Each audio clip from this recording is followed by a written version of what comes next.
Hello, hello, hello. Welcome to today's stream. It is Springfest in Splatoon 3, where I will be representing Team Chicks, baby chicks. Anyways, hello Zoe Stanley Arts.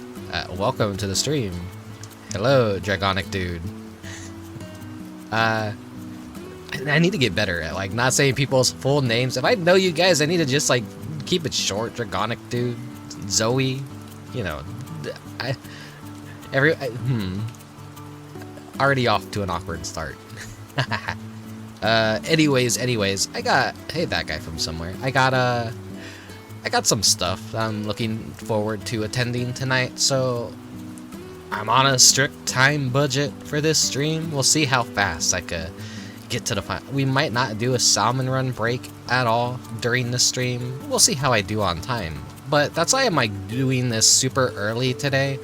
A lot of stuff just is happening at the same time. Pokemon Go is having a community day for Bellsprout, so sadly I'm gonna miss out on shiny Bellsprouts, but who cares? It's Bellsprout. I could probably just get a shiny in fucking Pokemon Scarlet. I think Bellsprout's available in Pokemon Scarlet. Some people call you DD. Yeah, I like calling you Dragonic Dude. I see you chose wisely. Of course, of course. If birds are one of the representatives, I'm gonna choose birds. I'm a huge bird lover. I love birds. What is my reasoning for choosing Team Baby Chicks? I've held baby chicks before. They're absolutely fucking adorable. They smell a little funny, but then again, all animals smell a little bit funny. But it's they're so precious. They're just the peep, peep, peep. It's my mom used to work at a place where she'd be around a bunch of birds and all that, and I'd go visit her after I got off of work, and just check in on her at the bird shop, see how she was doing, keep her some company in case it was a slow day and there's no one else there. And yeah, we'd have baby turkeys, baby ducklings, baby chickens, and we'd see the little guys hatch.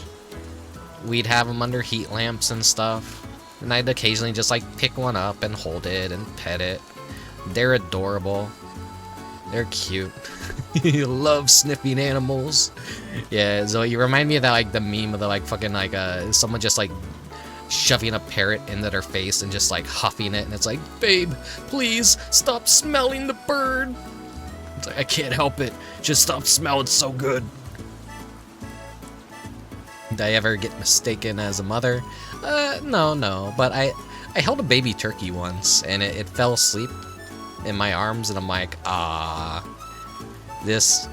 hope this bastard grows up to have a good life and doesn't get slaughtered for Thanksgiving.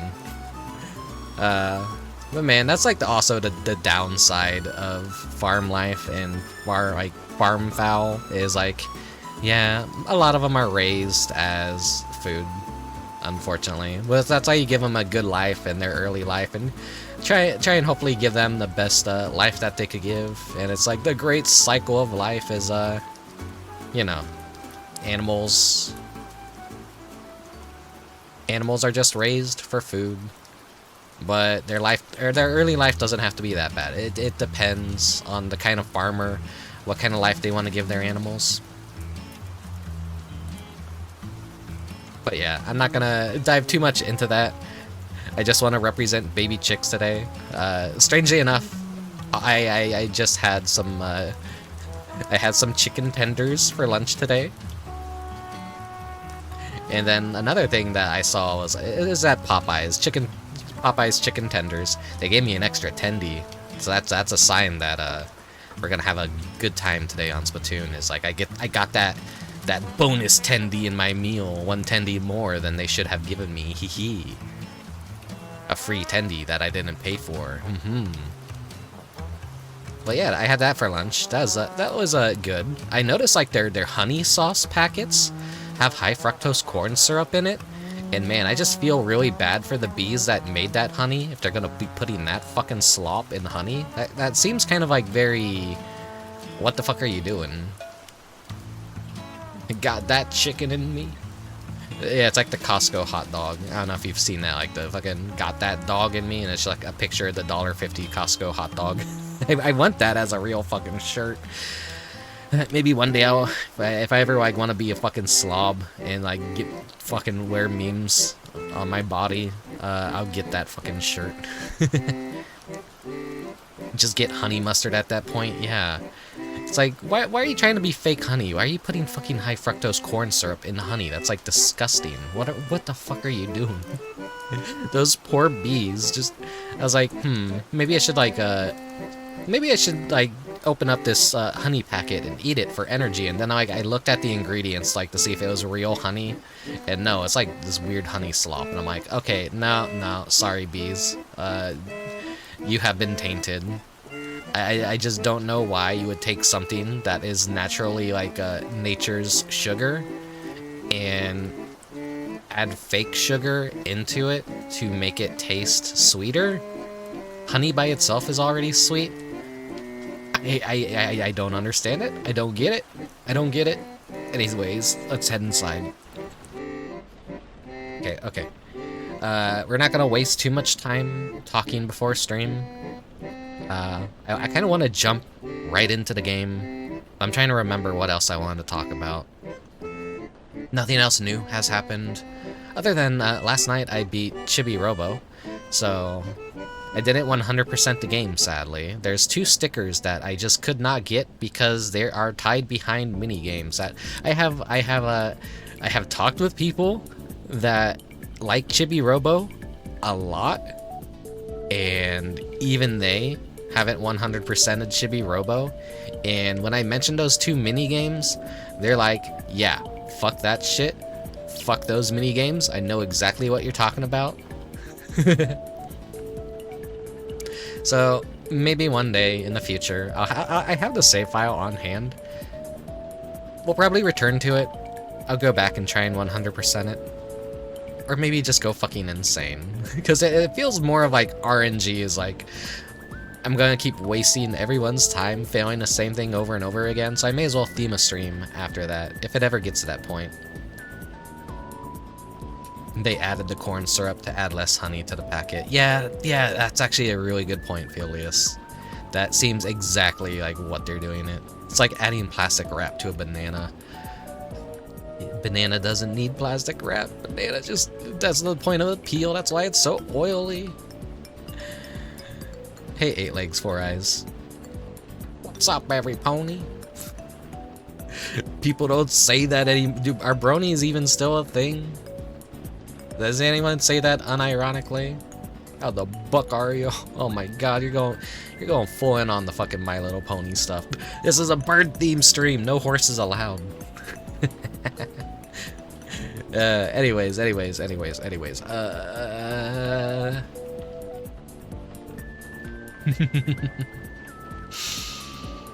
I'll let the no horseplay got it. Unless you're Mr. Hands. Okay, the fucking nasty ass joke. I'm sorry for that. Flock off with that shit. Yeah, we do bird puns around here. Glad to see it's not entirely a dead language. I don't know. My Little Pony fans seem like they've kind of died off and went on to do bigger things. It's kind of like a lot of fandoms, like when they die, all their like people grow up and they go off to do their own branch of things that interest them. We've seen it happen with like plenty of other things. But with a game like Splatoon, I notice it just keeps snowballing. It carries over into the next game, if there is a next game. But like people make OCs based on their octolings and their inklings, and then it's like when they need to be legally distinct, they make their not inklings and not octoling characters as their VTuber personas or like their OCs and stuff. It's always interesting how that happens. Mr. Hands, now that's beating a dead horse. No, the horse didn't die in that situation.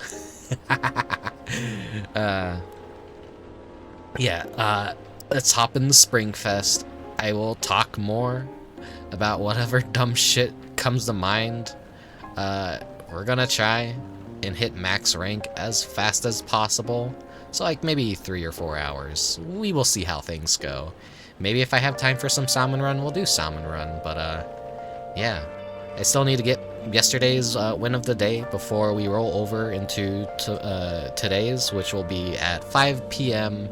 PST or PDT or whatever the fuck you call it.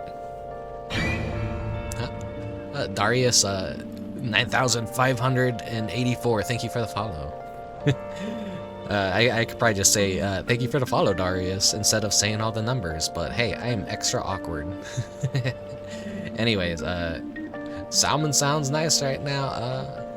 I wish it sounded nice to me, but I'm not really a big fish eater. Yeah, anyways, I'll see you guys in Splatoon in just a second. Let's go!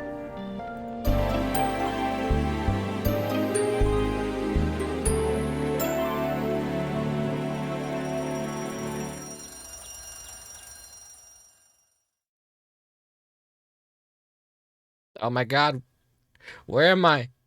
There I am. Why did I have my layer hidden? Okay.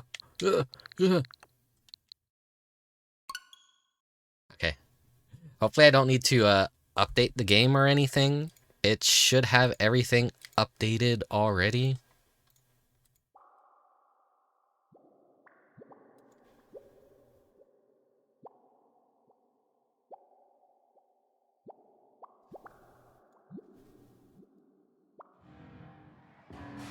Oh my god. Who the fuck came all over everything? What the hell?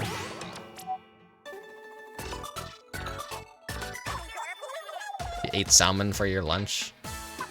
Nice. Fish ain't cheap, or maybe this time it is cheap this time of the year. I know for a while everyone was doing fish sandwiches everywhere, and I'm like, I'm not gonna get fish from fast food places ever. That sounds like a recipe for getting sick. Now, the colors are green, hot pink, and you know, I kind of wish if chicks weren't a option for this Splatfest, I totally would have just gone with bear cubs, because look at that color. Look at me. That's like the perfect color for me. I'm sad I didn't get to do that color. But I go with my heart, not based on color, not based on idol. I have to like want to represent the team with the funny white ink if their choice is actually something that I vibe with, you know? Okay, who won the sneak peek?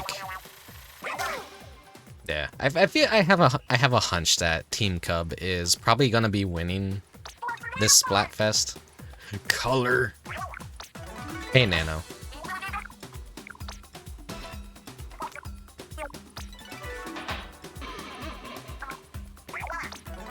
See, this month has a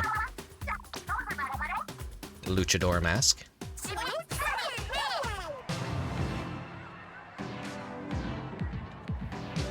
This shit looks so cool.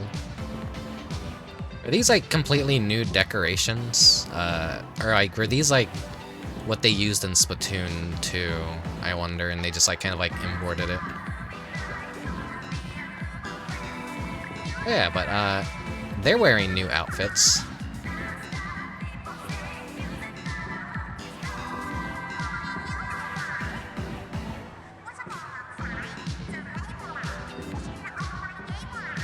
Yeah, all the art that people have been posting has been pretty good so far, what I could see. Do your job, Carbuncle. I like that, I like that. Team Bunnies. Furry. Team Bunny. Pizza Tower. Team Bunny. You know what? Yeah, sure. Max deserves it. Hell yeah, Peak. What team is that? Team Robots? Wrong Splatfest. Oh yeah. Fuck, I forgot to set up like a Five Nights at Freddy's gag because like bears, chicks, rabbits. Fucking, it's totally fucking Five Nights at Freddy's themed Splatfest. Rabbids. That's Splatoon 2 spoilers. That's Octo expansion spoilers. He's a cabbit. He's not a bunny. Get it white.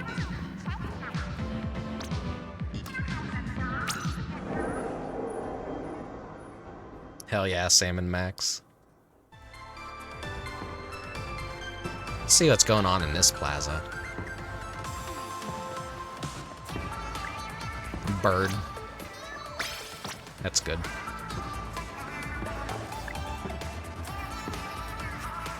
Check out their new outfits.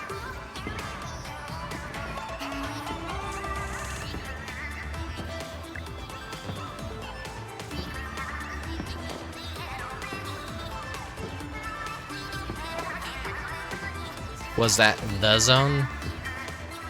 I mean, yeah, there's a lot of people that play Splatoon. Especially not safe for work artists. That is zone.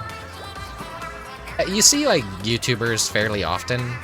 The popularity system, I guess, of, like, the Twitter posting and all that.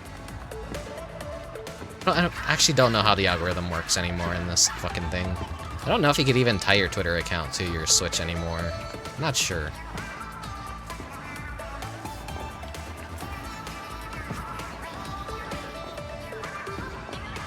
Look at the decorations of the plaza. Let's head back to the main one.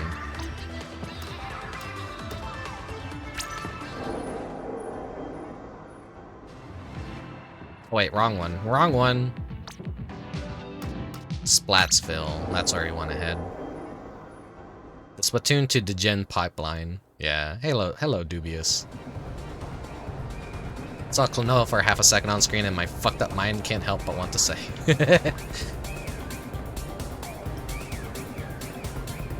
Yeah, Klonoa fans are degenerates. As much as I love Klonoa, the fan base has like absolutely ruined that poor little funny guy. You can't have a normal Klonoa discussion about anything. Or.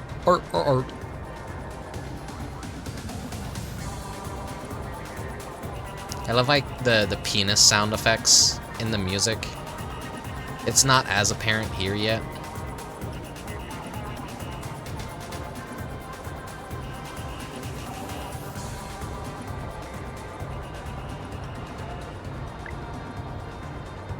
The idols all have their brand new outfits.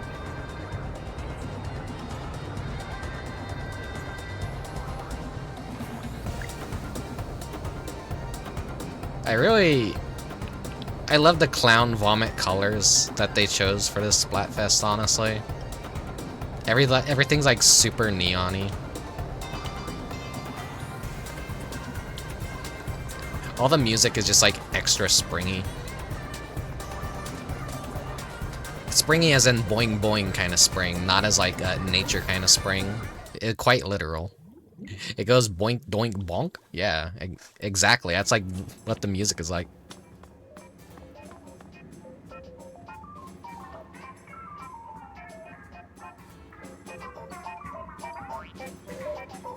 Listen to this like goofy little song that plays in the concession stand.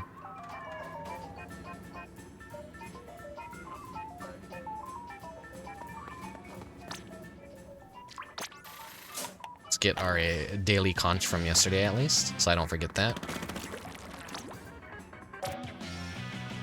I got pancakes from Cypher. I'll have to remember.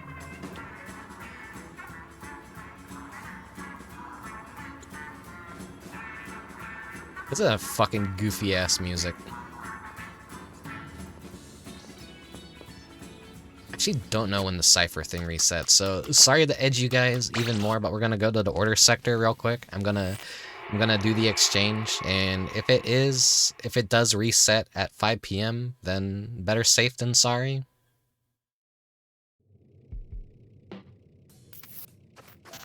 Devoid of all color and soul.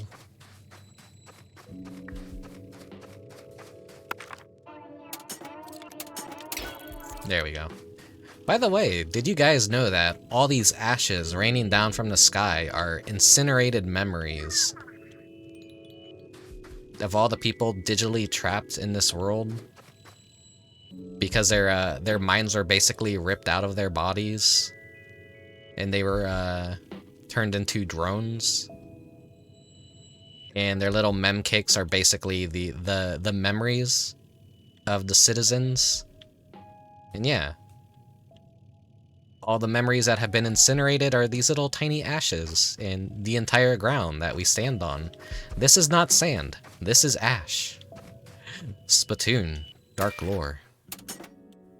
Splatoon always has a lot of fucked up lore like that. It's pretty funny. Okay, let's like actually fucking start getting shit accomplished. Boing, boing, boing.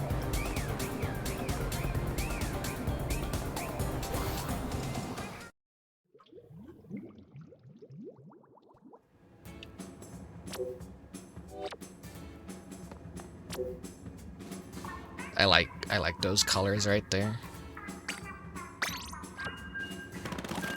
If it wasn't green and if it were yellow, it would honestly be a Splatfest that would pretty much be my colors. Cyan, magenta, yellow.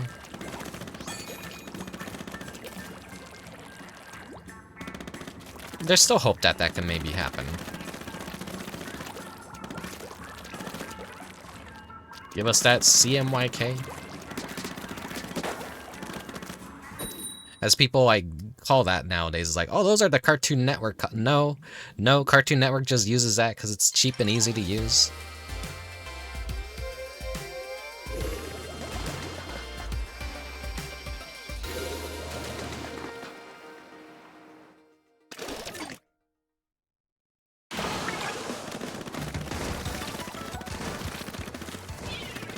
We got that new fucked up Fizzbang feature.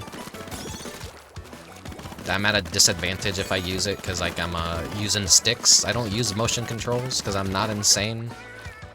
I feel like I'm being gaslit that people like motion controls and that the motion controls are actually good.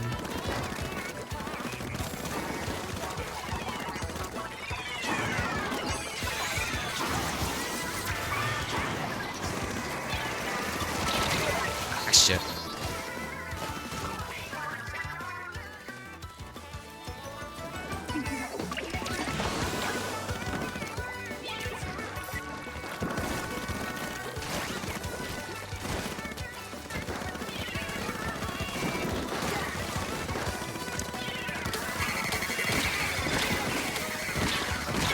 Get fizz banged, idiot. I'm the idiot that got fucking fizz banged. Oh no, this playing field is making me crave Trix yogurt. Yeah, it's like fucking every Splatoon match, to be honest. Fucking hate fizz bangs so much.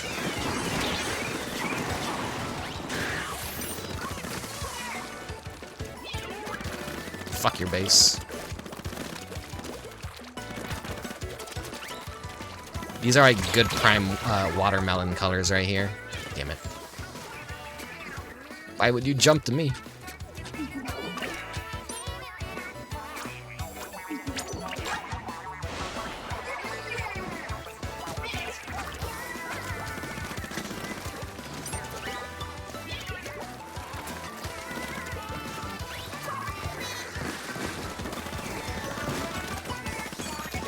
Just gotta fuck their base up. Do some irreparable damage here.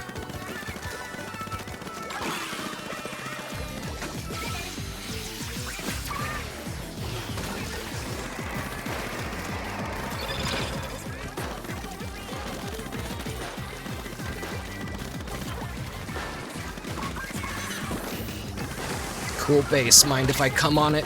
Fuck off!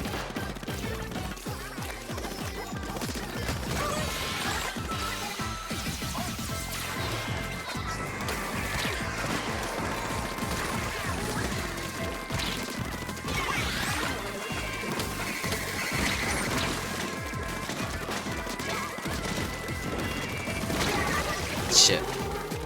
Okay, well, at least someone helped me out there. I'd done a lot of damage to their base, so they're not going to be able to recover that in time.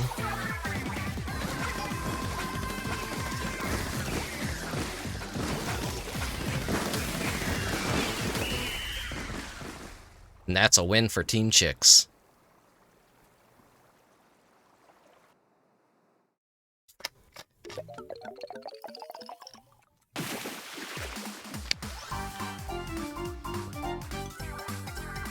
Listen to that good penis music.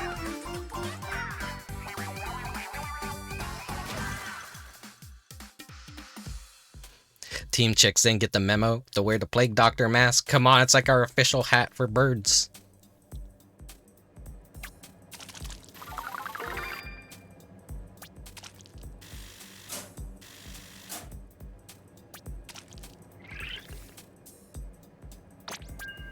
Keep going.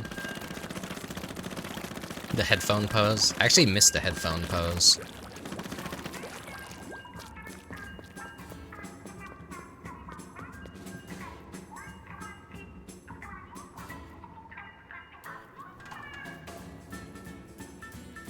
We got a pretty good team. We're kind of lacking on the range, though. But we're pretty good on a lethal level.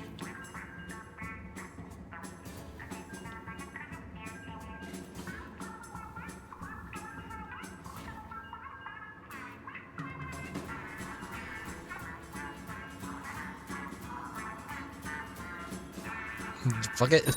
This goofy ass music. Okay.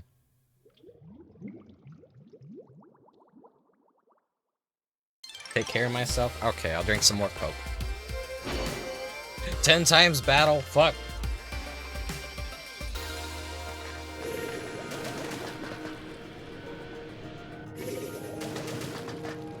Yep, there's the crow. Oh, cool, this is the airport level. I could do my scumbag shit that I love to do.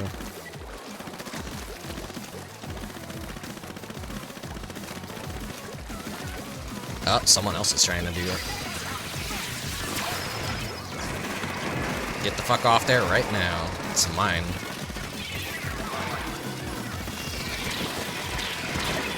Shit.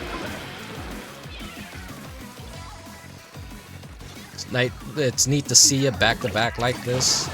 Yeah, I wish I could like have more stamina for streaming, but I get wiped out after one stream, and if I do like back to back streams, that's usually like I feel obligated to do it. And now if I don't do it today, I'm not going to be able to do it tomorrow. I have a Final Fantasy XIV event that I also need to be streaming. So I'm like, oh, it's a Splatoon and stream, and it's a Final Fantasy XIV stream. Who cares? Who cares? It's not the games that people actually want to watch me play.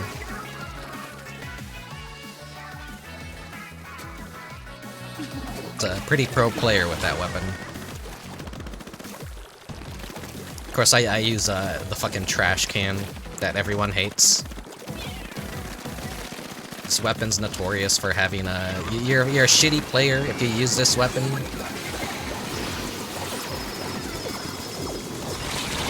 Ah, shit. I was stuck in the vacuum. I wasn't gonna throw my charge like that.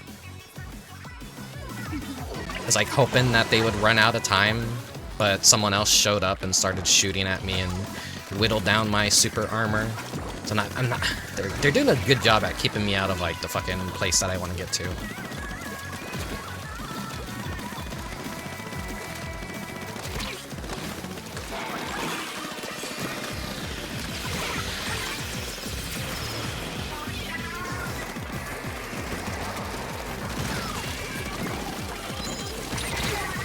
Shit. I thought that was one of my own teammates for a second. I think those streams are the most relaxed since it feels like there's more of a focus on you rather than the game, or at least that's how I feel. I mean, yeah, with Splatoon, it's like kind of like, it's the same game over and over again. This is where I go on like most of my rants, and I'm like the most able to socialize with you guys. Like when I'm not entirely too focused on what's going on in-game. It's a nice, very brain-off activity. Though I do still want to play to win, obviously. But it's a good comfort game. It's like Splatoon is like basically comfort food, the game. See it as dark in the natural habitat.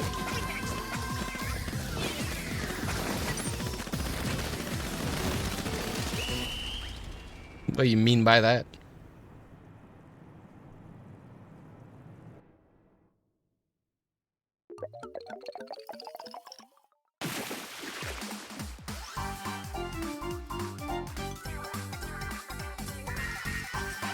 And that's a 10 times battle, too. Oh, hey, Lord Cynic. Interesting to find competitive games like this comfort. I mean, it's not ranked mode. Ranked mode is like where you feel the pressure. But this is just like the baby mode. This is just like everyone just picks a dumb team that they want to represent. And then they just fight together, and then it's like, hee-ha, hee-ha, have a good time.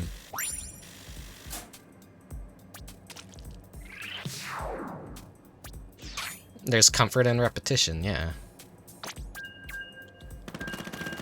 So I guess I would be the kind of person that says I don't find fighting games very relaxed at all, because I would feel like kind of on edge. Wait a second. There's like sprinkles! Look at that. Those don't show up in the actual map, do they? I didn't notice that until now, that there's like decorations. Is that just like a lobby exclusive thing?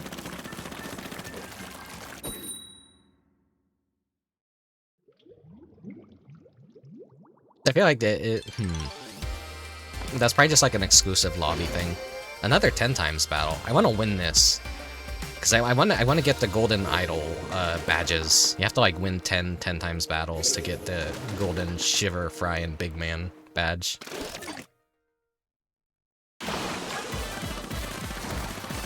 I'm not used to fighting. Yeah. Oh yeah, the sprinkles are here in the stages. Okay.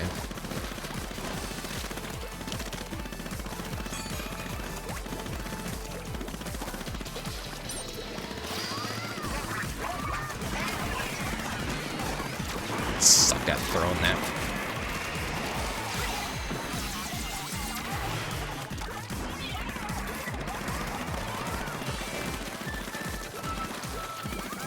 I'm more of the support player. I don't really go for the kills if I can help it. I'm like more about covering up the map as much as I can.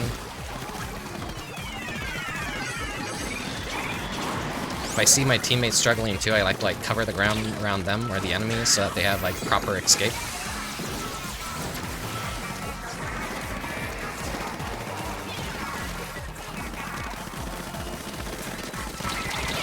Shit. I hope Splat 4 is like a thing that's actually good and comes out.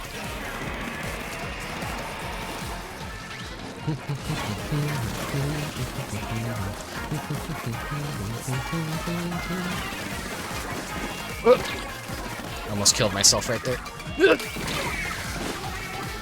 They're really good at throwing that and expecting where the fuck I would be. But they got all gold badges, so go figure.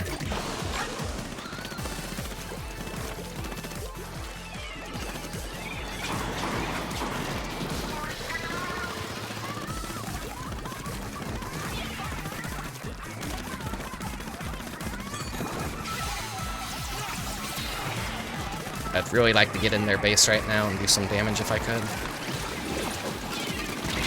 Ah, shit.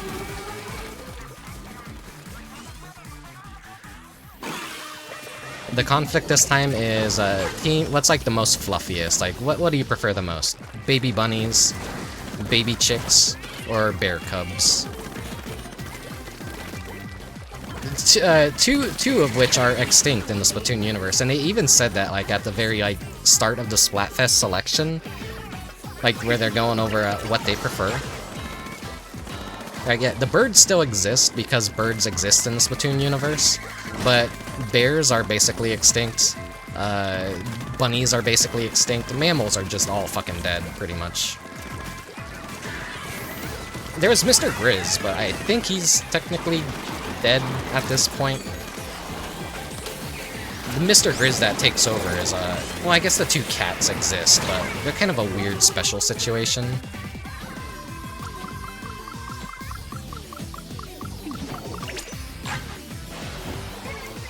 Splatoon is basically like, yeah, all humanity is dead. Squids and octopi can no longer really live in the ocean. This is our game. Yes, okay. Another 10 times battle. Off to a really good start, and then watch as I get a 100 times battle and immediately lose. Oh yeah, Headphones has a really good pose. Is that like one of the later ones that you get for this catalog?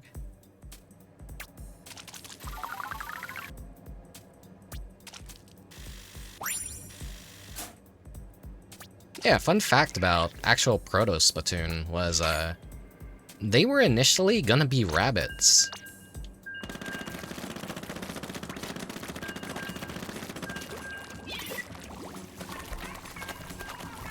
Let's see. Splatoon rabbits. So a lot of people picking like Team Rabbit picked it based off of this right here. Grabbing the image now for you guys.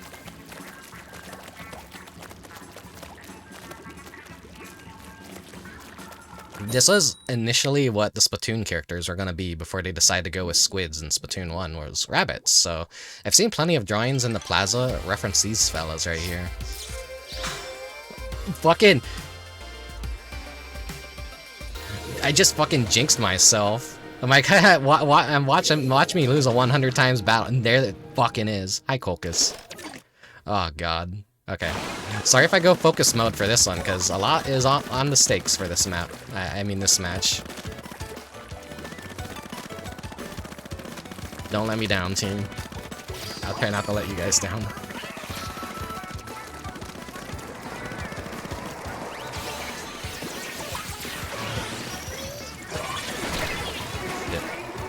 I was like really just stuck between a rock and a hard place right there.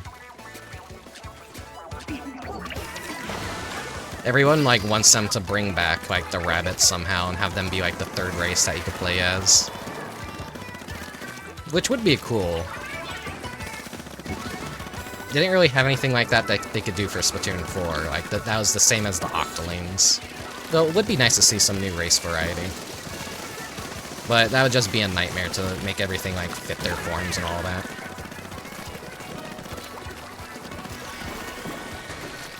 Because Splatoon 3 has had a lot of probably the most clothes variety out of every single Splatoon game. But the bodies for all the Inklings are basically the same. They don't have the male or female difference anymore, so they don't gotta like readjust all the clothing to fit two entirely different models. Which is something Pokemon Go is going through right now, where they just completely removed the female bodies and like they just made everyone a man with a tit slider. Everyone fucking hates the update. The entire fucking Pokemon Go community is like up in arms over it. Even I think it's like fucking ugly. They fucked up bad over at Pokemon Go. The fucking ugly ass avatars are like, and they have these like really creepy plastic looking faces now. It's like really fucking bad. But I always tell everyone like Splatoon basically did the same thing, but at least like Splatoon understands aesthetics still. The frumpy ass models, yeah, they fucking look horrendous.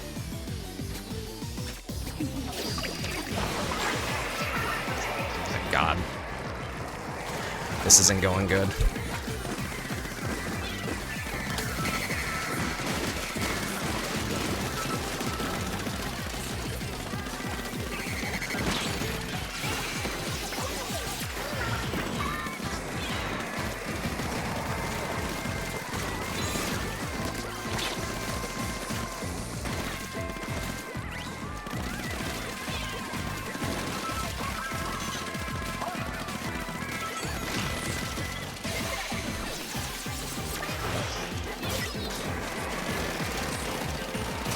There, go save your base. Ah, shit.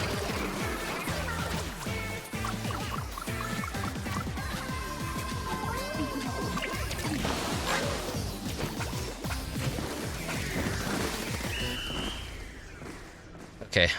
My heart is racing. Let's see who won that match. Oh, fuck. No, we lost that at the last minute, I think. Damn it! Fuck! I thought we were doing so good. Damn it. Ah, well. Last Splatfest, I actually won a 100 times battle on stream. It's not that big of a deal, I guess. There's a 333 times battle you can get if you're very, very lucky.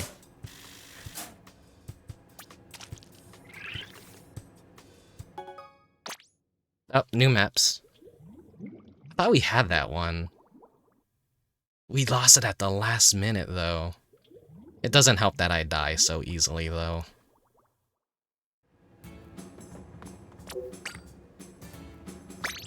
I'm not so good with this weapon and killing people anymore. Because it's Splatoon 3, so 333. And instead of 2 idols this time around, they have 3 idols, so it's teams of like it's basically 3 versus 3.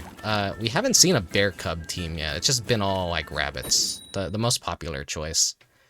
Fry was representing Team Guitar last time too, which is the most popular basically. So there's like the rule of popularity when it comes to Splatfest. You just get too many mirror matches if everyone is overwhelmingly on one team. But if you choose one of the lesser popular teams, all your matches basically are gonna actually count and not be a mirror match. So that's like Fry is like everyone that lobbies into the most popular choice, and because they want Fry to finally win a Splatfest again, they tend to cause themselves to lose pretty often based on that.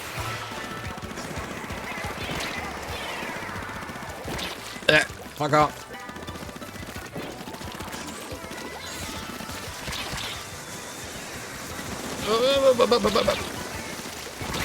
Fuck. Does Big Man ever... Yeah, he actually wins. He sometimes he wins some really odd Splatfest, but like he also won a Splatfest where he had the funny white ink that everyone wants because, you know, spraying cum everywhere. Haha, teehee, funny white color. Funny white ink.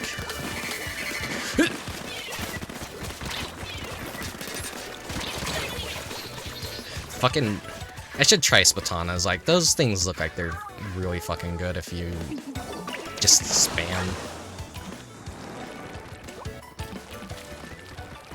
Big Man had a really good Halloween outfit, yeah. I think probably the best Halloween outfit.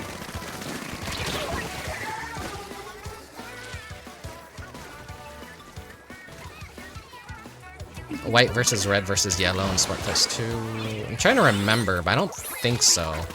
Splatoon 1 and 2 were like basically a split, like 2-team kind of game. This one is they added the extra gimmick of like just having that third team in the mix. At 5 p.m. tonight, the tricolor battles will start, where it's like 4 people of one team will protect against 2 teams of 2 of the other 2 teams. And basically you have to like control the map, protect the hill, that kind of styled gameplay. And you either secure wins for your team or you steal wins from teams and all that. So there's all kinds of checks and balances of like, if one team's doing too good in one of the categories, they could always steal a win from a tricolor battle, or the wins are basically ranked off of all the different categories too, and then based on popularity, how many conches are earned from levels up. They readjusted it for the last Splatfest too, so surprisingly Shiver came in 3rd for the music-themed Splatfest.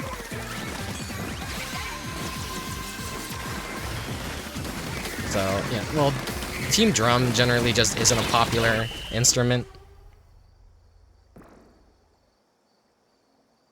Hopefully no one... Oh man, this looks like another loss, maybe. Oh, no, no. Ketchup versus mustard versus mayo. There was mayo versus ketchup in Splatoon 2, I believe.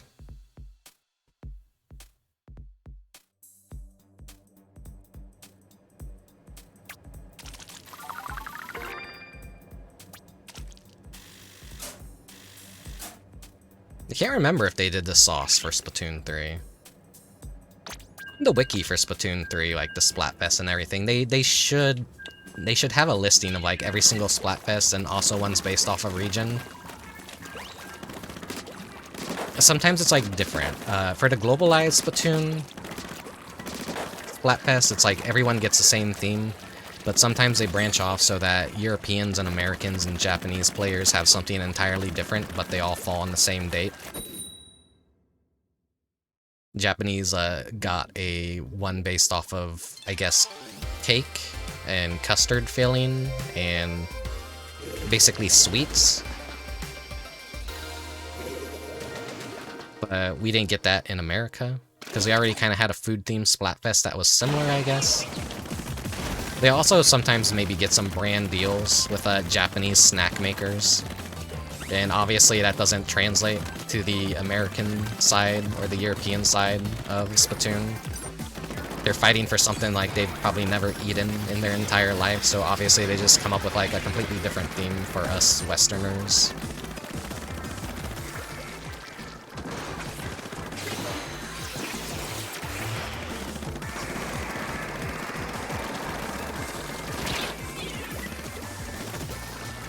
Fuck off! Fuck off! Fuck off! Oh shit.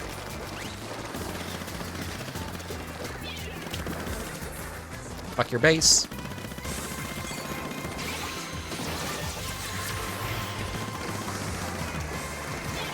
Fuck you down there.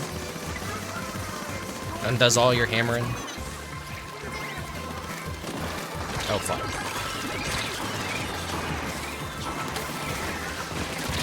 Ah, damn it.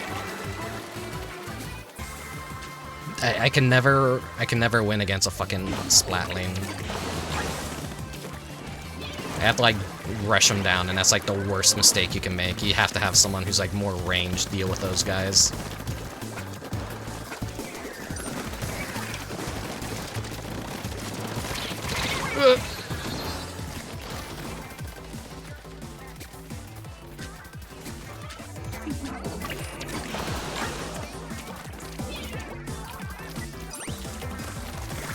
We're really reaching the end of Splatoon 2's lifespan, though.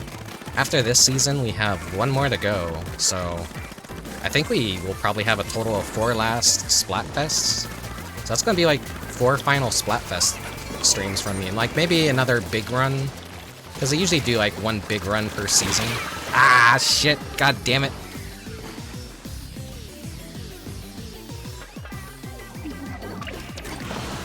I'm almost relieved in a way, because I could give Splatoon a break until Splatoon 4 comes out, if they do have a Splatoon 4 in the works. There's like a couple years of rest between Splatoon 2 and Splatoon 3, so I won't have the daily activity anymore. I'm getting my first win of the day. I won't have Salmon Run. Well, you know, I could always still do it if I want to, but like, you know, once they kind of end the support for everything, it's like, okay, time to move on and do some other stuff for a while. And you do have like dry periods with games that you play every day for over a course of a year and whatnot. It's nice to get some other stuff and activities after a while.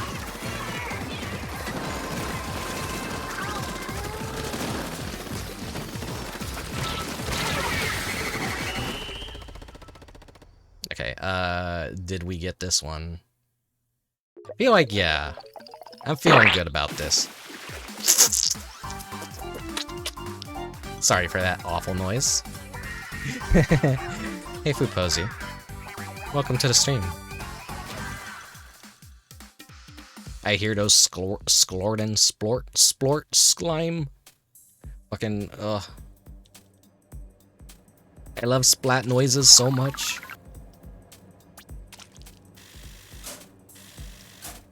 In a non-fetish way. Baby Chicks Defender. I keep this team for a while. We've just been doing open matches.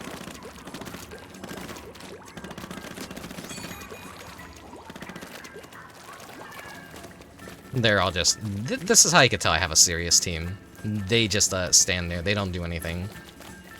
Have that that autism where it's like must cover everything.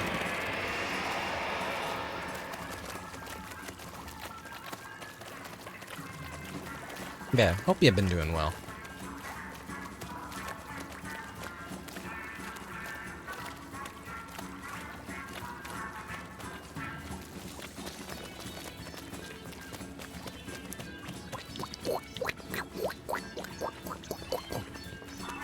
Always love that small detail. It's like after you walk around in ink for a bit, your footprints will leave ink behind. And then eventually that, like, the ink footprints stop.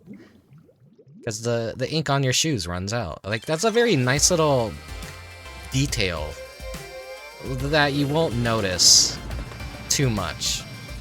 But it just exists, and it's there, and it's pretty cool. Pretty cool. I do like this map, though. This is a good map. I wonder what the other modes maps are right now. I always have to, like... I feel like every Splatfest, I see the Walmart map in rotation. I just call out the Walmart map because it reminds me of the Counter-Strike Walmart map. Only old crusty boomers will even remember that. Oh no, I got hit with the screen. Whatever will I do? Oh no. Oh no, I'm gonna go to the forums right now and...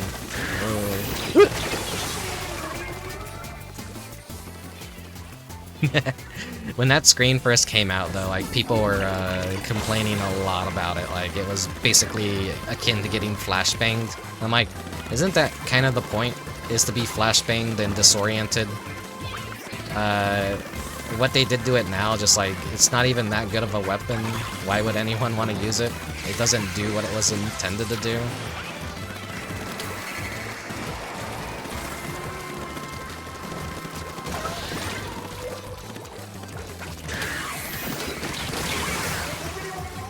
Okay, this team is absolutely fucking demolishing us. Oh god. It was a photosensitivity, I guess, to like super bright white colors. Which... I don't know how much of it is actually legit and how much of it is people just being sensitive to just, I don't know.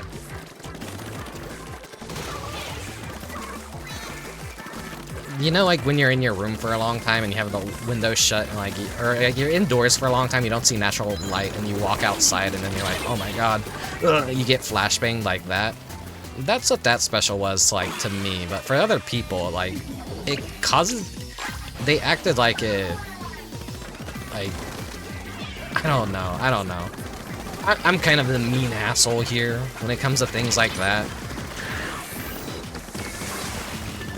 Pretty much Dracula, yeah.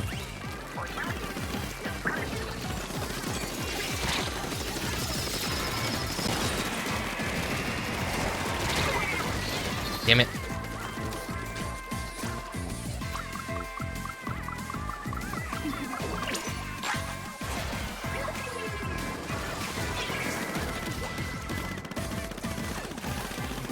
Fucking get rid of that ink on our side.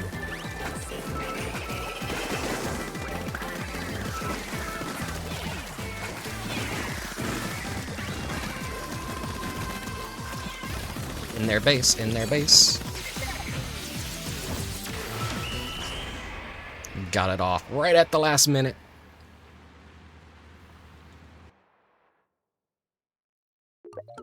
That's how you could tell that we won. Is when you do that much damage to their base. That's why I always... I'm the support, I'm the backup. But if I'm allowed to be offensive like that and get into their base and just destroy shit as fast as humanly possible, then I create a situation that they either have to spend a lot of time recovering their base, or they gotta be super aggressive and destroying all my team behind me and take over the entire map while I'm in the base. But if my team could hold their ground in the middle while I do something like that and keep the enemy at bay, then that's basically a surefire win. What would that strategy be called? I don't know, backdooring or something. I know, like, when you play MOBAs or whatever, that there's a tactic of, like, backdooring a tower. God forbid, playing a fucking MOBA. Not anymore, but I used to play them. But I was never good at MOBAs, but still. I would be that asshole that would, like, backdoor stuff. Like, oh, hey, your creeps are pushing the lane, and they're at my base? Well, I'm strong enough that I could just, like, go fuck up your tower by myself. I don't even need creeps. I'm gonna go do that. And people really hated that tactic, but I thought it was fun. I always like stealth classes. I always like spy classes. I like people that could do sneaky stuff in games rather than I mean, going unga bunga and directly attacking things is also very fun and therapeutic. Sometimes you just want to be the class with a giant hammer that smashes things. But support and gimmicky classes are also really fun.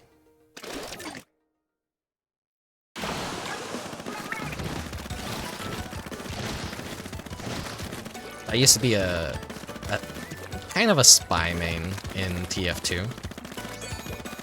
I tried to do also Scout as a main class, but then I'd also like to play Heavy as well. And I mean, I like to play all the classes in TF2. But I found Spy to be very satisfying when you could like finally get a kill. And you could like, say you lead someone up a ramp, they're behind you, you just jump over their head and give them a backstab in the back of the head. Fun little things like that, like, really made Spy fun. And then Scout was all about, like, disorienting your opponents, like, jumping over their heads and, like, double jumping around and controlling your trajectory. I love stuff like that. Mobility always wins when it comes to any sort of, like, competitiveness, I've noticed. Because if you're able to do the footsies, you're able just to control the entire arena and tire your opponent out, or disorient them enough that they can't really react to you.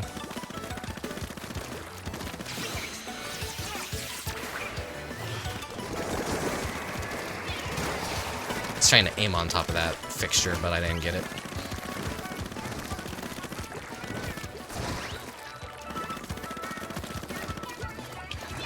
You get up there?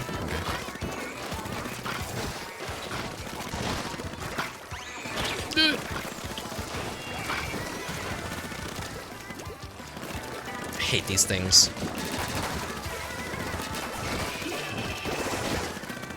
It's such a good special for just, it's like a better Booyah Bomb if you just, like, want to mess with people.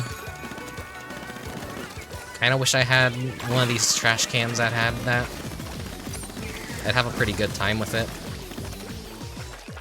Because it's either a choice of, do I go and pop as many of these as possible so that they don't spread the enemy ink everywhere, or do I just let it happen? And a lot of people just kind of let it happen.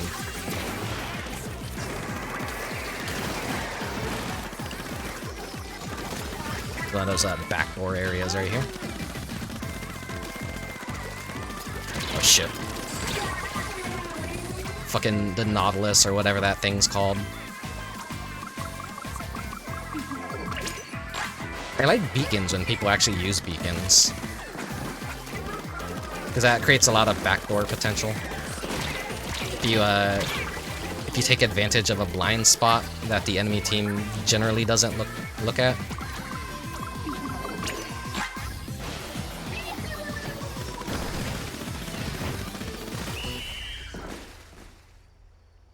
We probably lost that at the last minute. We definitely probably lost that.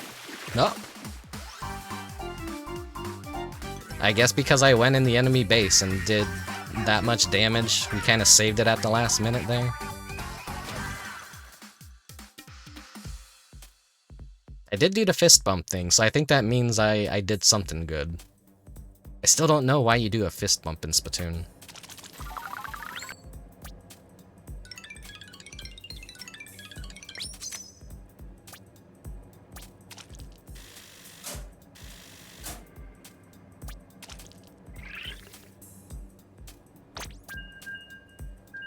Let's see. Splatoon 3 fist bump.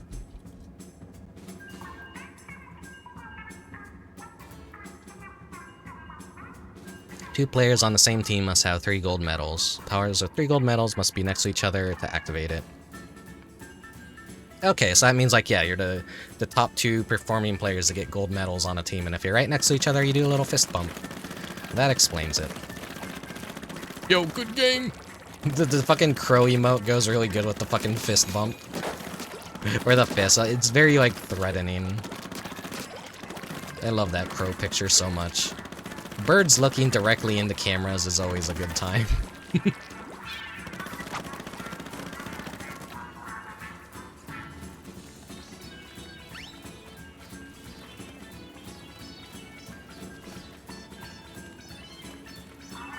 I have green eyes for a while, since I am representing a green team. What the fuck? He could turn his eyes green? Come here, idiot.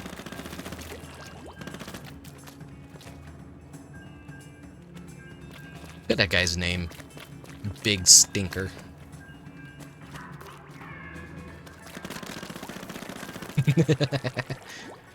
You're just having fun with the crow now.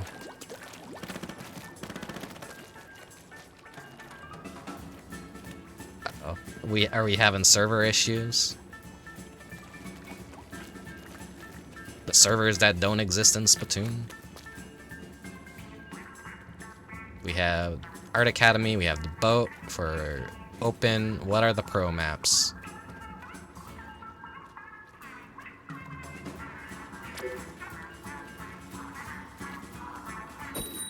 Okay, I can't back out of it, so I can't see what the other mode maps are at the moment.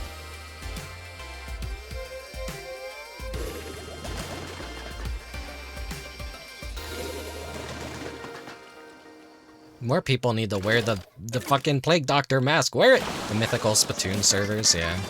There's gotta be some degree of it that's like Nintendo servers, right?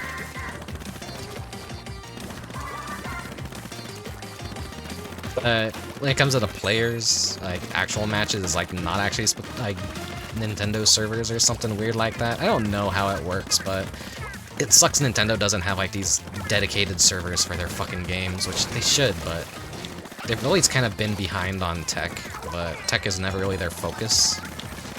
They still have really good software, but it's just never...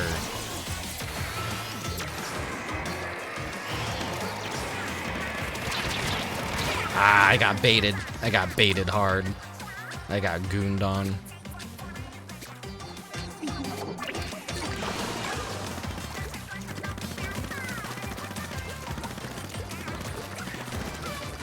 You wore your Plague Doctor mask with the scuba fin shoes? Nice, nice.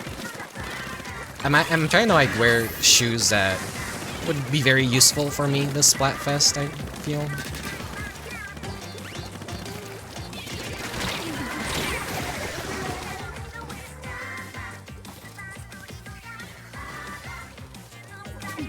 They don't even have dedicated web.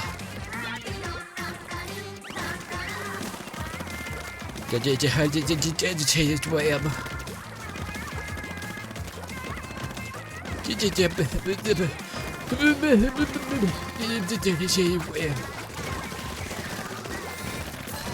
He wasn't. Wambo wasn't that bad, but it's so funny to do the voice.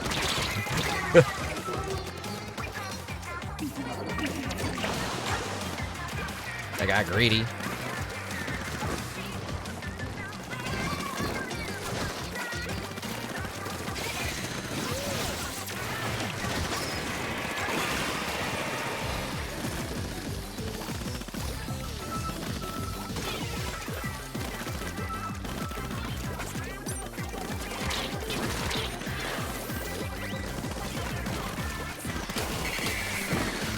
Oh.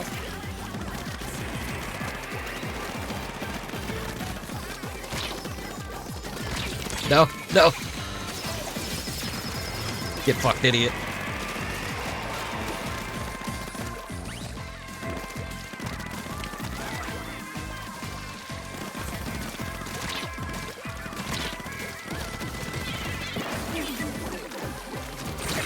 Ah, damn it. We're doing pretty good at like, keeping them in their base, though.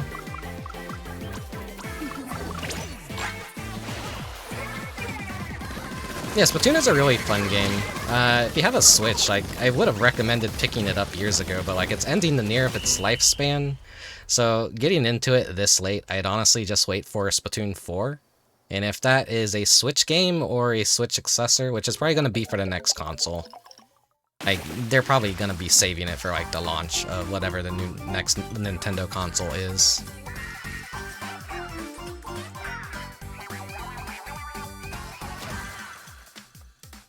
I ran a schoolgirl outfit with various cool helmets. I see, Nano. You're into schoolgirls,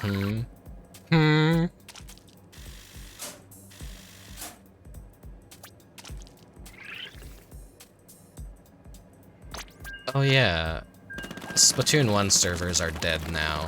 The game is completely offline, and now no one can play it online. Unless they do illegal stuff that I do not condone. Nintendo, please don't send your ninjas after me. But yeah, there are illegal ways of playing Splatoon 1 still, but I cannot recommend doing that. I am a good Nintendo boy. Please give me more slop, big Nintendo. I will buy all your games. I will pay $60 plus tax. Please, let me bing wahoo on stream.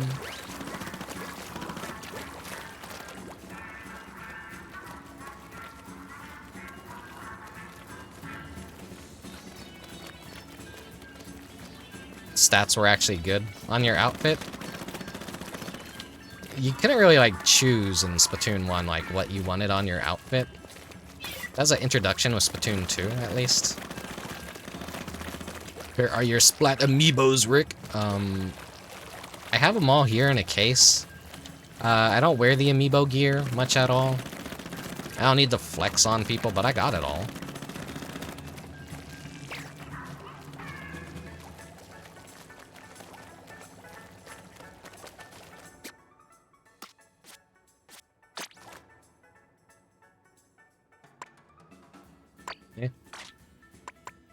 Where's the amiibo brand? There we go, yeah. See? I got it all.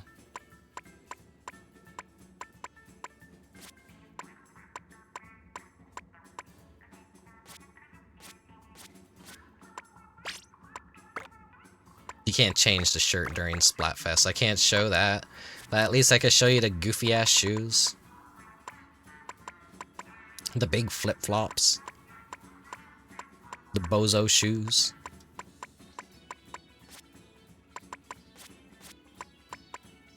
There's probably gonna be 2 more Splatoon amiibo that come out. Maybe for the holiday season, if I had to guess. Let me use the shell out machine.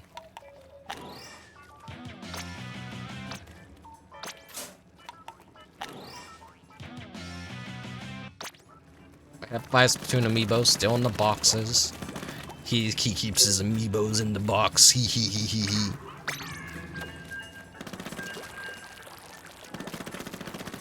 I wish you could still play as Palicos and Monster Hunter. I'm sure that would drag you fellas in. I mean, I've had so many people in the past, hey Rick, come play Monster Hunter. I'll play the game with you if you buy it. I buy Monster Hunter. They never invite me to play Monster Hunter, and I'm like, oh, okay, never launches the game ever again. I bought Rise, I opened it up, I created my character, I ran around for like a couple hours and did stuff, and then like I never fucking had any desire to play Rise ever again. I hate Monster Hunter in the way that everyone just, like, the next game comes out, everyone abandons it immediately. It's like they keep releasing new Monster Hunter games, or like another version of that Monster Hunter game that's even better than the last version. And it becomes like, okay, Capcom, why don't you just fucking make an MMO of Monster Hunter at this point? That's what I thought Monster Hunter World was supposed to be, like an ongoing Monster Hunter game they would always keep adding on to. But no. That'll be fucking $80 plus tax, and you'll keep buying the same game over and over again with some new stuff added. But when Nintendo does it, ugh, fuck Nintendo. Capcom fanboys are like some of the weirdest motherfuckers out there.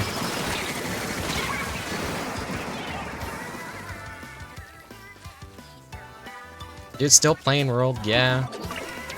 But then there's a lot of like elitism too with Monster Hunter fans. I get to be elitist about Monster Hunter because I bought the fucking online adapter for the PS2. I'm one of the very first Monster Hunter players out there. I had the PS2 game. I played it online. I've seen people say, oh yeah, Monster Hunter wasn't always an online game. It's like, no, it was. It was. Fucking the PS2 game was online. Just no one remembers that. Their first impression of Monster Hunter is the fucking PSP one. If you're around for like the most primordial parts of Monster Hunter, no, it was like a PS2 game with online capability. I'm just bummed out we didn't get that one Monster Hunter game for the 3DS that had a final boss that was like this cool-ass praying mantis that used its webs to create a giant robot and fight you with it. That seemed like the coolest Monster Hunter boss ever. But we didn't get that version in the United States for some reason. They never localized it. They're just like, fuck you. Fuck you. You ain't getting cool shit. Fuck you. Cirque's off for Monster Hunting with the boys. Got it. If someone buys me Monster Hunter World, maybe I'll play it with them. But like at this point, like I think I own almost every Monster Hunter game, but like it's always been the same issue of I buy the game and then no one plays it with me. So I'm like, okay, well I have no reason to play this because they all moved on to the next Monster Hunter game. I have no excitement about playing it when it first comes out, and like they talk me into it like when the game becomes a little bit more cheap, but then like yeah, all the player base moves on to Capcom releasing the next fucking edition of it. I wish Capcom would just fucking make completed games and stop doing the whole, you know, people get Pokemon shit for the third versions and DLC and stuff. And it's like, everyone else does it. No one throws a fit over that.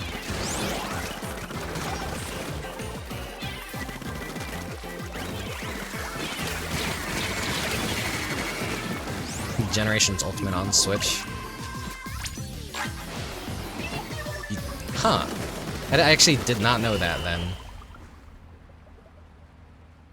That's like I remember friends telling me about that praying mantis boss, and I'm like, that's fucking cool as hell. Why did we never get that? I guess they did port it to the Switch then. But yeah, I just can't fucking tell with Monster Hunter games. They all blend together after a while for me. I just don't know what differentiates them anymore. Capcom does that bullshit where it's like Hyper Ultimax, Gold Edition.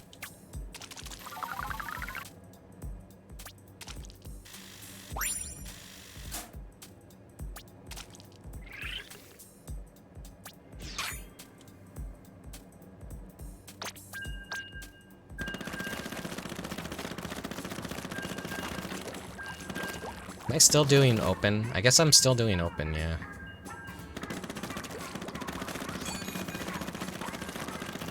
Capcom always does regular release, followed by G-rank releases. It sucks, but that's how it's been since too. Yeah, and people eat it up, and they don't go, like, I don't know. That's like what pisses me off about gamers. It's like, the thing that I like does the thing that I hate. But when it does the thing, when the thing I like does the thing that I hate, it's okay then. But thing I hate does it, ugh, fuck that thing I hate. It's Street Fighter 2, like, fucking when are they gonna release, like, Street Fighter 6 Ultimate Edition?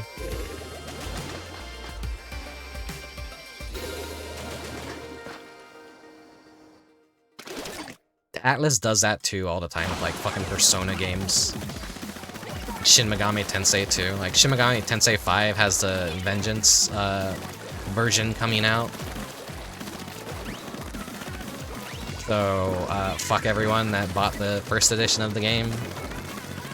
And everyone that, like, always is trying to shit on Pokemon and say, get into Shin Megami Tensei, it's cooler and better than Pokemon. It's like, it's doing the same exact shit Pokemon does. They just, like, fucking re-released the game, but, like, better whatever the hell, so... It's like, why is it okay that they do it? Why is it okay that everyone else does it? Why does everyone dunk on, like, fucking... I don't know. I get salty over that. I don't hate Shin Megami Tensei, I don't hate Atlas, I hate the hypocrisy of people. Japanese companies have been doing this for decades and will continue to do so. Yeah. Especially just in the age of like digital downloads and shit, and everything being digital, it just sticks around that they gotta keep doing things this way for some reason. I mean, Pokemon's trying to move away from that, because like we got the DLC now, so there is no third versions of Pokemon games coming out anymore. They still kind of don't need to do the blue and red versions at the same time, but it's like, yeah. They rather just like fully remake a Pokemon game rather than like do a slightly remastered version of a year later that has like maybe 5 minutes of new content. I don't know how much like they're gonna be adding to the new Shin Megami Tensei 5 re-release, but it looks like they're adding even more of the demons and all that back. I know they added Matador back, so Shin Megami Tensei 3 Nocturne fans, rise up, your boy's back. It's because it's cooler. Yeah, everyone says it. Shin Megami Tensei is cooler. I'm like, well, yeah, it's like fucking Pokemon for edgy adults. Of course it's cooler.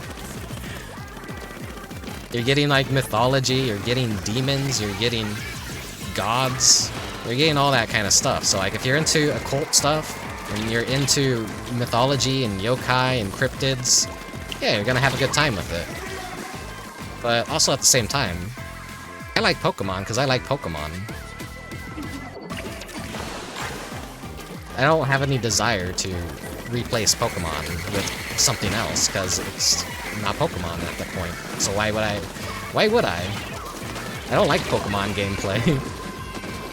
Pokemon gameplay is very mid. Pokemon battles? Ugh. Collecting Pokemon? Hell yeah. Liking Pokemon based off of their cool designs and that they're cute animals or cool animals? Hell yeah. Battling Pokemon competitively? Yeah. He hates JRPGs. I do not, but like...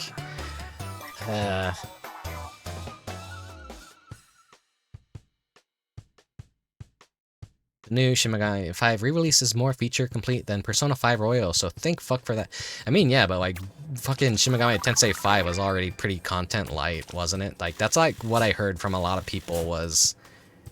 It felt even more bare bones than a usual Shin Megami Tensei, plot-wise. Here, I am, finally going to... Did I get a... Yeah, I did.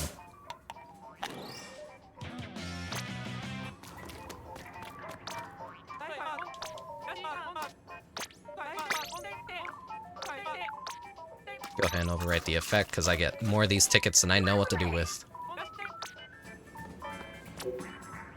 Let's do some pro matches. It's been a good run with Open, but we should get some variety in here. 5 was lesser than 4, and 4 was on the goddamn 3DS. Yeah. It felt kind of basic, which I didn't even know Shin Megami Tensei could be. Oh my god, it's the fucking Walmart! Walmart level, I always gotta get the Walmart level in every single fucking Splatfest stream. I love the Walmart. Hell yeah, I love Walmart. This is my favorite Splatoon 3 map. It just feels so good. It has like a weird comfy vibe to it too. Look at these fucking colors. Welcome to the Walmart. Welcome to Costco. I love you.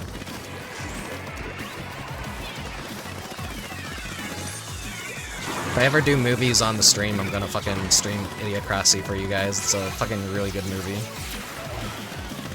One of the classic Mike Judge movies.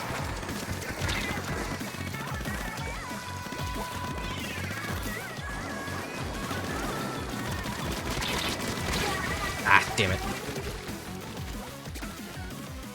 I have friends that are super into Shin Megami Tensei 5, and like, they really like the protagonist and everything. I think the Shin Megami Tensei 5 protagonist is really cool as well. I really like his design. I don't know how to feel about the new form that they revealed, though. Feels like they were trying to, like... feel like the base Nahabino is basically like more magic focused. So like he gets the blue and the long hair and like the lightsaber arm. Then like the new one that they revealed is like he's super gray, his hair is super short, and he looks more of like an assassin melee kind of guy. It's like if you go like more of a strength build. Like, I have no idea though like what even is supposed to be that form at this point right now.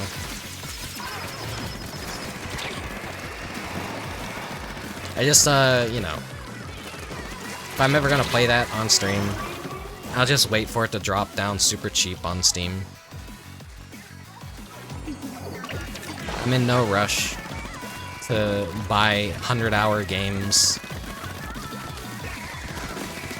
Even though I probably could bear with playing a fucking RPG on stream every now and then, because I beat games too fast, but I feel like 60 parts, like, Let's Plays of RPGs gets a little bit tiring for the viewer, unless you have, like, other variety, so I can't just, like, play nothing but an RPG. But if I'm gonna be playing a game with, like, hundreds of hours worth of content, I kind of, like, I need to be able to, like, keep up with the plot, I feel. If I juggle too much other stuff, I'm gonna, like, completely forget where I am, what I'm doing, what's even happening in the story. Unless the game by design isn't, like, about really a cohesive story being told. And the whole point of it is, like, mindless grinding, maybe. I really do want to play the dot hack games on stream for PS2, like the actual, the 4 games. The original ones, not those, what is it called? The more edgy ones that came out that like, when you say dot hack for the PS2, people think of those other dot hack games. They don't think of, like, the dot hack games that I'm thinking of. Infection, Mutation, Outbreak, and, Quarantine.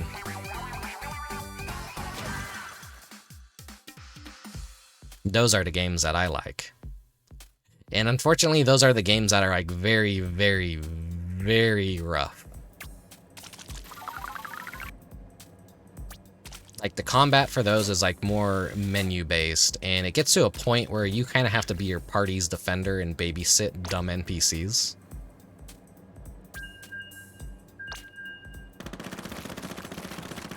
It is odd, because the protagonist of the sequel series is edgy for a little bit, but then he mellows out something fierce. He just permanently looks edgy. Yeah, it's by the design of his class in the game. Like, isn't his whole point is, like, he's the anti-player killer, because he gets betrayed and player killed by a bunch of griefers, and so he's like, I'm gonna become Shadow the Hedgehog, and I'm gonna be the player killer. I'm gonna be the anti-player killer, where I'm only gonna target the player killers.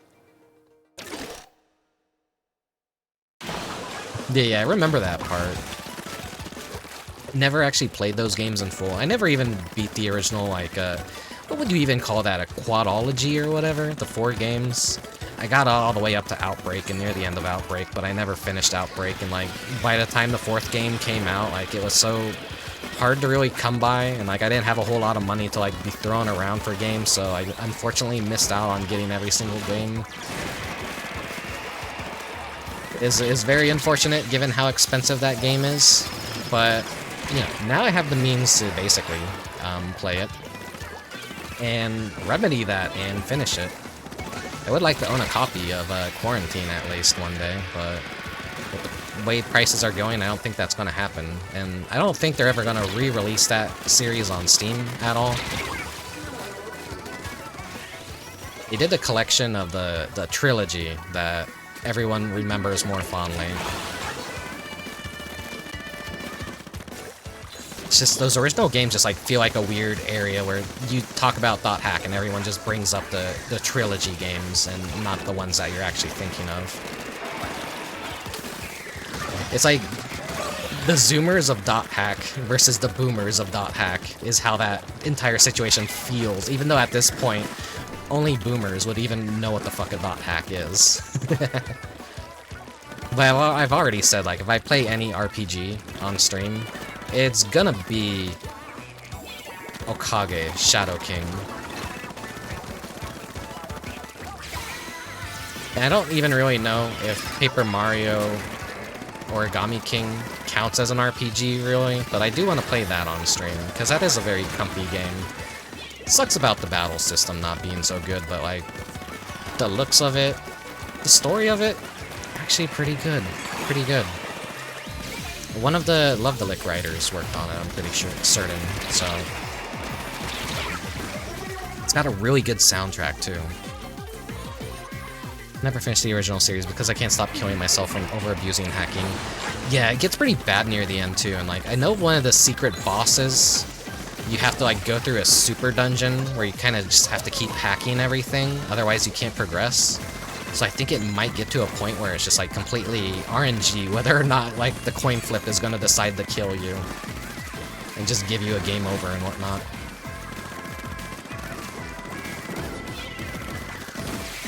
I think it's like the Mia dungeon or whatever, the strange purple cat lady, and, like, she has a secret boss form. Like, you learn what the fuck her deal is, and you actually have to, like, fight her in her true form. Dot hack spoilers for people that will never play the game or even know what the fuck I'm talking about. At least it's not Color Splash. I'm still bummed that they didn't remaster Color Splash and, like, kind of, like, re-release it. Oh my god, we did fucking horrible. They could have, like, they really could have fixed up Color Splash, I feel, and re-released it for the Switch, but that's one of those, like, Wii U exclusive games, along with Kirby Rainbow Curse and Yoshi's Woolly World, that just stay stuck on the Wii U for some reason, that Nintendo has no desire whatsoever to re-release those games outside of that console, so... That's a very strange situation with those games.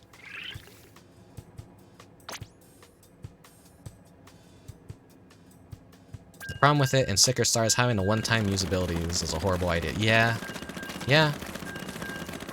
There was fundamentally, like, some really broken shit about the games that if they just removed those, I think it could have actually just been a decent enough experience. Paper Mario's gameplay is very shallow and very basic. Mario RPGs in general are very shallow and very basic. And I think Nintendo realized that, and they were trying to do new things to make it more interactive. But what they don't understand is, people like basic. You see a thing with spikes, and you go, oh, I have to hit that with my hammer. You see a thing with wings, and you go, oh, I can't hit that with my hammer, so I have to jump on it instead. That's all you need. That's all you need. You don't need anything fancy. You don't need to use paint to color in the cards and then use that one time to do an attack. You don't need that extra bullshit. Just fucking let Mario jump on the winged enemy. Let Mario hit the spike enemy with his hammer. But Nintendo's like, no, you can't have that. We have to, like, make it more interactive and interesting. It's like, no, give us basic. We like basic. Yeah, the timed hit system is, like, fairly groundbreaking at the time, too. But that's, like, the Mario RPG in general, so... And that was, like, the very beginnings of Love the Lick. That was, like, that team working on it, basically. Before they left Squaresoft and formed Love the Lick and made Moon RPG, Lack of Love, UFO, A Day in the Life, and then they splintered off and all went their different directions, and, you know, skipped Chibi Robo to Tingle Games, Incredible Crisis, Tulip, Rule of Rose, everything. It always cycles back to Love the Lick.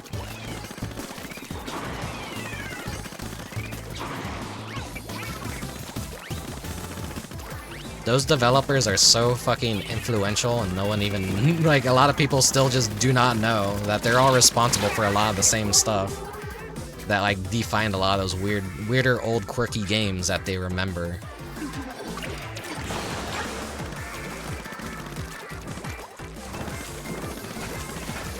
Yeah, the Mario and Luigi games too, like, but those boil down to, like, just getting really sick nasty with the bros moves, and, like, basically you just, like, one-shot bosses and do a bunch of crazy shit. Like, I watched Nano stream Superstar Saga, And he just made an absolute joke of that game that I don't think I'm ever gonna stream that game, because I'm never gonna... You just go like pure crit, pure power, and then you do a bros move, and then the boss dies in one hit. Like, none of the fights actually matter. They're not hard. You just like, you style on them so fucking hard. Ah, god damn it.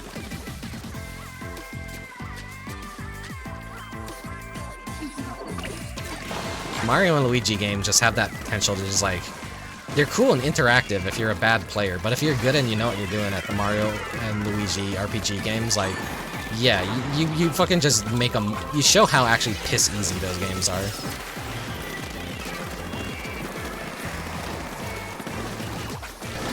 He's just too powerful. Average God Hand Enjoyer. We're not winning that match either.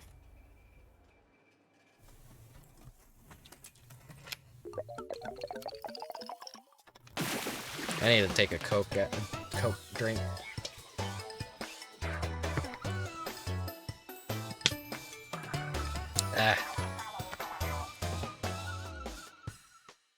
Haven't been doing too hot in these matches, I feel. Just hate how the creators behind Shining Force are all, for intents and purposes, dead. Yeah, it sucks like when an original team breaks up and like they made a lot of really good games. And you just know they're never all gonna get back together and make anything ever again, just like how they used to. It's like when you have that little friend group and then everyone moves on and does everything different in different directions, and then things are never quite the same. Everyone's just gonna branch out and it's just gonna be completely changed, and that old comfy cool development team that you used to know is just, they're not there anymore. You can still call them and get in contact, but you know, others will be working for Nintendo, others will be working for Sony, some will have splintered off and remained indie, some will probably have passed away, or some will just... That's just like a life thing in general, though.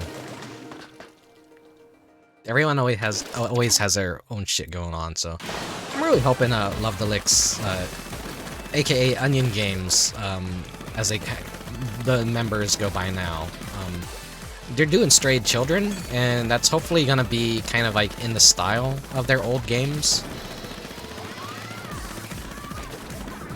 It's looking really good from the trailers that they showed off so far, so can't wait to play that.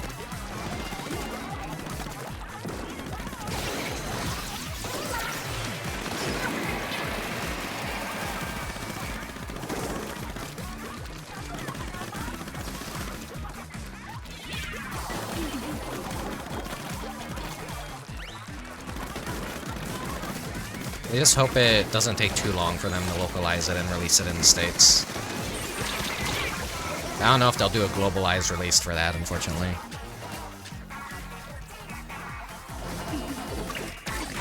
Yeah, Camelot being dead.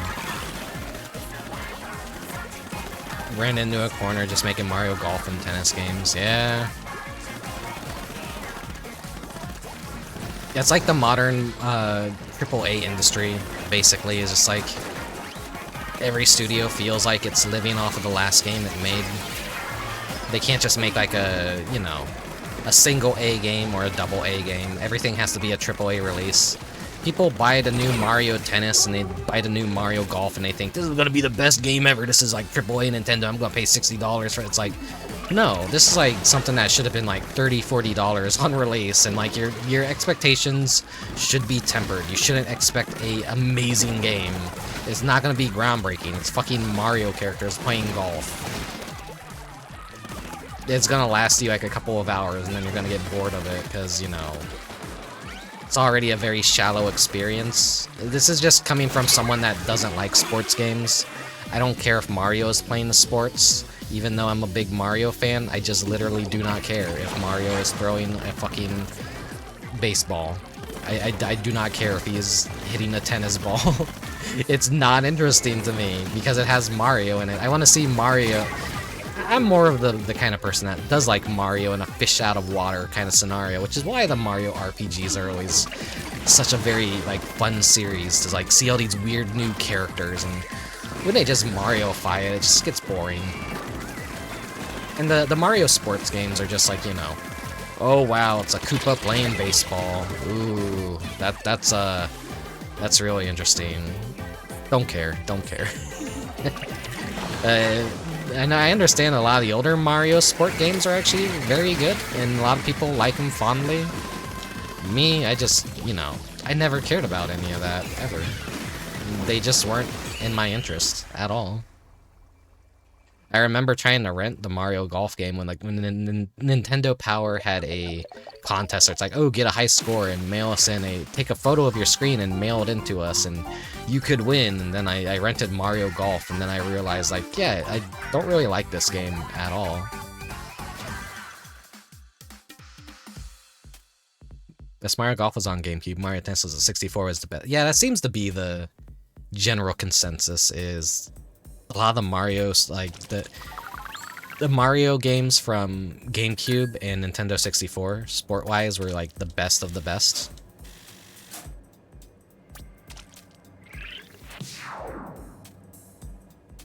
Okay. We're in the final stretch. I'll do a few more matches, then a BRB, and then we'll probably do some Salmon Run. Because I'm pretty good on time right now.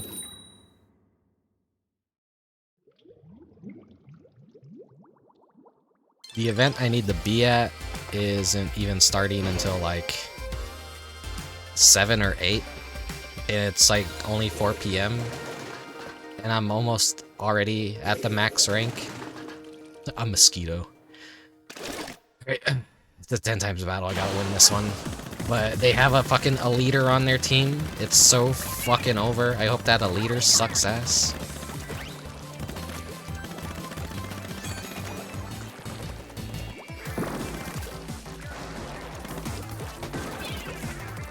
Shit, I was trying to hook it up there.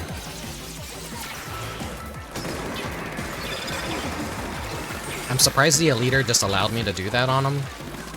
That's actually embarrassing. Ah, shit. Thank you, Filius. I'll take care of myself after this match has stakes. I can't lose it.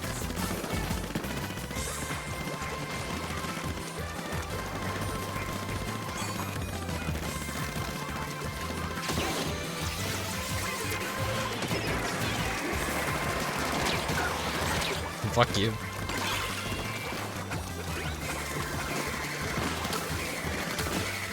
How many fucking fizz bangs do you goddamn have? Shit. We're not doing too hot.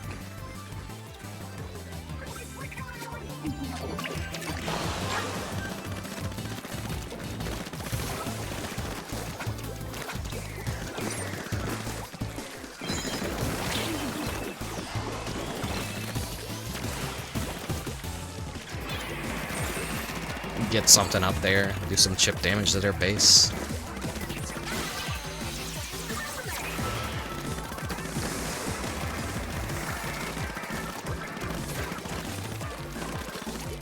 Give my team some time to like kind of recuperate, get some of our base back, equalize the playing field.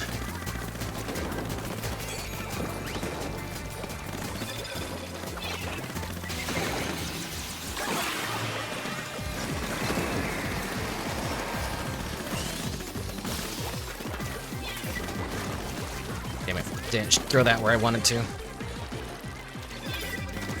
Shit, didn't throw that where I wanted to either. God damn it, I'm dropping the ball here.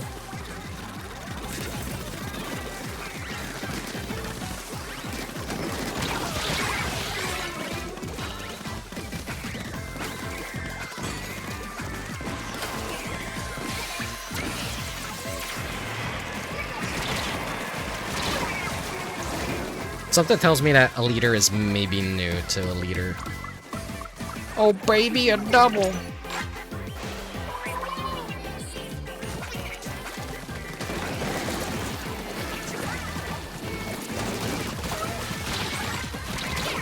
Ah shit.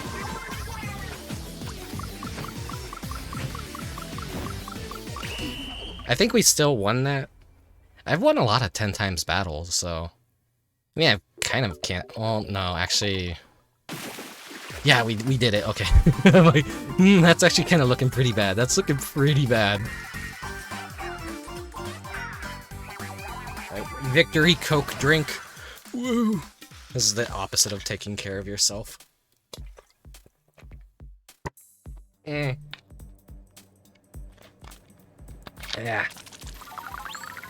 Oh, it tastes so bad, it's good.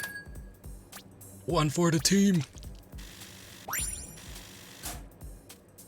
I just want to see that notification of like, yeah, you unlocked these new badges.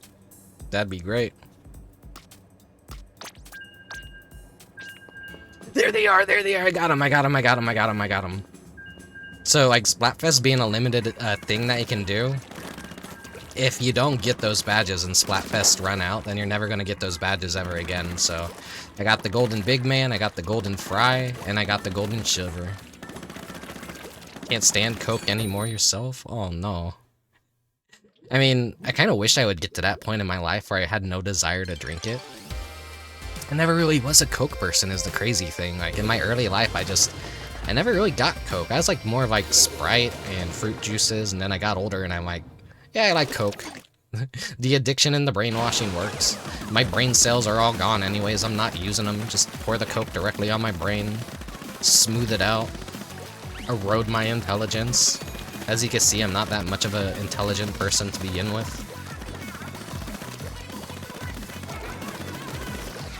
I did like cherry Coke a lot though. Anything with cherry syrup was like usually my favorite.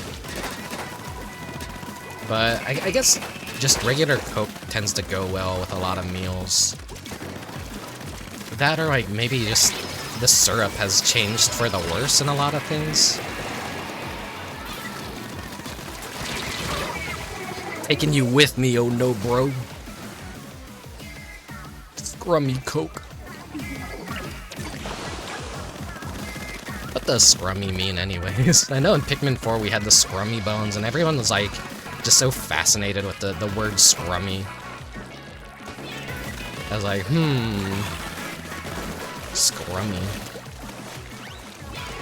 Is it just like a weird way of saying yummy? But also scummy at the same time? Oh, that's a really bad Booyah Bomb placement on my part. Oh no. I'm just kind of gonna try and control this up here if I can.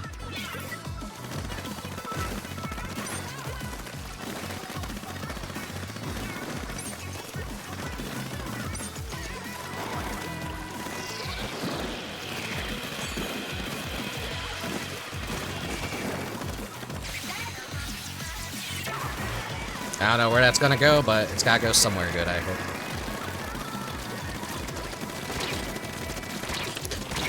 I'm backed into a corner here like an animal. I think it's the Promanchu of Scrumptious and Yummy. Oh, okay, it's Scrummy. Yummy and Scrummy. Scrumptious and Yummy, okay. That's a good word then, that's a good word.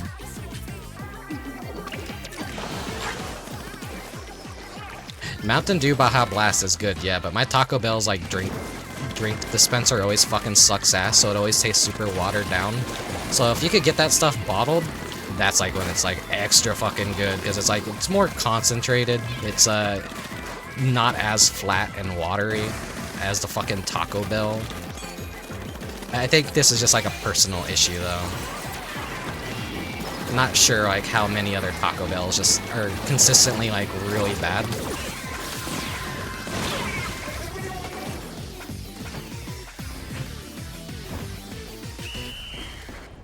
Please tell me my team managed to get back enough to the middle.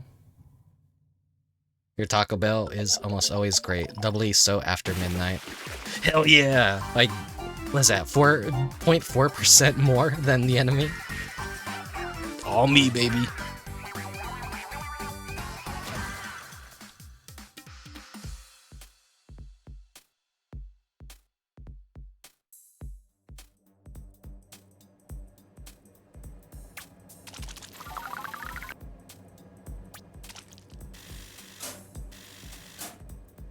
The Taco Bell closest to me, though, is like always kind of notoriously bad.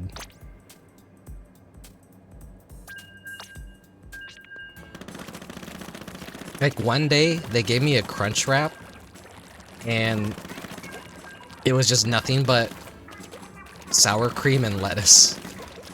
They somehow like thought this guy doesn't want any beef, any tomato, anything else. He just wants lettuce and sour cream in his crunch wrap, and I was so fucking pissed off. I got home, I changed into my PJs, I opened up my crunch wrap ready to chow in. I take one bite and I'm like, ugh. And I look inside, I'm like, where's the beef? Where's everything? It's just lettuce. Oh, I was pissed. I can't remember if I just like sat there to feed it and ate it, or if I actually went back and got a new crunch wrap. I think it was like still during like COVID times, so it was like a fucking hassle and shit. And I remember there's like one stream I was talking about. I can't remember what stream it was that I was talking about that experience, but that happened like a while back. But sometimes you get like a really nice crunch wrap that has a whole lot of stuff and it's like super packed. And sometimes you get it and it feels like there's like absolutely fucking nothing inside of it. And it's just like all tortilla and like maybe a single shred of beef. I tend not to like get the crunch wraps anymore anyway, because like, I don't know, it always feels like too much of a gamble whether or not it's gonna be well made at my Taco Bell.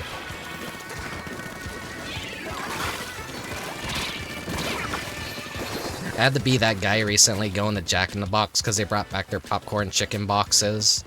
And they're supposed to give you like a bunch of fries as well alongside all the chicken. And so I ordered like the box that came with fries and everything. And they just gave me the chicken. So, you know, me being the American I was, I had to go back through the drive-thru and say like, yeah, you guys just gave me the chicken, you didn't give me my fries? And then the person at the window, you know, she didn't really like English second language, obviously. It made it a lot more harder to deal with. And I was like trying to convey to her like and show her the app and like everything that I ordered from, like it says it comes with fries, and she's like, no, it doesn't come with fries. And I'm like, yeah, it does, I've ordered this before, it comes with fries. And like she's kind of like struggling to understand me, and I'm like trying to like show her the pictures and show her the app, and she's like, no, it doesn't come with fries. And I'm like, it does, please. It's like around my area that's like, it tends to be a problem, unfortunately. So that's why I tend not to like want to like try and win any of these sorts of battles in fast food, because it ends up being I'm gonna get someone that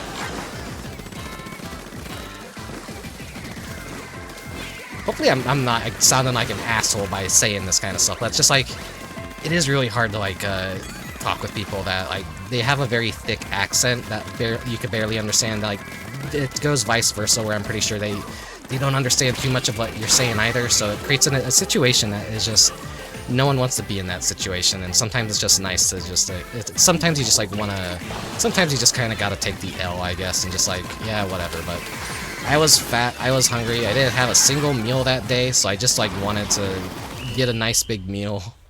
And so I went to Jack in the Box, and like, they gave me half of my meal, and so I wanted to make sure I got the other half of it. Typical fat American. Let's see.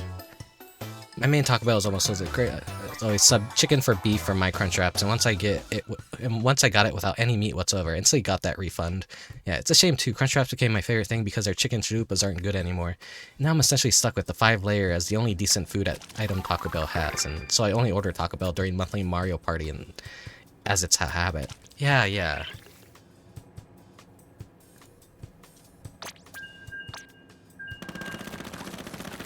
Like, that's the...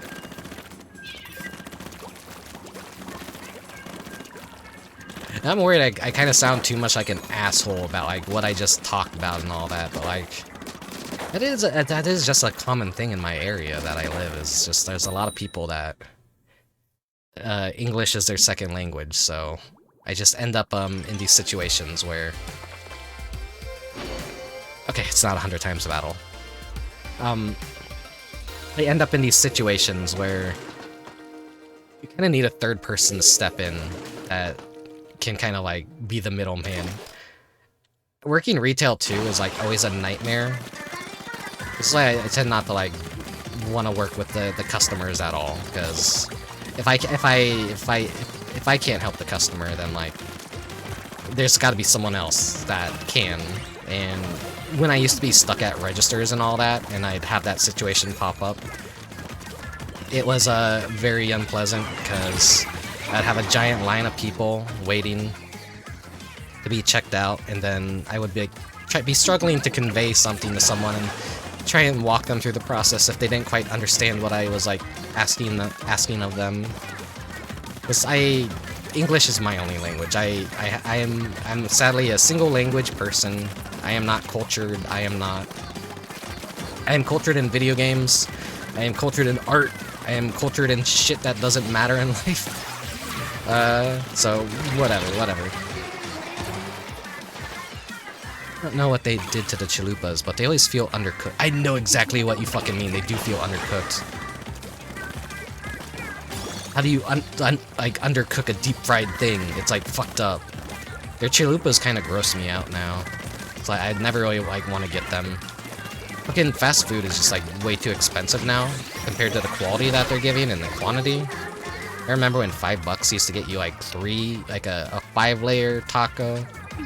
I mean, a 5-layer beefy burrito, a taco, and a crunch wrap, and a drink, and cinnamon twists for $5 and now it's like, it creeped up to $5.69 for a 5-layer beefy burrito, and a crunch wrap, or like a crunch wrap, yeah, and then a drink, and then the same, like the chips or the cinnamon twists. And then it creeped up to $7.99, and now it's like $8.99. And you're getting even less food, it feels. It's like really fucking bad. It's really fucking bad. Like, I'm like not even really going to Taco Bell anymore, because it's just like, you know, it doesn't feel, it's not really filling anymore, and the food just always kind of doesn't taste that good as well. Everything is just like going really fucking bad. Exactly, Lily. Like, meals are $5 or less, and like the coupons for a lot of fast food places. Because I try and be thrifty. I try and use coupons and all that. I've noticed they hiked up the prices. Everything's like increased by $2 or $3 in the span of like 5 months. It's absolutely insane. I'm surprised fast food hasn't gone bankrupt at this point, because are people really that desperate that they're paying these prices for fast food? It feels wrong. The stuff that used to be like basically a easy dinner, a struggle meal, you know it's unhealthy for you, but it's still cheap enough, and like you want hot food on a cold night, and you just don't have time to cook, or you have no desire to cook. It's just nice to get something like that. Hell yeah, I want another 10 times battle. One of theirs quit. Oh, did one of their teammates rage quit? I didn't notice. The breakfast crunch wraps do slap. I used to eat breakfast crunch wraps a lot. Not anymore though, cause the thing that like fuck, what is it called? I don't know. I think egg and tomato causes it to happen, but it causes like weeping blisters or something. Eczema or whatever. That like suddenly like activated in my body, so now like whenever I eat a lot of tomato stuff or like egg, it kind of causes that to happen with my hand. I'm kind of hoping it goes away and I could kind of start eating tomato and egg again, but I know that's probably just cope. Because I'm Italian, I need to be able to eat tomato. Not being Italian, not being able to eat tomato is like a great sin. And if eggs end up like causing that to happen too, then like I can't eat breakfast anymore, and that's like very unfortunate, because egg is very delicious. So it's been taking a long time to like kind of like purge my diet of those two things and watch and monitor the situation, and it seems my hand has gotten a lot more better. It's that thing isn't happening anymore. Just slightly small if like I have something like with minor tomatoes in it. So I can eat something with egg once it's completely gone and see if egg causes it to react, and because, you know, it's really hard not to eat anything with tomatoes. Because everything has tomatoes. Or like some sort of tomato-based sauce, and it's hard to see like what's actually causing it. Anyways, gross medical stuff. Woo woo woo woo! I love getting old. I love my body doing things that I never anticipate. Is this the first time I've seen a fucking team bear? What the fuck? I'm like, that's not pink. What the hell? Oh, that's one of my coworkers' buddies, Italian. He's allergic to gluten. Fucking rest in peace, man. Holy shit. A life without pizza. It's not a life worth living if you're an Italian.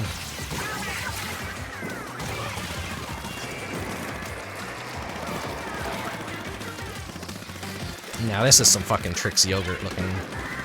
Oh my god. It's such a good ink color too. I'm sad I didn't get to have that as my team color. It would have been perfect.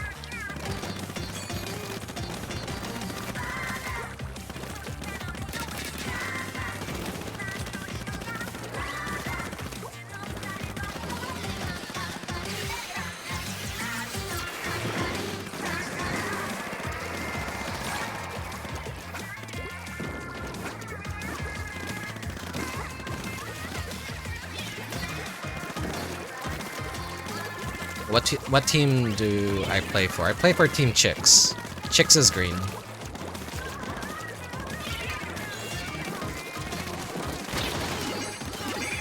I always assume that's like easy to kind of tell, but maybe like if you don't play Splatoon, you actually don't realize it. I feel like there's enough clues that it's obvious what team I'm playing for. Usually I'll have a prop with me or whatever to symbolize what team I'm playing for. But I couldn't really think of anything this stream. I kinda wanted to draw a little, like, chick asset. Or do something, but like, I just didn't have the time to do it. I just had no motivation to do anything interesting for this stream, really. I just want to show up, play Splatoon, and I knew I was gonna, like, be short on time anyways. It's always kind of a crapshoot whether or not, like, these Splatoon 3 streams, like, go well, or if they're just, like, a miserable experience. Sometimes they end up a very miserable stream. Sometimes they end up a really good stream. This Splatfest was strangely very interesting, and has been a good stream so far, I would say.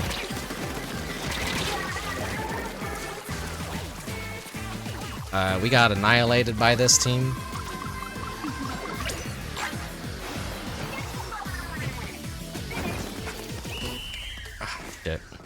I don't think we could recover enough in time to sway that in our favor. Though I can hope. We did get into their base, but they absolutely still wrecked us. Pretty close, but if we had someone on the right side of the map, we could have did that way better. It's out pizza, pasta, strombolis, calzones. Yeah, it's pure suffering for him that a family get together. Oh my god, yeah, that's a fucking nightmare too. Having an Italian family and then being allergic to a core like Italian ingredient, you could literally like eat nothing. It sucks ass. It's because it's my dad's birthday very recently, like at the start of the month. I had to go eat a bunch of Italian food, of course. And then I noticed, like, it did cause the flare-up in my hand to happen of the eczema stuff, or the weeping eczema, I think it's called. And so, like, I haven't eaten tomato since, and it's gone down. So I think it's definitely tomato. Incubusy! Incubusy! Someone's name on the enemy team is Incubusy.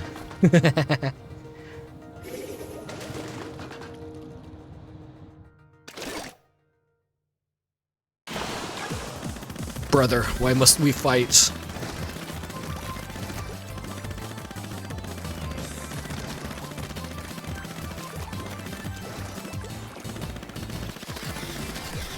So, I mean, I don't mind eating a little bit of tomato if it causes it to kind of pop up and it's like manageable with a little bit of medicine or cream or whatever, a topical or whatever. Just when I didn't know what the fuck was going on with my hand though, it was just like, obviously I was just eating a lot of tomato and I didn't realize what was causing it or what it even was. I thought it was like poison oak or poison ivy or something, and I was like trying to get it under control for the longest time.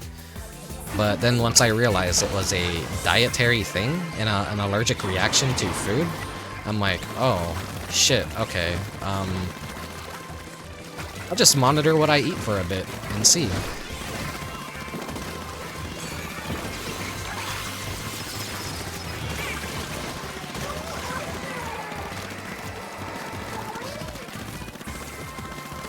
And it's unfortunate that it happens on my dominant hand. Because I need that hand to draw. I need that hand when I'm playing video games. And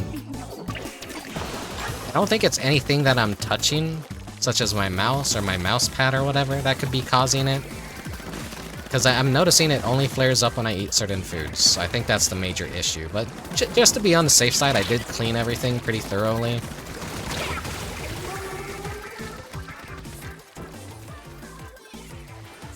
I don't know if it could be a chemical reaction to like a material in the mouse or whatever. I do need to like change out my mouse because it's like definitely showing a lot of wear. I do have a new one that I never opened up yet. I just gotta like pull it out, but like then it's like setting up new hardware and everything. It's like the sensitivity goes all different for a while, and that's always unpleasant to deal with.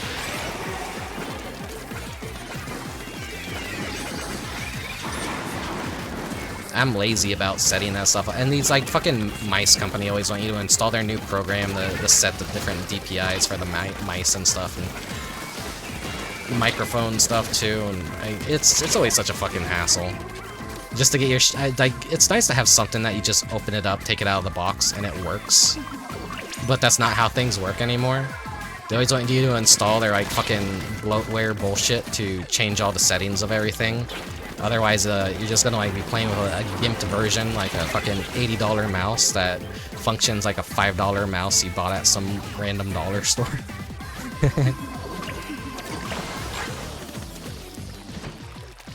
They chose the bunny life for their incubusy. Now it's time for them to be shown the truth about the pecking order. I mean, with a name like that, he probably does enjoy.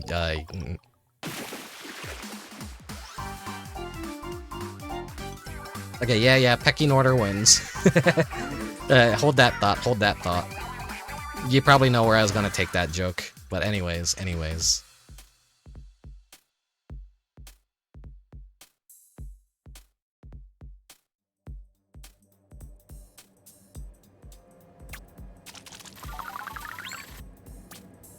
I'm noticing a lot of poppin' when it comes to Splatoon now that wasn't previously there, and I have to wonder, is that a result of my Switch just showing age?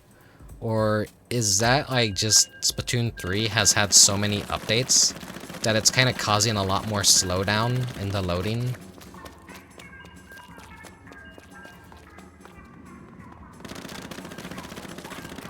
They got sent into the coop where they belong. That they did.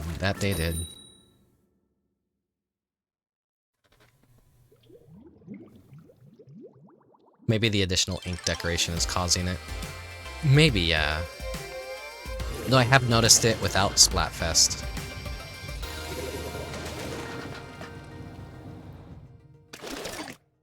Like, sometimes a character portrait just doesn't instantly load in. You see, like, the little placeholder of, like, where it would be. And Nintendo's usually very good at optimization with their games, that you never notice things like that in their products. That's more of like a other AAA developer thing where like you get used to like the pop-in being really bad and like things being laggy, but I mean Nintendo kind of has been dropping the ball recently. There has been a lot of change with Nintendo and their leadership and their development. Presumably more data equals more loading, which might cause more lagging. Yeah. A lot of older games too, because they were like on discs and all that. Like just imagine, like, what would happen if you were to add more data onto that disk? It would probably take longer for it to load, right? I don't do my games digitally, though. I do the physical carts. But I don't know if that has any, like... if it's just faster to have it digitally downloaded at this point, or, like, have it read from a cart. I know discs kind of, disc became a format that isn't really used anymore.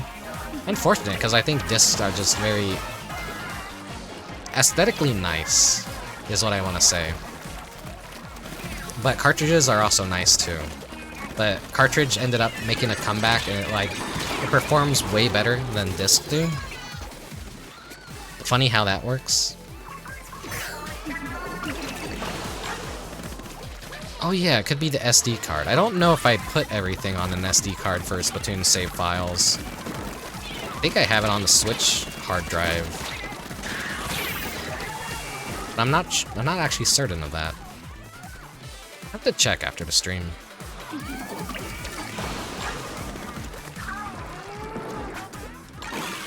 I fucking forget I have these fizz bangs all the time.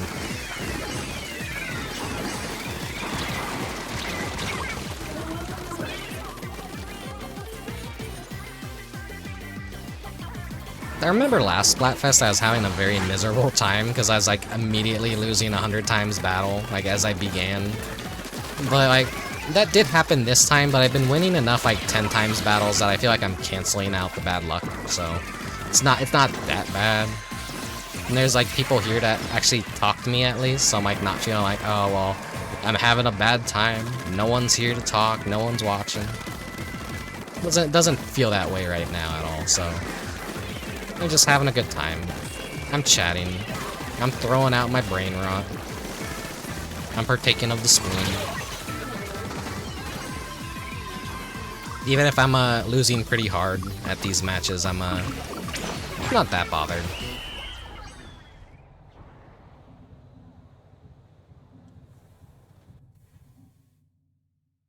I do hope Team Chick wins, though.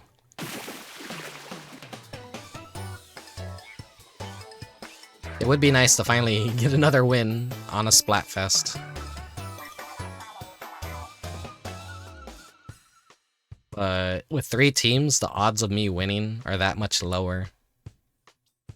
I still prefer the even split of team versus team rather than 3-way battles.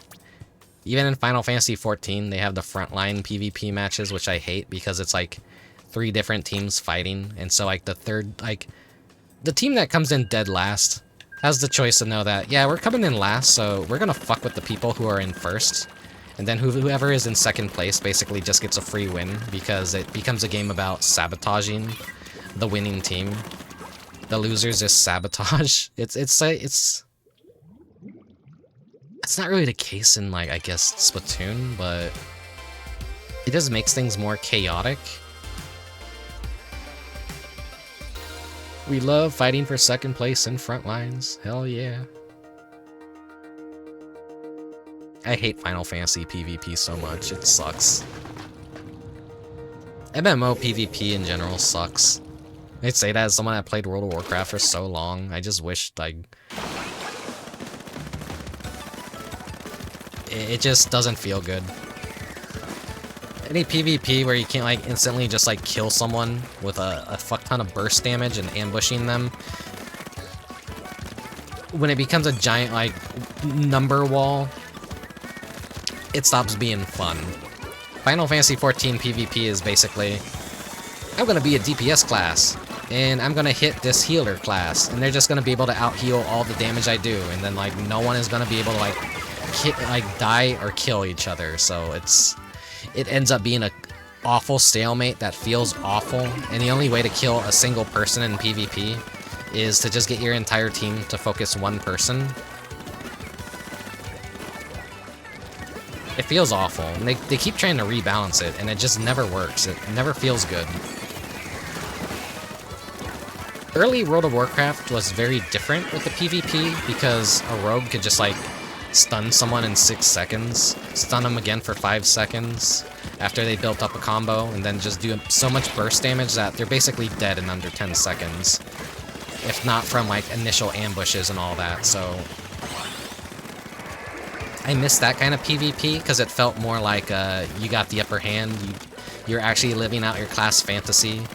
You could, easily kill healers and mages very quickly, which was, like, your job, but then it became so bad that, like, even casters had way too much hit points, and it was no longer possible to, you know, kill them in under 10 seconds, and they could just, like, murder you instantly.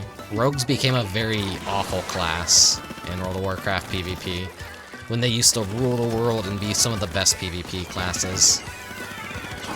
Just when everyone feels like a tank and a warrior in PvP, that's like when you know you, like, failed your PvP modes. God damn it. Team not Bunny, maybe one day I'll be in the same team as you. Yeah, no, I like birds. I like birds, of course I'm gonna be on the bird team. If it wasn't, like, if birds weren't even an option, I would have been on Team Cub anyways, just kind of for that color alone. Because, like, when it comes to mammals, like, I'm more of an avian person. I like birds.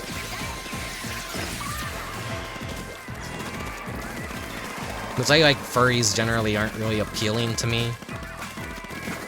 Because, like, I'm not really a big fan of just mammal creatures in general.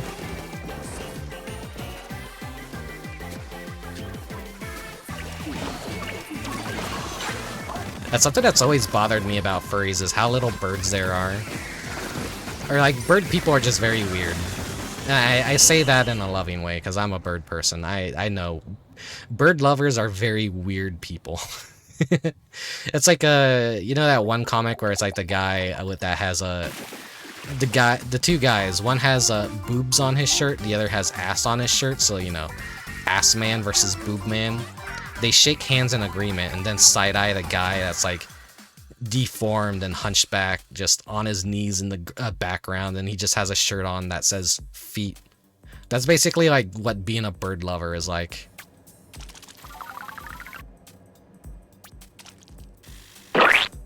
You're just weird.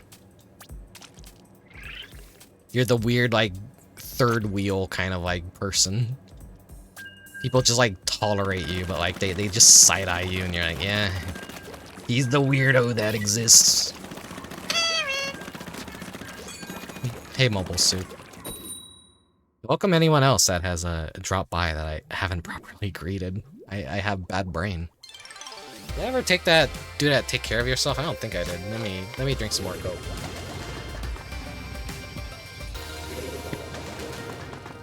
Oh, yummy. They got Burger and Sega on their team. Man, speaking of that, I really need to make a thumbnail for my Christmas stream last year. I still haven't done that, my Sega Christmas stream. It's already, like, nearly 4 months into the new year, and I'm like, the year isn't even new anymore. I still haven't made a custom thumbnail for that stream. I purposely number all my thumbnails too, so I just have, like, I'm missing the one where the Christmas stream would be. I gotta do that before my 2nd anniversary so I can include it in the thumbnail showcase that I plan to do. Making thumbnails for all your streams are really fun. I highly recommend it, but it takes a lot of time too, so if you're incapable of giving it the time that it needs, then that's unfortunate. Thumbnails are fun, but also very time-consuming. I'd definitely stream a lot more video games if I didn't have to make thumbnails, so don't follow my advice. Don't make thumbnails. Just have fun with streaming.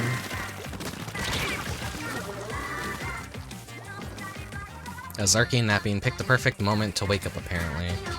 I see, I see.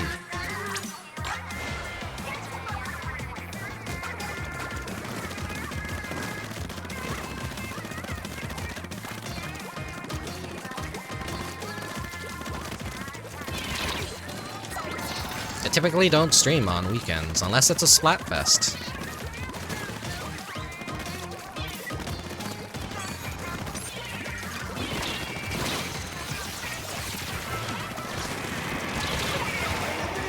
And it's very rare to catch me on a day where I stream back to back.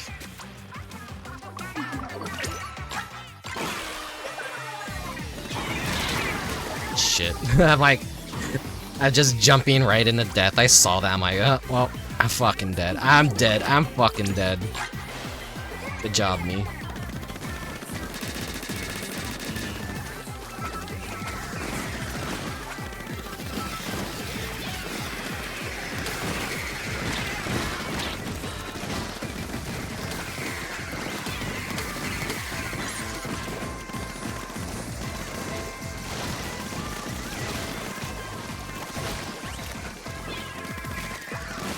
Get that roof up there. Fuck up their base a bit.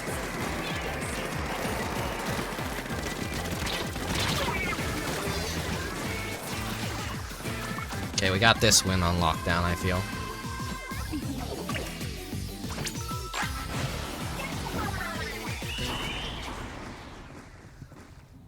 I know Nano has probably left the stream by now to go work on his stream. Because he always streams on the weekend.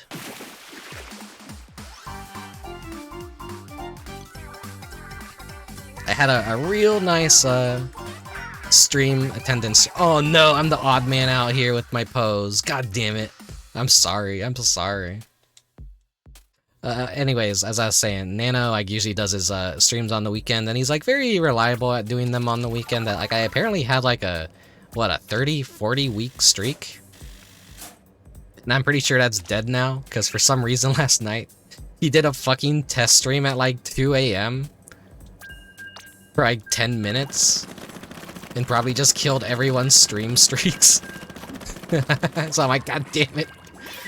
That's a bummer. Oh well. I do kind of hate how like these fucking streaming services gamify streaming, like, oh yeah, you have to be at everyone's stream, otherwise you miss your stream streak. Good, honestly. Yeah, it's like a lot more freeing. Then it's like no pressure to like you have to. You lost yours due to an outage. Oh, it doesn't count on the phone, does it? So you'd probably have to like conserve your energy on the phone if you have an outage for like an emergency, instead of like watching some goon play some fucking goofy ass Scrimlow games. He did that on purpose, though, I bet. He's like, yeah, I don't like how many people I have such high numbers in stream attendance for my shit, so I'm gonna sabotage everything. It seems like a Nano move he would do.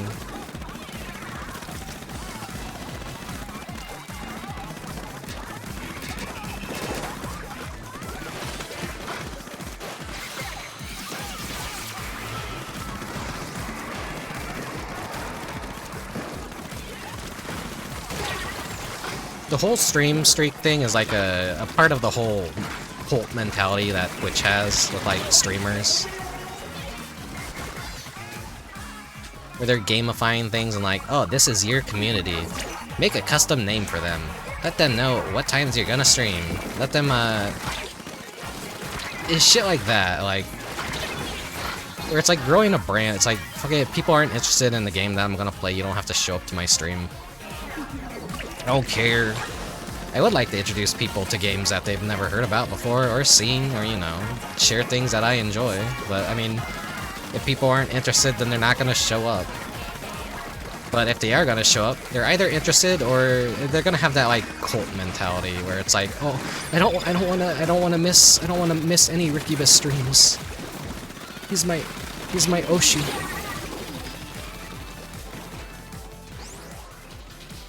The whole streamer culture thing is basically it is like a very softcore cult kind of like thing. Like when you look at it and like the statistics and like how it works and what you do to hook people, it's like very eye-opening of like how actually kind of like underlying cultish behavior everything is. And I don't really like vibe with that too well. And I don't like being that for anyone else either. Like you know, if I like someone, I'll show up to their streams and I'll check out what they're doing, but I'm not gonna like dedicate my entire existence and brand myself for someone else necessarily. I got my own hopes and dreams about things too, you know? Gotta be the cult leader, not them. Kind of ironic though, considering like Cult of the Lamb was like one of those games that like literally every VTuber was playing for months and months whenever updates came out. And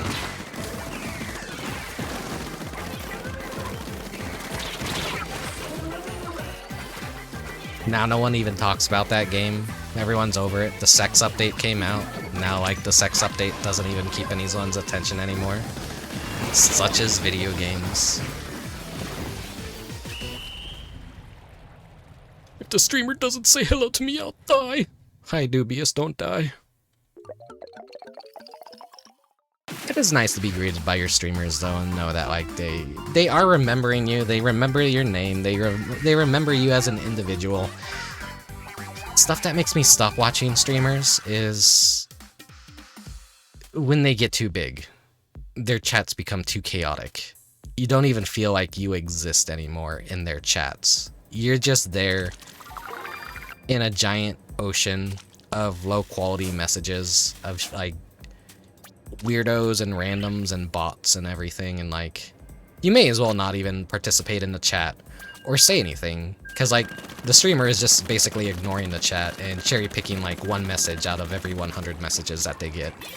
That's what kills streaming for me. That's what kills streamers for me in general too, is like they don't engage with their audience. They're not interested in their audience. They're closed off, but you're there as a means of like profit for them. And that's the kind of streaming and cult mentality shit that kind of really turns me away from a streamer after a while. If I watch a big streamer, like, you know, obviously I watch a lot of Vine Sauce, I watch a lot of Varg Skeletor, aka Joel. And, you know, I never participate in the Vine Sauce community. I never really interact with anyone, well, besides like a few friends that are Vine Sauce adjacent. Like, I'm friends with Jackal. And Jackal does a lot of stuff for Vinny and is a mod of Vinny and all that. But, I mean, in terms of like Vine Sauce community stuff, like I don't participate in, I don't really do anything. I just, you know, I'm an outsider. I don't have a voice in the community. I have no desire to be a part of that. I just enjoy consuming their content, occasionally being in the streams. But it's like a very different stream kind of culture. Me watching a lot more indie people and smaller streamers made me appreciate the value of actually having a voice in someone else's community. The indie aspect is like really nice of streaming, and it does make indie people really happy when they see people show up to their chat consistently and talk, and like they could, you know, make friends, and it actually feels more social, and you're like, wait, what? Streaming isn't just supposed to be about having like 1,000 viewers and like random bots saying weird, creepy, cringe shit that makes you feel uncomfortable. People are, you know, you're actually supposed to enjoy your chat. You are supposed to have a back and forth conversation with people. You're supposed to remember who's who, and like, it is kind of like really eye-opening and nice about the indie VTubing sphere. And just small streamers in general is just, yeah.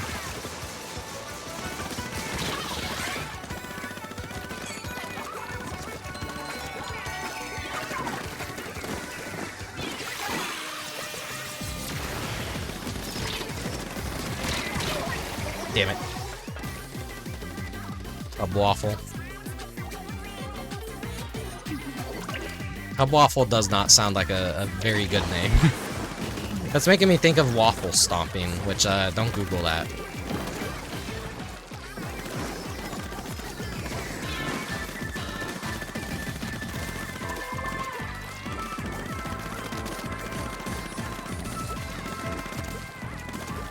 I used to watch big streamers until I realized I hated everyone there. Oh.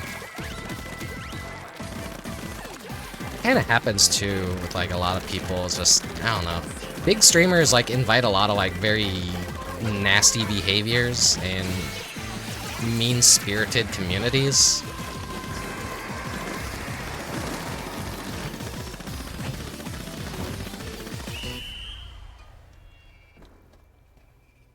I watch like I don't watch these people, but like whenever I see into their little enclosure, how these, oh my god, that was all me right there that even won this match for my team. Holy shit. This is why I love backdooring. If I get that much control over their base and they're just ignoring me, as long as my team could kind of push them out of our base and kind of control a little bit more area, that happens. Anyways, when I'm looking at these bigger streamers and their little like zoo enclosure, they're just reacting to slop content. They're just mean, nasty people reacting to mean, nasty things.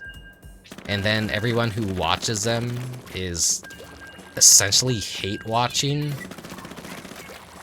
And they're making a spectacle out of how stupid their favorite idiot streamer is. That it almost feels like they watch this streamer because they hate the streamer at the same time. I don't really understand it, like, at all.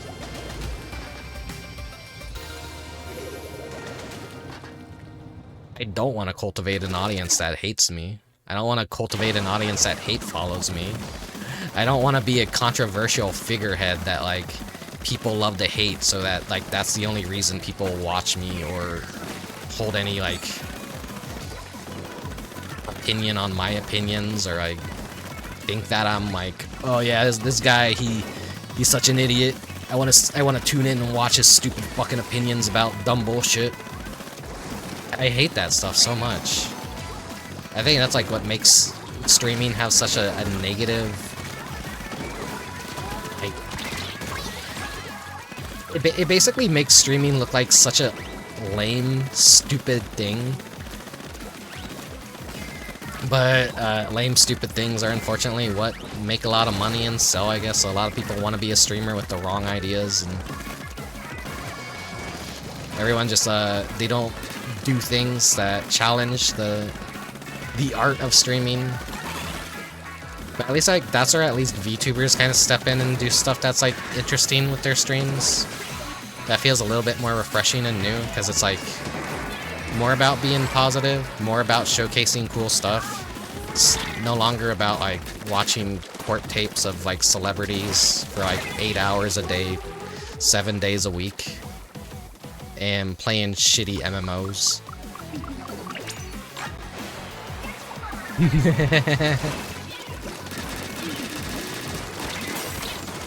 I'm not gonna shit on DSP, because I know, like, the DSP curse is very real. Bad things will happen to you if you shit on DSP, so, you know. He's fine in my book. DSP curse, please don't curse me to make my balls explode.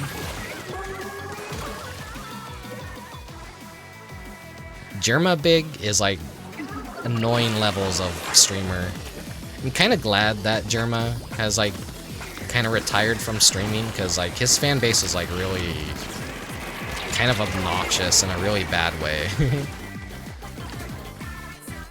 I gotta admit, like, I like Vinny and Joel, but, like, because they were adjacent to, like, Germa and everything, the Germa fans kept, like, infesting their streams and making everything about Germa, and the fans of Germa are just, like, so outspoken and so obsessed with Germa that, like, there's no breathing room for anyone else, it feels like. So it's kind of, like, nice that Germa has stepped back and retired, because, like, that has cooled down a lot, where people aren't obsessed with Germa 24/7 like they used to be.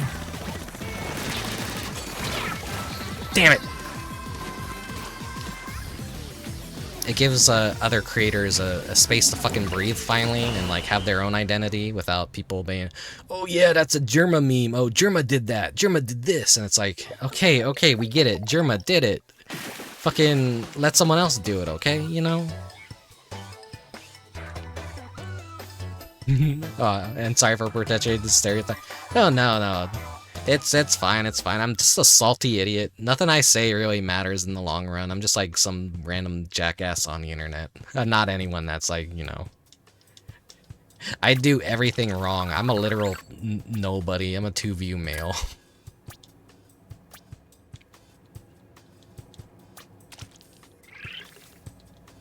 I'm just saying, like, as a Vine Sauce watcher, it was like getting to a point where the Germa fans are like, they felt like an STD on Vine Sauce fans, basically.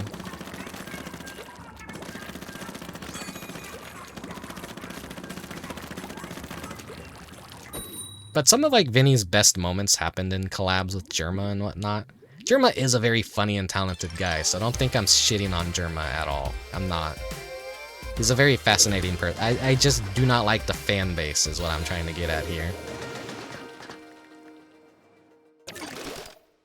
He earned his fans, but the curse of being famous and having a fan base is you do attract a lot of people that sometimes, you know, sometimes you just attract an audience that becomes so out of your control that things just stop being small and comfortable. And then sometimes that fan base will just start making other people uncomfortable. I mean, look at Undertale. Look at Homestuck. Look at any, like, whatever is popular in culture. And it always becomes so full of these types of people that give a very negative and bad impression of what they're a fan of.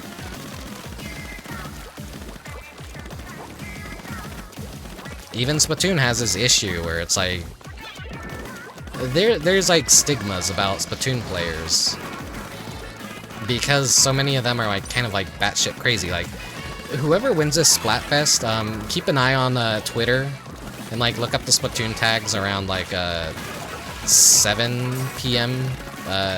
PDT.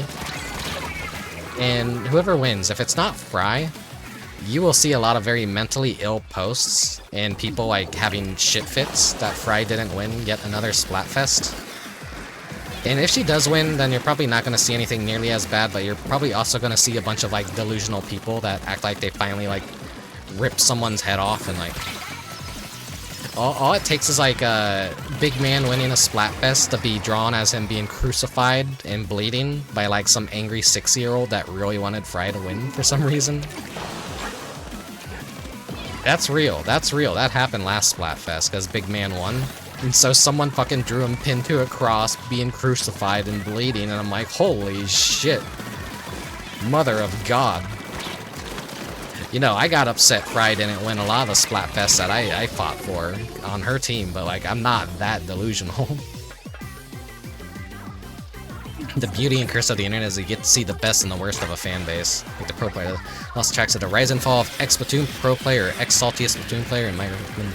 That's a fucking thing. I haven't even seen shit like that, but like, every time I see Splatoon YouTubers and like, just people that make Splatoon content, I kind of like cringe at them, honestly. Because I'm like, I don't take the game too seriously. But some people make like Splatoon their entire lifestyle, and like I do not understand that. It's like baby's first fandom, so it invites a lot of like weird stereotype kind of like players that do a lot of weird things and say a lot of weird things. Big man sacrificed for our sins. Essentially, yeah.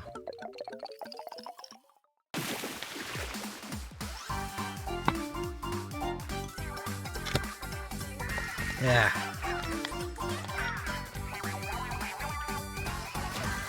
Just because I win a 100 times battle or lose a 100 times battle in one category doesn't completely erase all my wins that I make during a Splatfest. It's if I lose a 100 times battle in all 3 categories. Then that means I'm truly in the red. I've realized. But, you know, I haven't had that happen in Pro, so whatever I'm winning in Pro is also adding to things.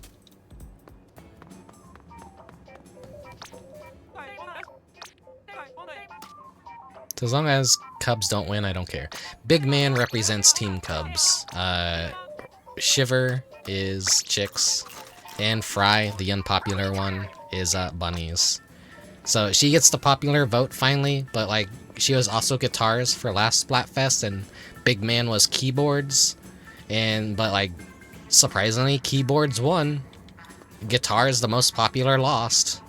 And so that's why I think, like, chicks are gonna lose, bunnies are gonna be second, and cubs are gonna come in first again. Because Splatoon is, like, fucking funny like that. Sometimes the least popular choice will come out on top. Rick is that dude. What do you mean Rick is that dude? What did I say that? What makes me that dude? Here, enjoy the visuals for a bit. It's big man. They all have their spring get-ups on, so they all have like these like very clown vomit colors that are really cool. That's Shiver. She's the popular one that basically almost always wins. And this is Fry right here, who has a very, very, very, very nasty losing streak. Unless it's a Japanese exclusive Splatfest, in which case she always seems to win the Japanese exclusive Splatfests. Funny how that works out.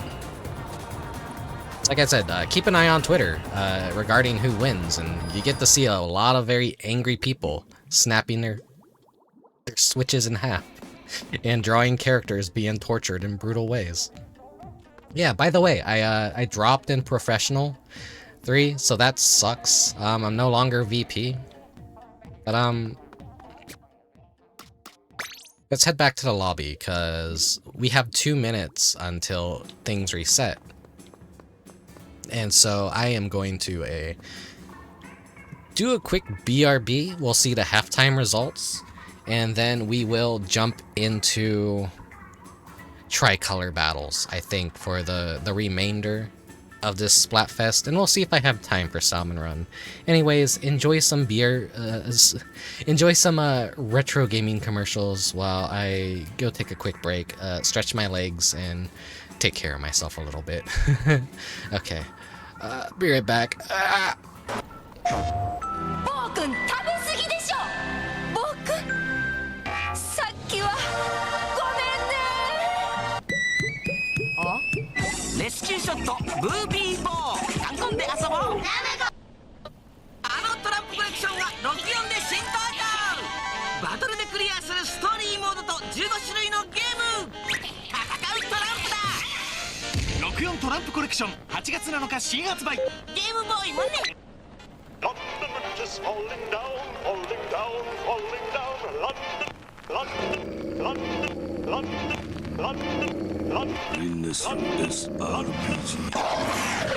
London Atlas. 人類の皆さん、永遠に楽しんでください。配給ファイナルついに登場。対戦もハマるんです。プレイステーション。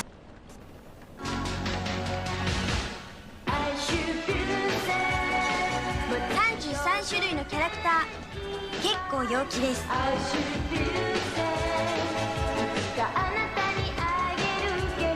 ってらっしゃい、いらっしゃい。近日発売、毎度どうも。この夏おすすめ、ファミコンディスク。危機開会と仲間たち。対等。 Hey, where'd you get that? Taco Bell. It's one of those Nintendo guys, huh? Donkey Kong. I see it. In a minute. Come on. Oh, come on, Dad. All right, guys. We're going to Taco Bell. Yeah. Nintendo toys, free with a kid's meal or 99 cents with a holiday gift box. The perfect gift for your kids. Hey, yours is bigger. I think somebody needs a nap. Taco Bell, want some? これじゃピーチ姫を助けに行けないよ。私が塗ってあげる。ありがとう。いろんな色で楽しく塗れる。塗りんこクラブマリオシリーズ新登場。ポチッとにゃポチッとにゃポチッとにゃポチッとにゃ新世代落ち物系のビールパズルポチッとにゃ好評発売中。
Ronaldinho, success!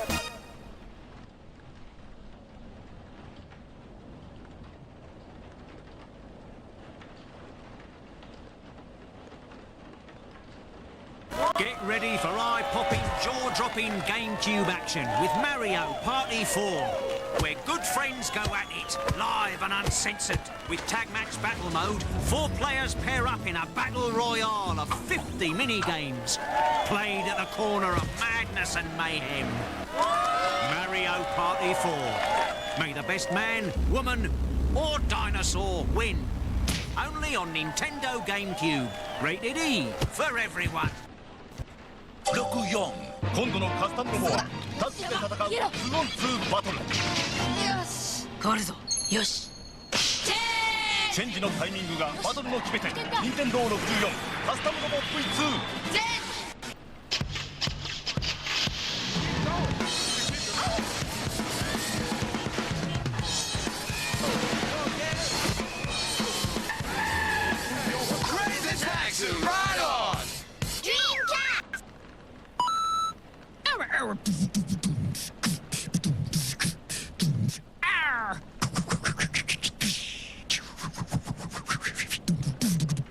マリオがボールで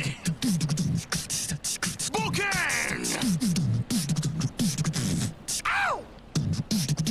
ボールで冒険。ボールで冒険。マリオがボールで冒険。マリオがボールで冒険。ゲームボーイアドバンススーパーマリオボール。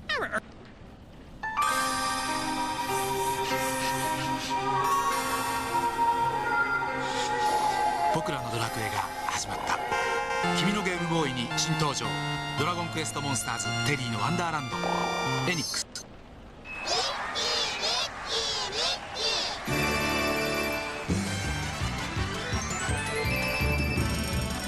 ゲームギアソフトミッキーマウスのキャッスルイリュージョン新発売。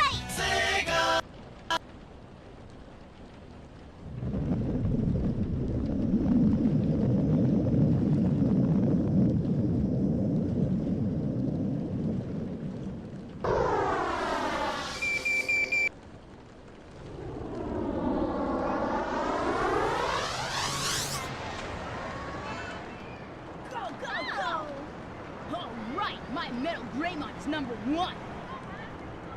Oh, lost again. Let's have a battle with my metal Mamemon. Okay.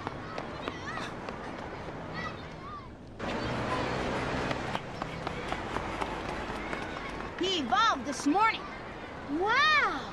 I bet he can beat Metal Greymon. No way, your shrimp won't have a chance.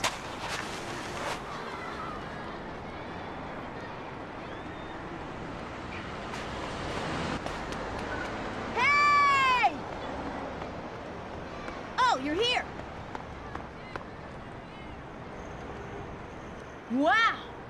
Metal Greymon and Metal Mamemon. We'll see who wins now.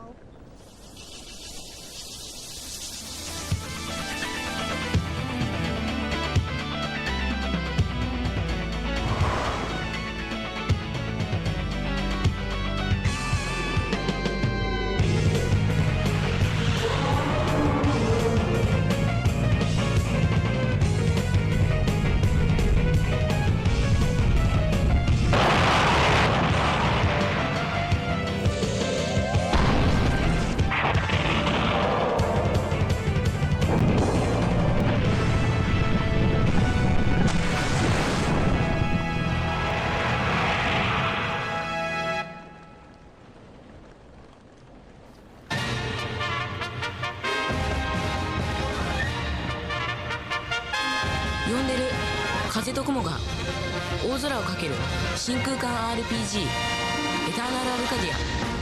Dream Cat!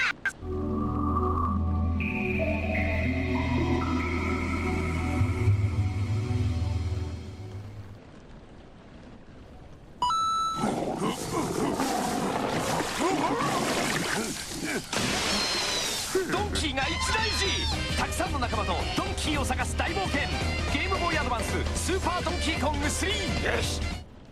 うわー、来た来た。メダルキーホルルダーに粘土消しゴム、見せて見せてスタンプキットにくるくる UFO、 ラッキーシール、あ、スケボーペンセットだ。きたきた。あ、お隣。また総計6000名様に当たるびっくり宝箱パート2。しっかり食べてピーチ姫を送ろうね。永谷園のマリオカレーとマリオふりかけ。ゲームキューブ。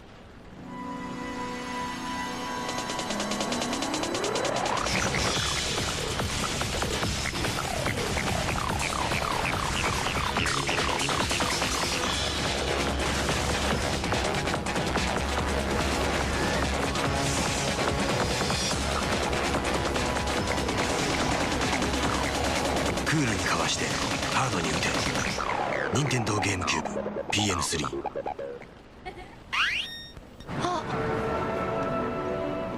落ちるから伝うへ。心温まるアクションパズル。阿弥陀を動かし水滴を集める種をまく鳥。ワンダースワン。ドキドキがワクワクのナムコです。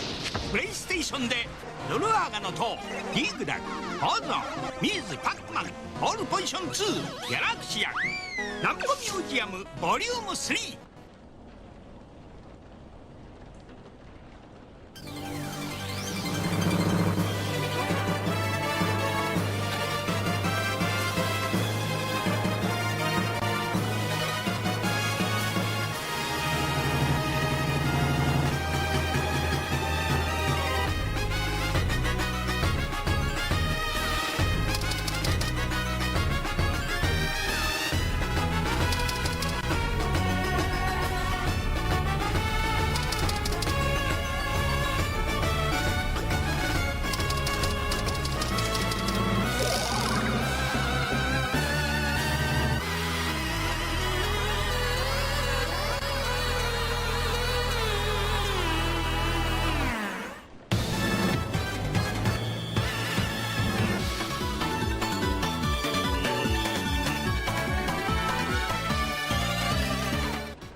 UFO の中での宇宙人の娯楽はレーザーアクティブというマシンなんです。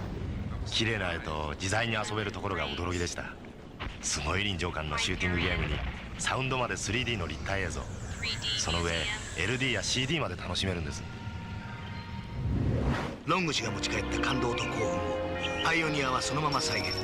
未体験と遊ぶ、それがレーザーアクティブ。私の体験ビデオ差し上げます。パイオニア。みんなも知ってるかわいいクマさんのとっても楽しいアクションゲームができたよ。スーパーファミコン用ソフトヨギーペア。あなたもやってみない？マジファクト。もしもこの世の中に夢の楽園があったとしたら、高橋名人のノンストップアクションゲームゲームボーイ高橋名人の冒険島3、ファミコン版もよろしく。でっかい夏のでっかいタッグ、ブレイブフェンサー武蔵伝プラスファイナルファンタジー8体験版もついてくる。デジキューブ。 When the moon is full and trees are bare, walk through the cemetery if you dare, where skeletons rot and corpses fester. Locate the tomb with the skull of a jester. Feed him the token all shiny and new. It is then that Carnival will return for you.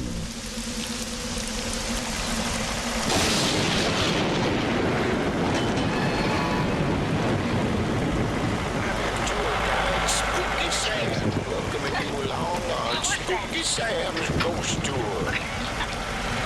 On your left, you'll see the tomb of Ludwig von Token Taker, where the legend of Greeley Valley all got started. You all know the legend of Greeley Valley.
おばちゃん、これ見てこれ。おお、ハイラルの紋章。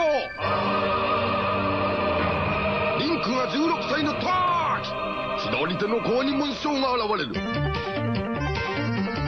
これこそが真の勇者の証。アクションロールプレイングゲーム「ゼルダの伝説パート2リンクの冒険」。ここまで来たらやめられない。やればやるほどディスクシステム。ゲームボーイアドバンス。語り継がれる伝説がある、伝えたい感動がある。シリーズ2作ここに復活。サンサーラナーがワンツー。竜と一緒にいざ世界の果て。寝ないとやばいぞ文字ぴったん。分かっちゃいるけど文字ぴったん。やるなハマるぞ文字ぴったん。文字ぴったん文字ぴったん。PSP。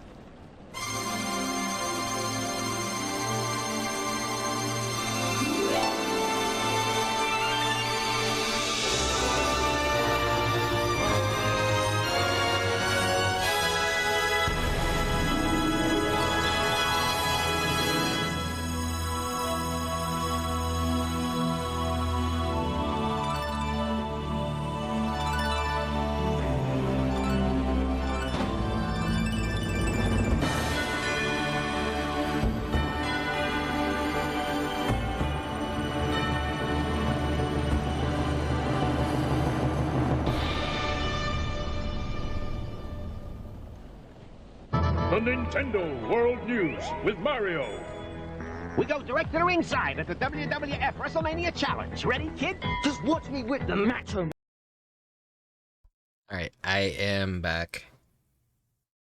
Sorry for the extended break, but I need to get up, walk around, get the blood flowing in my legs again. I saw a lot of really good stuff played during the BRB segment. It's all randomized too, and it's not any commercial reel that you would just download off of YouTube and just like have a very set progression of it. It's basically like a retro gaming media gacha. And I added a whole bunch of new commercials and intros and everything to it recently. We got the halftime. Get the ink flowing, yeah. Who's ready to toss some fizz bangs? Not me, I fucking hate fizz bangs. Alright, who's winning? Oh wow. Well, no, well, that means that they're just gonna fucking lose now. Chicks is dead last. Cub is very close. It's very tied between Cub and Bunnies, but I think Cub is gonna steal.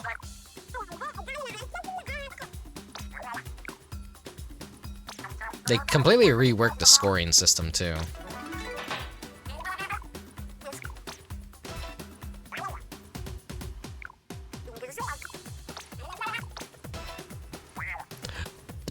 Mahi Mahi Resort for Tricolor. Oh, this is gonna be weird. How's that gonna work out?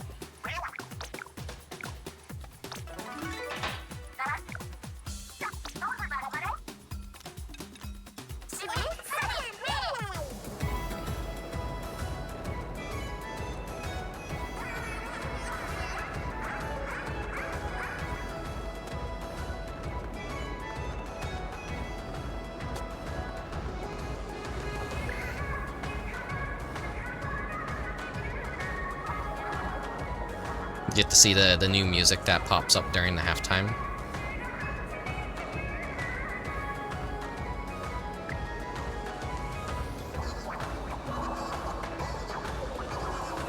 Wait, I just now noticed that Big Man's cheeks, they're painted on.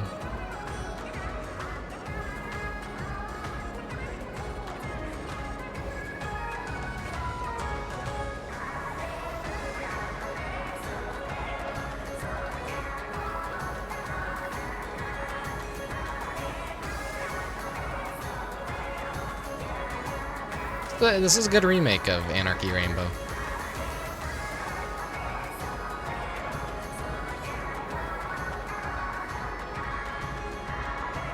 It's got like bagpipes in it too.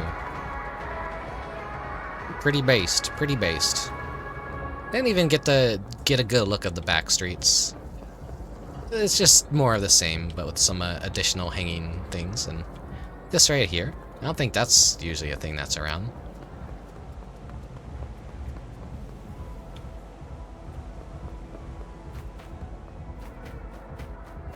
I still love the effect of like how you get back here and like all the music kind of gets muffled a bit.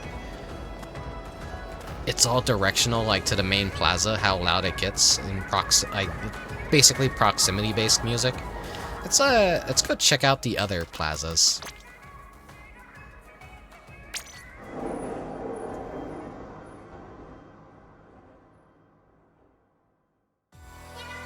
Only they get some new music. The other ones are, you know.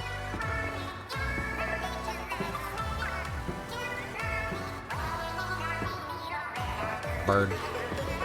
Zones drawing.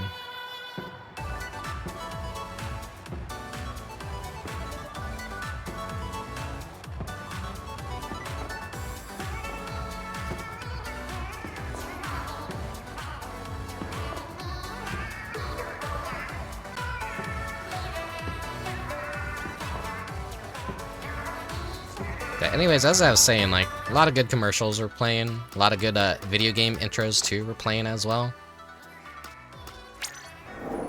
I haven't been streaming much the past week, but I have been collecting a lot of the media that I lost. Wait. Had to.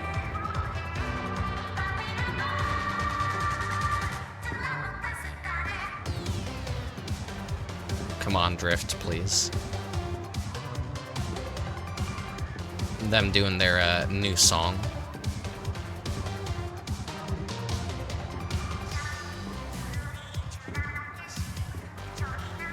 So all the major changes are basically in the plaza for Splatsville, which we'll head back to, because this is where you want to be for Springfest. This is where they go the most ham for Splatfests here. Inkopolis kind of seems like the most lamest now.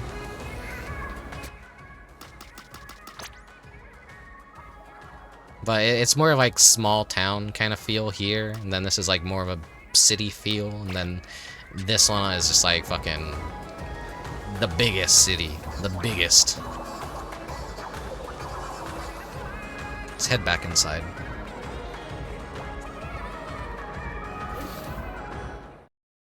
We gotta go and does the music in here too change?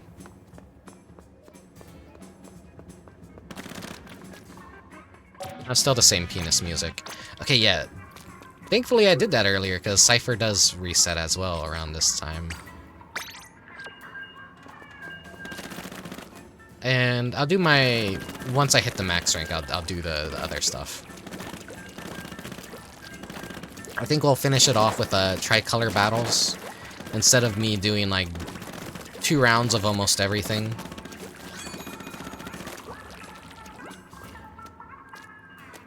I still love that we have like sprinkles. It's like they know it's yogurt colors. Also, I turned a fan on. I'm sorry if you hear any interference, but it is getting pretty hot in my room. I want to have the fan on. We're gonna start entering that like warmer weather now, and that's unfortunately gonna be a thing that I have to do to keep cool and not suffocate myself to death in my own room. To keep the noise at bay, you know?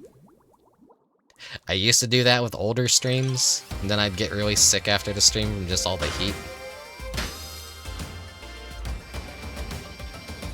Window closed, door closed, gamer PC on.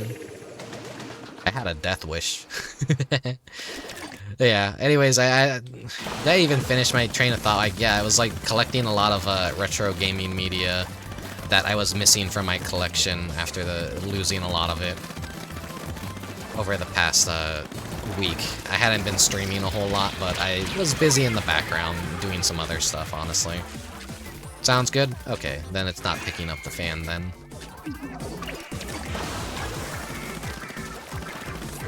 I do have the new microphone and everything too, so it's... The layout of this is like so drastically different, I have no fucking idea. I have no fucking idea.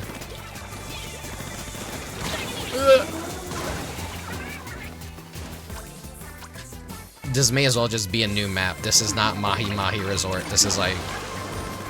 What even is this map?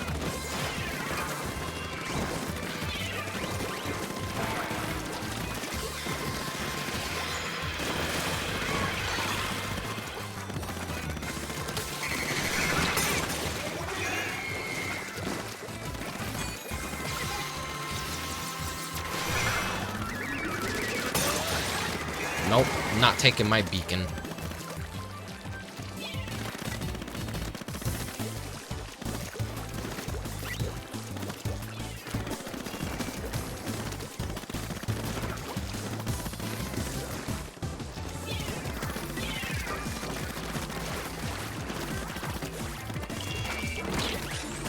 Come on.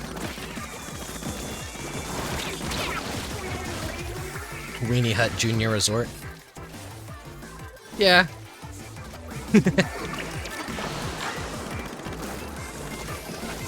I like how in VR chat someone like actually made the Weenie Hut Junior map. And it plays the I'm a Goofy Goober song. And it has avatars based on the characters from the Weenie Hut. Fucking a lot of really good shitposty maps in VR chat. There's a SpongeBob movie world where you're on a giant David Hasselhoff. Like, as he's swimming in the ocean, you're on his back, and then on the screen on the TV is, like, playing SpongeBob music. And, like, if you really want to, you can find a copy of the SpongeBob movie and host a watch party of the movie on the back of David Hasselhoff swimming in the ocean. That's a thing that happens in the movie. It sounds really random, what the fuck. I'm pretty sure everyone has fucking seen the first SpongeBob movie at this. They know what the fuck. It's fucking gross too, because his back is like all extra hairy and stuff. It looks really fucked up in VR. The back hair toggle, yeah. The first time I went to that map, that toggle did not exist. They, like, people got so disgusted, they asked for the toggle to remove the back hair. Anyone listening, like, what I'm talking about is like, what the fuck is this guy talking about? David Hasselhoff? Back hair toggle? What? VR chat is a wild experience, let me tell you. Got cold to VR chat recently, and he's been having a hell of a time. A hell of a time.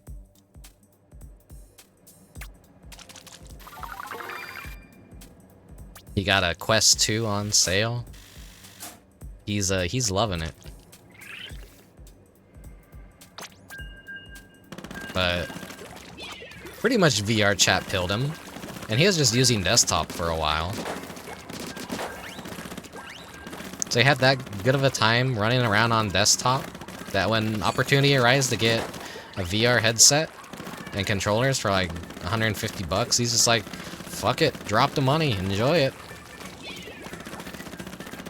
And now he is VR pilled. He loves VR. Always good to get someone new into VR and show them how cool it can be. And it also helps people branch out too and become social and meet more people and stuff, you know? Most of the reason why people also like pick up VTubing is like it's just a good way to socialize as well. Be a streamer, meet other people that are interested in the stuff that you're interested into, rather than having to find communities and then go into those communities and ramble about the things you care about and hope that someone else also cares, but like they tend not to care because, you know, very specific interests in things that don't always align. So it's just kind of like, you know, sometimes it's nice to just let people come to you rather than to try and go to people. But then that's also kind of like what? An oxymoron, because like what I'm describing is I don't know, it's more or less like joining a giant Discord that doesn't have a theme around it versus finding a streamer that's playing a game that you like. Works better for socializing, I feel. and like having similar tastes, like it's much more easier. Yeah, I was way too delayed on that.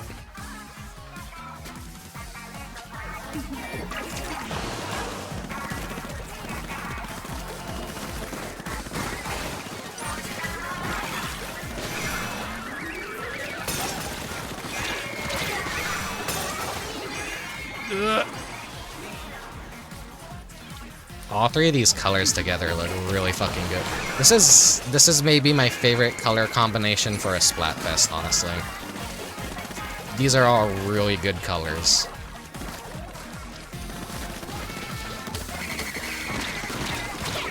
Ah.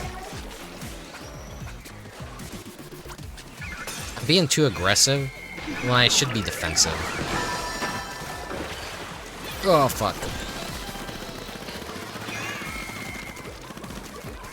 This extra layer added on top of like this mode is like that's Mahi Mahi Resort's main gimmick. That just go into my own teams like, god damn it.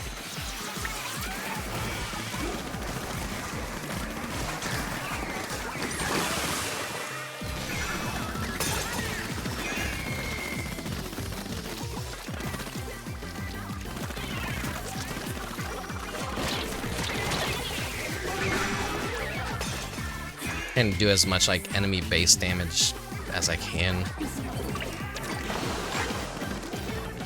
I'm excited for summer to roll around again this year. There's a lot of games I want to play during the summer. Will I get around to playing those though is like the question. How hot is it gonna be? Is it gonna be an insufferable kind of summer?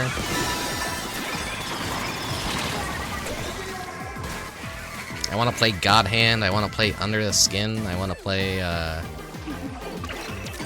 Super Galdalic Hour. I want to. There's all kinds of like summer plans that I have. And I get to play Mr. Mosquito again too. Mr. Mosquito's always a good time. There's also like a lot of stuff I want to do on the stream and like make some new backgrounds and make some new scenes. You know how I have the porch for the house? I have an idea where instead of like meeting me on the porch, we're gonna be in the car driving to the beach. And that's how like the beach themed streams are gonna start. Then I also need I think I like make a BRB screen also to go along with the beach so that it's like themed after a beach, which should be easy. And then also a end screen that's more appropriate for the beach. That way we'll have like all the major seasons kind of covered. We have winter, we have like regular spring, rainy weather, we have summer, and then, you know, we get into the Halloween season. We'll have more like rain again, all that, but like, it's kind of, when I think about it, it's a lot of goddamn work, but I think I've done a pretty cool, decent job at kind of making my streams almost a seasonal kind of affair that like things kind of change a bit in real time as long as you're a live viewer, but also if like you're watching the VODs or whatever, like you're jumping in at random points, you kind of do see a change of like, oh, there's Halloween decorations, oh, there's Christmas decorations, oh, he's at a beach now. That's the kind of stuff like I really want to do for my streams, is kind of have a lot of like nice variety in different settings. But I want a lot of things to also feel familiar and comfortable. I know being a comfy streamer is like such a generic thing. Everyone describes themselves as like, oh, I'm a comfy streamer, I'm a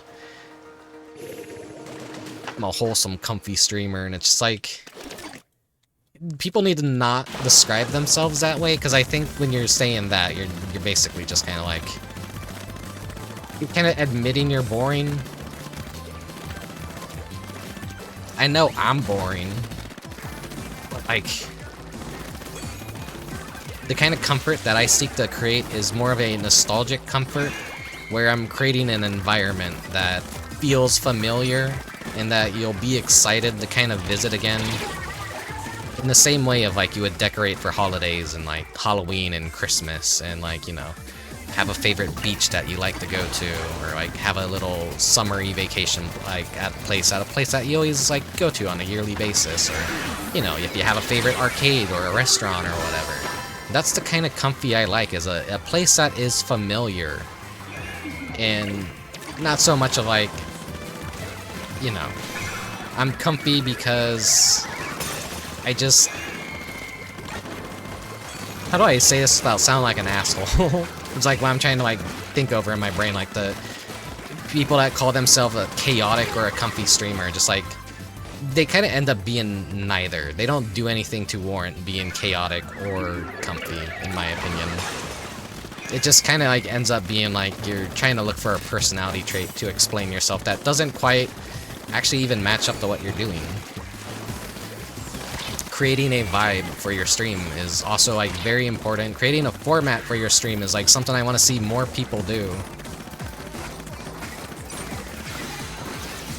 I also feel like you yourself don't decide if you're comfy or chaotic. Your audience will decide if you are comfy and chaotic. Because it's like your content will essentially speak for itself. So if people say you're a pretty comfy streamer, then like, yeah, then you are a comfy streamer. But you shouldn't like self-declare that you are comfy or chaotic.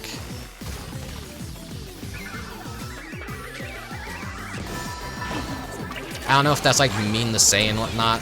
Like, I see these like posts going around on like Twitter, all like how to grow your VTuber audience, how to grow your streams, and it's like, that is one thing I agree with though, is like, don't label yourself as comfy, don't label yourself as chaotic. That just means you're kind of like, you don't even know what the fuck your theme is.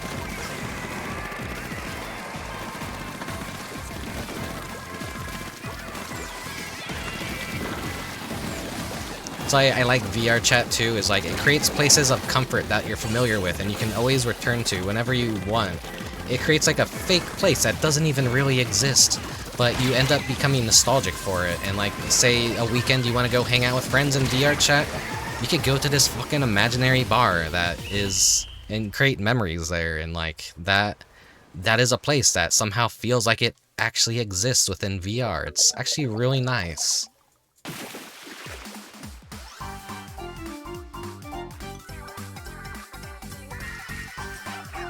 But then again, speaking, it's like boring when the same, like, people go to the same fucking map every single time. It's like everyone wants to go to the Black Cat. Everyone wants to go to the Great Pug, and it's like that's like going to the Target or Walmart of VR chat. Like people need to like find cooler, like more hole-in-the-wall maps to go to, you know? Rather than the maps that literally everyone goes to every chance that they get.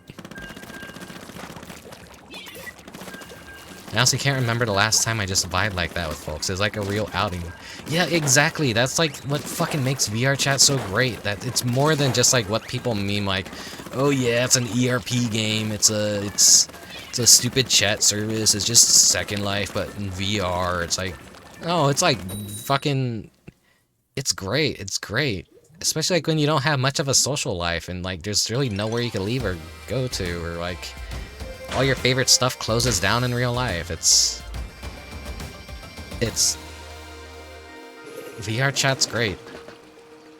I don't know what else to say. Like it's like cool, like when you introduce people and they actually like really love it and they have a nice time. It's like sometimes you just need the right company too. If you don't have the right company, VR chat can, you know, you're probably not gonna see the appeal of it, but if you mesh well with people, have a great conversation, and just hang out with people at a really cool place, it's like, yeah, it's like, it kind of feels like it really did happen, and it does feel like a real experience. And it technically is a real experience socially. It's just like your brain is being tricked into thinking you're somewhere that doesn't even really exist. Trying to fucking squid jump me.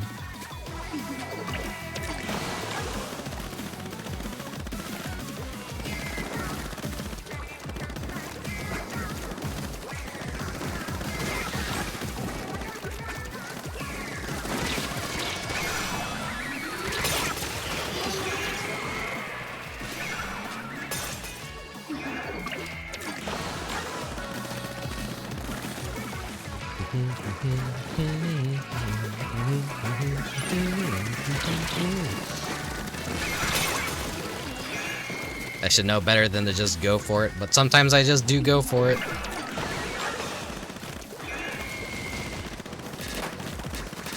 Every time we get that damn thing, it charges up just a bit faster. And you never know, like, you might grab it and it just might be a split second that it shoots off, and then it's a build-up.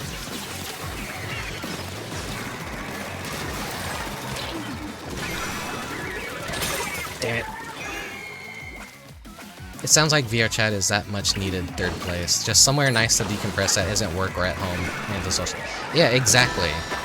Fucking, because a lot of conversations just end up, you're sitting in your room on a headphone in a Discord call, just like eyes glazed over, looking at fucking YouTube videos or like SciTube or something. Or just watching a movie. It's like, it doesn't have that like same vibe as like an outing, but like in VRChat, you could like watch a video in a world, listen to music, or go to a concert within VRChat and occupy a 3D space and move around. It adds an extra layer of like, this is a very much needed thing that if you're not getting out, it sounds lame as hell. Like, yeah, I'm gonna strap a headset on and fucking go to a digital club or whatever. Yeah, I understand. Like, if you live like an actual fulfilling life and you actually do socialize with people and have in real life friends, you probably don't need VRChat, but if you don't have any of that, having VRChat's nice. Feels real to me, damn it. I really do want to do like more VRChat streams. I always complain that like my microphone on my headset sucks ass. I just need to like bite the bullet and buy a mod mic, I think. Or just bite the bullet and get a index maybe. I don't know if my worst worry is Valve is just gonna be like, oh yeah, here's a new index 2.0. I'm like, I just bought an index 1. Why? No. The Dreamcast like made me so worried about that, because when I bought my Dreamcast, that's like when the Dreamcast was officially announced dead. I was like, ah, shit. But I got it for cheap off of eBay from like a someone else who was selling their console and all their games and stuff, so it wasn't that bad, but still. I saved up a lot of my allowance and earnings to buy a Dreamcast that I finally had wanted, and it's like right as the Dreamcast was kind of right before it was announced that Sega was gonna exit the gaming console race and focus on going third party. I always do end up spending money when I go hang out with friends. Yeah. It's another thing. VRChat's free. You don't gotta spend money. Sadly, you don't get the food. You just get objects, like, you do get glasses that you can pour, like, fake alcohol into. But, like, people do use, like, VR as an excuse to drink and party. Pretty sure the people I'm gonna be hanging out with later tonight are going to be doing a lot of drinking. But I'm just there to, you know, hang out.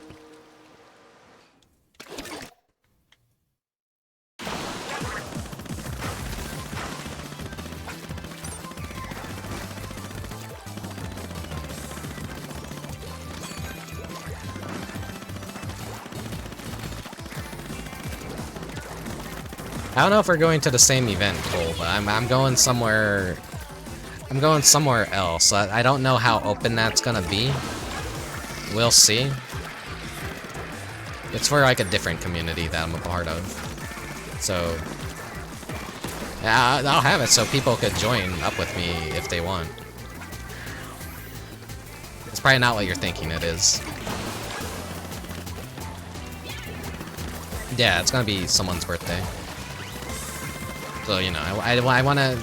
I don't get to do VR chat with them much anymore these days, so I wanna... You know... I wanna be there.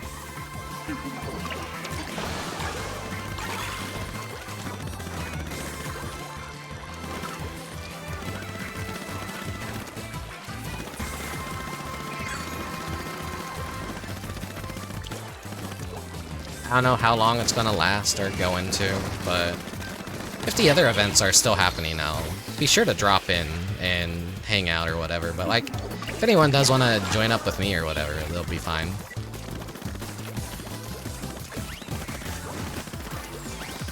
I'm pretty sure plenty of people show up to like birthday parties on that. It's like it's that kind of like vibe where it's like they tend not to. Everyone's just drinking and having a good time usually.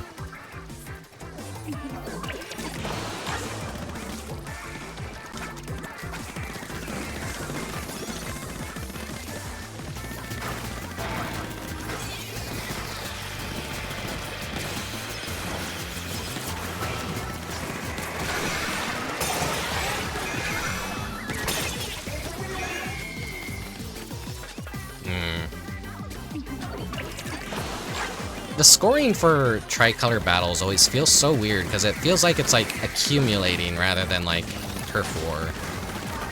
You're like creating points out of nowhere by inking more and more space. But I don't know if that's like actually what's happening or not.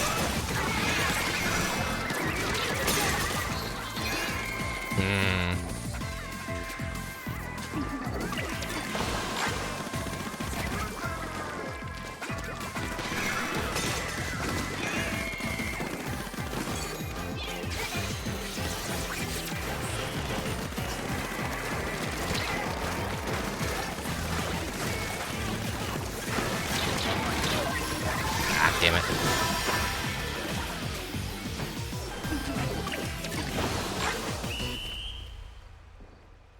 Who won this, I wonder? I wasn't even really looking at the map enough to know.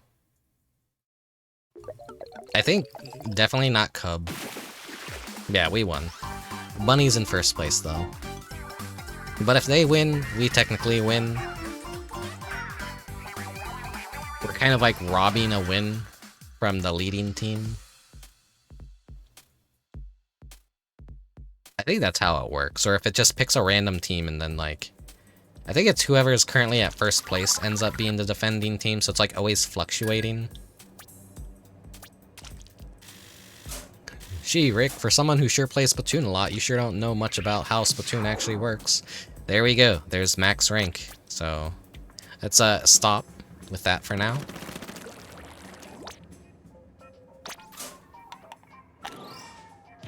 Let's open all of our conches.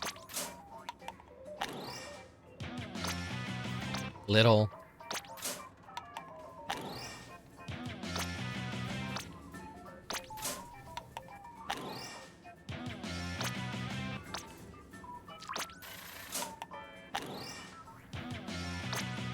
Got apple juice.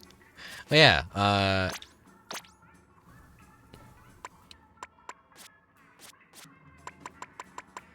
110 10 times battles. There they are, the golden badges. Glad I got them. As you can see, I noticed I got like giant and then giant. Like you could have like giant as your little splash tag, and then now I can have little giant if I have that. It's like that's goofy. Let's go to the general store. Let's check out the stores and see what they're selling. I'm still pretty good on time, so I think I'll do some. Oh my god, it's a lot of rewards. Explosive lifestyle, wave riding, hot spring enjoyer.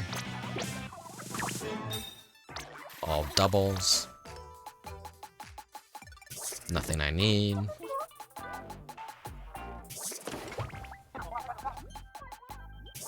Some stuff I need to upgrade. I don't want to buy them from these shops.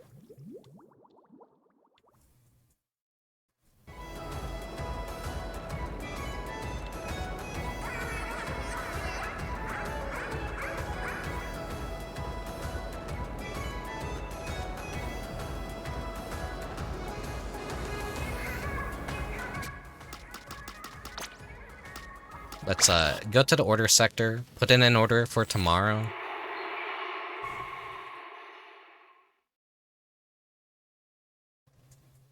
I did return to side order and do some extra runs for like at least like I tried to do monocolor runs, which I have the easiest time doing it with the paintbrush because the hammer is like OP and like mobility is just like king when it comes to any game. And there's just like a whole bunch of like mobility chips that makes it very easy to just do a monocolor chip run for all like the pearls that you accumulate from that. It's yeah, go to Inkopolis Square.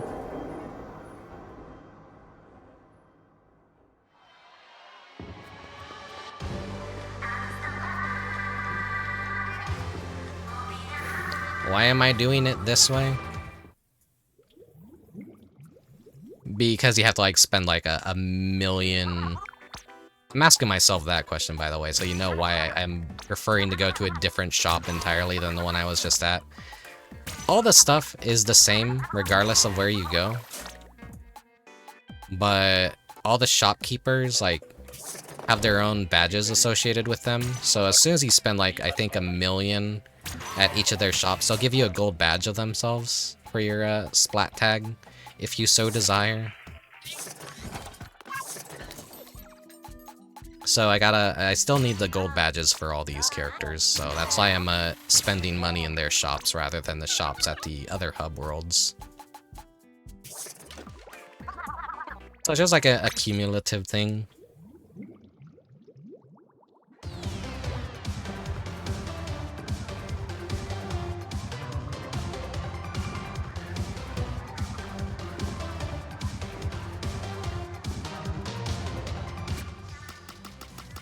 Alright, let's go back to Splatsville. And I'll do some Salmon Run. I don't know if I'll get all my rewards. It'll depend on like how bad the rotation is, but I'm doing good on time. I have some spare time, so I may as well. Bears are a theme of this Splatfest as well, so it would kind of feel a little bit criminal not to do a little bit of Salmon Run, you know? No, I'm not on Team Bear Cub, but I'm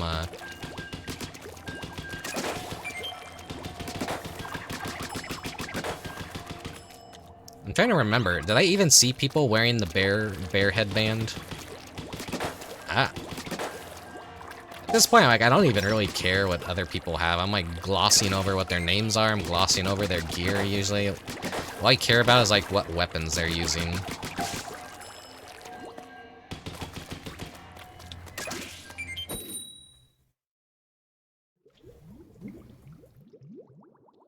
That feels like it was the fastest Splatfest I ever did.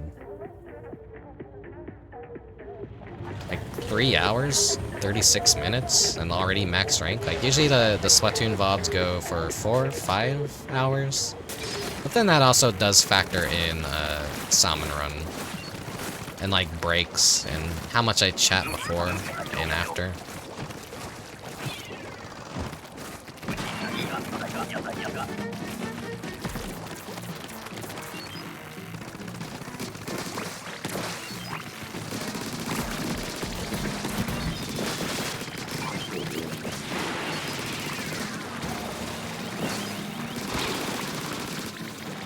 I'm just trying to brute force it.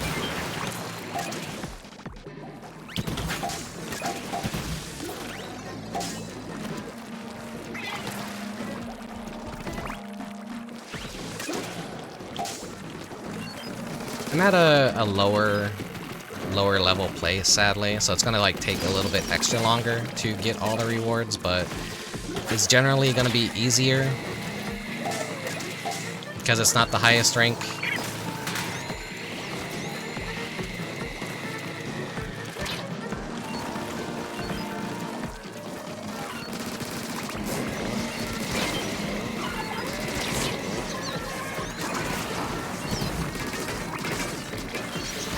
Well, none of you motherfuckers turn in some goddamn eggs. What the fuck are you all doing?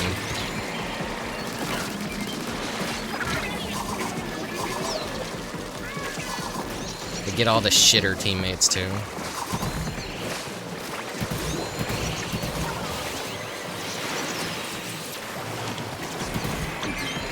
No one that knows how to fucking play this game mode. We get all the fucking Splatoon tourists.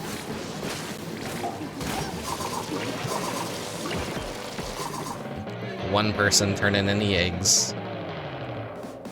I swear to God, if I get fucking downranked from this rank, then it's like, oh god, ooh, that'll make me extra pissed.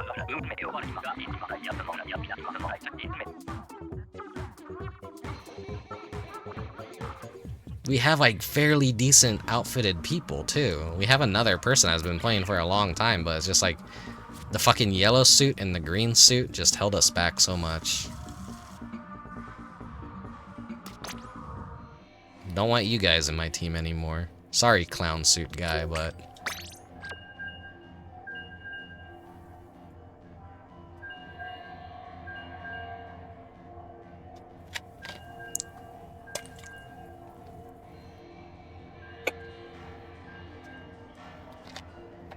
yeah. Give myself a little bit of energy. Wow, Rick, you've been drinking a lot of Coke. What do you mean you have no energy? Tee-hee. Maybe if you ate better and stopped drinking soda all the time, you would have more energy, Rick. Yeah, maybe.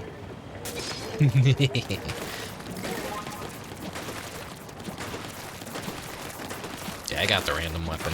I think this is the random weapon. I don't think I saw the bucket in the list.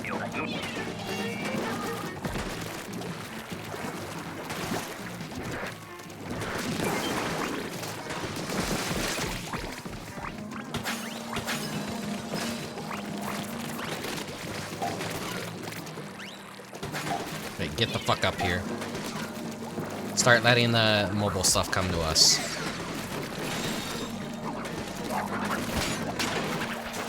Low tide on this map is like a little bit tough too, because it's such a distance away from the basket. You don't want low tide on this map nearly as much, I feel. I think it's my least liked low tide map.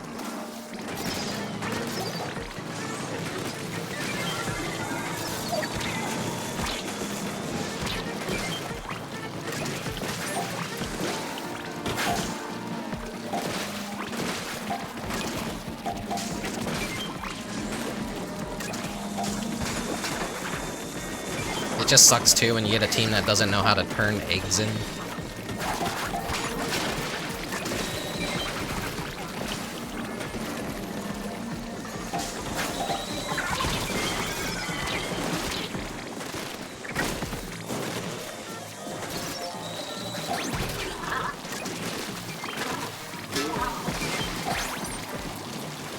I got a really good special too, but I'm gonna save it for like when I really need it. Not waste it on the first round.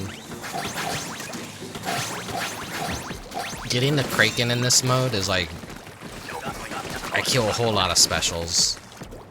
And I use it for an easy clear on the flyfish if they're bundled up. Or if I have like any enemy with super armor that I just like need precise shooting or waiting for them to like show their vulnerable spots. It's like, nope, fuck you. Turns into a Kraken, kills you.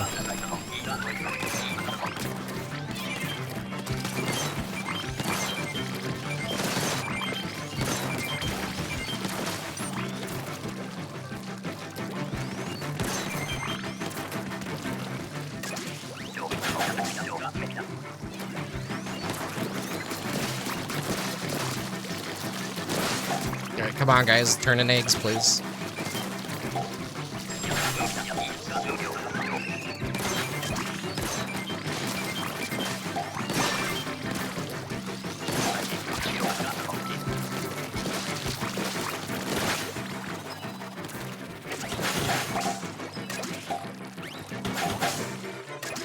It's not a Splatoon stream without getting a little bit of salty.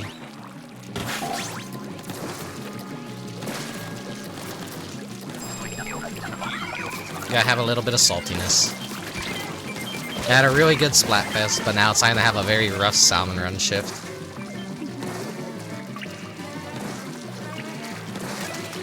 New map is really fun and interesting. It's a shame it's the last new map that they're gonna have.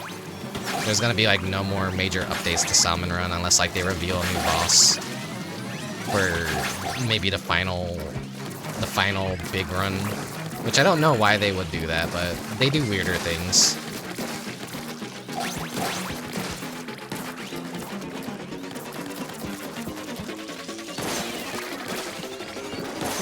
What could they do for a new boss? Makes me think.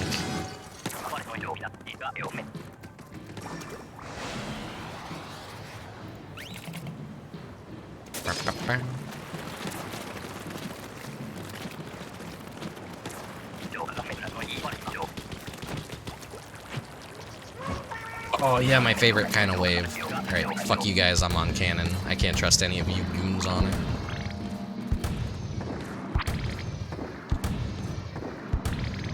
Watch everyone just like want to get on a cannon, and then they don't know how to fucking kill shit with it.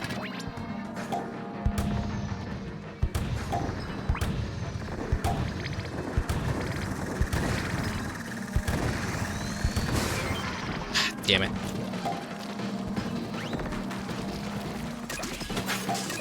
The worst position for a fish stick to like fucking screw me over. No one else is turning eggs in, so I'm on egg duty.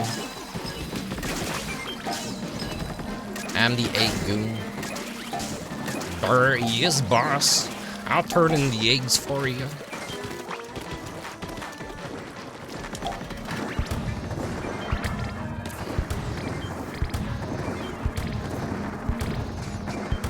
That'll show 'em.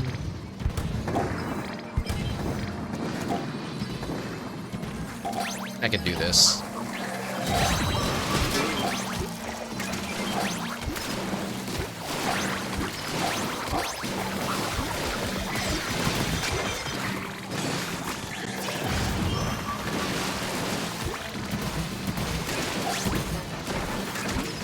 I didn't want to waste my specials.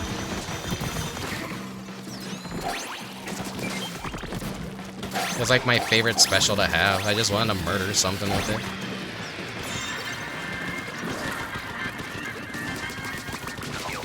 Did we get a king salmonid? That was actually fast. What the fuck? Did I just get really lucky, or did we do that bad in the first one? Or is it like, does the higher rank have less of a chance to spawn it? How the fuck does that work out?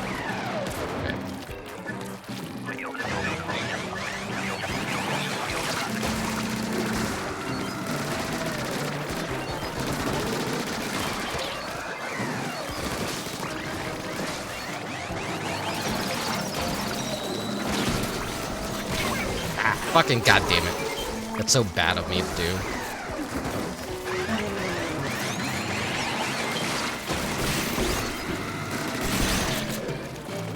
I kinda wish it would rebalance this boss a bit, because like the wart on his back always seems to like prioritize the wrong direction that you don't want it to be in.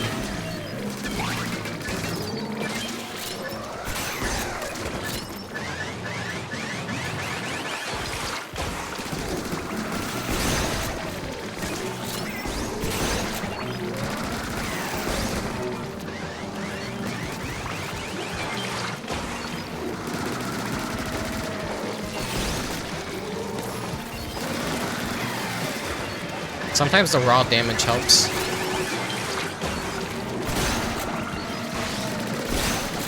If you got like weapons like this that you could just focus on them, it's probably more worth it just to shoot them than to keep going with the eggs.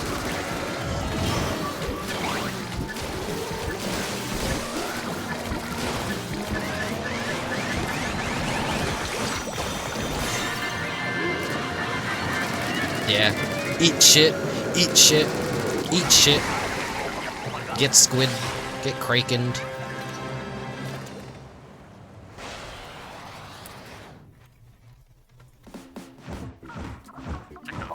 God damn, my headphone wires keep getting in the way. I don't think I've gotten this guy's badge yet. Hopefully this is the 10th kill. That would be cool. Get the golden badges for the trio and then get his badge on stream. Megalodontia. Yeah, it's like one match and then like immediately get the boss. That was like pretty fucking fast.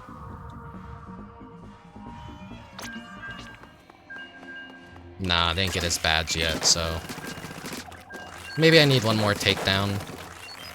Maybe two more. I think there's a way to check on the app How many times I've taken down a boss? I don't think I have it yet.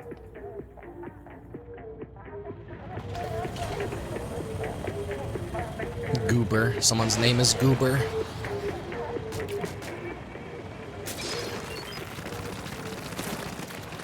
Paint the walls. Paint your escapes.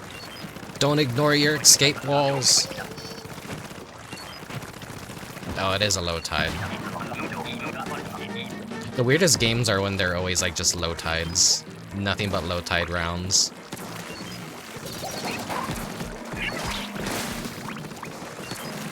Wait for that to get closer, please. Whatever. Person that aggroed it didn't even want to just come to the basket.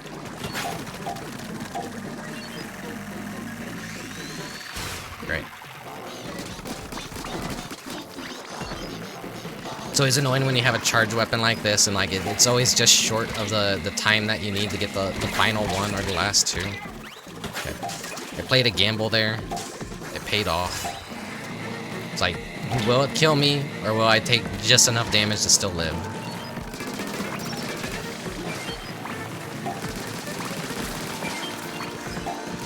Beautiful. Love to see it. Feels so good. Damn it, see? Shit like that. Feels bad. Oh, fuck. I didn't have my full momentum. God damn it. Now I'm the fool.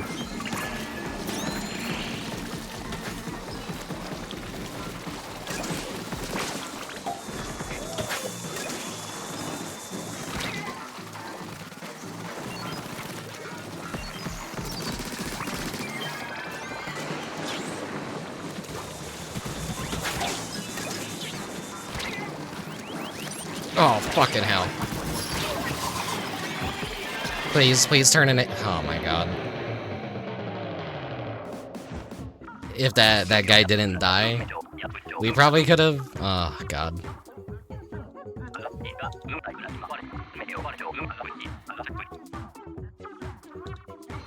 All that shit piled up on top. Like, and if the fly fish didn't like target me there and like cause me to go panic mode, I just did not have a weapon to create any escape paths for me too. So I hate about having a heavy Splatling type weapon, the Splatling weapon types during Salmon Run.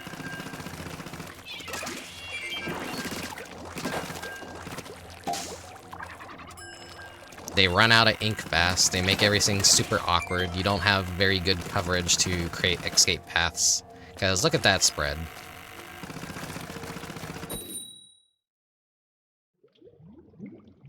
They're very good for taking down bosses and doing raw damage numbers and doing crowd control, but you have to rely on your teammates to basically create your escape paths a lot of the time, and you have to be very, very aware of your ink capacity and monitoring it.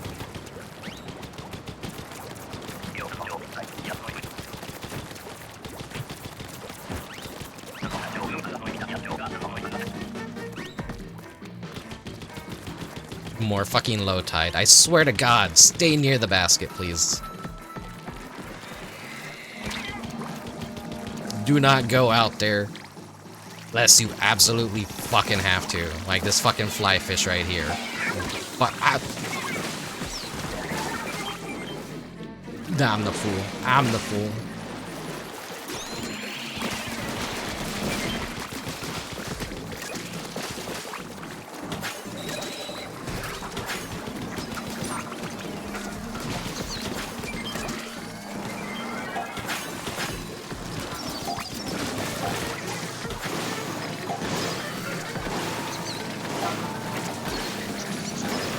God, this fucking steel eel just fucked me over royally.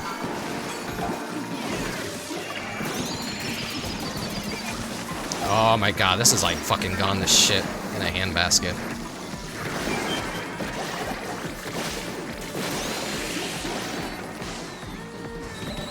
Hell in a handbasket. That's the same. Not whatever I just said. Shit in a handbasket. I guess that could describe the situation too, though. That was shit in a handbasket.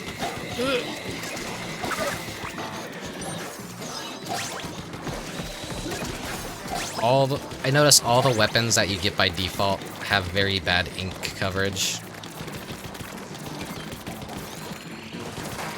They're all more geared towards like killing things, but like everyone keeps dying because like they can't really escape and create reliable paths to escape from bosses or just rushes of these things. Especially like at that like bottleneck point on low tide, it's like especially rough.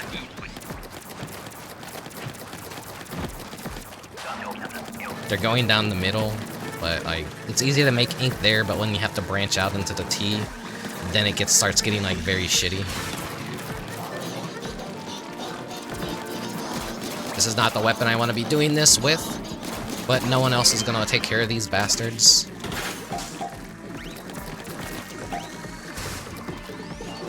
Let me help you out there. Okay, there you go.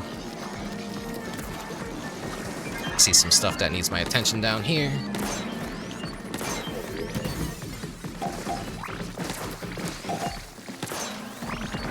This is where having motion controls would have like been a little bit more helpful there.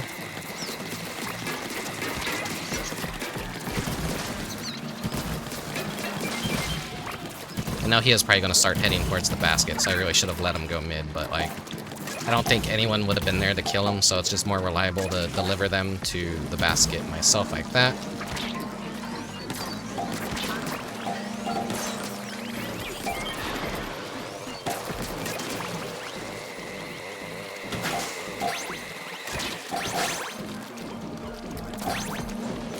Just do a giant loop, because I wasn't liking how it was looking down there. Fuck you. Got it.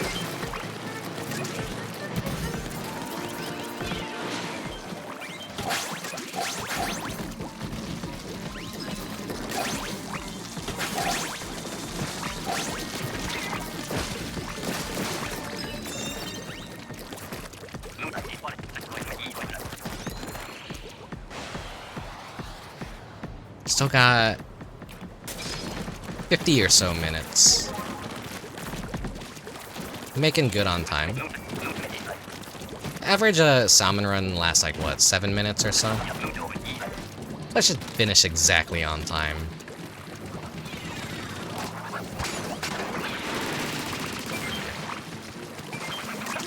Okay, I got the big boy Splatling, the one that's like actually super lethal. If you have a full charge, it could just kill anything. It lasts forever too, and it like double charges. But it takes a long time to charge up. But once you get like something lined up and in your sights, it's pretty much dead. Like these guys.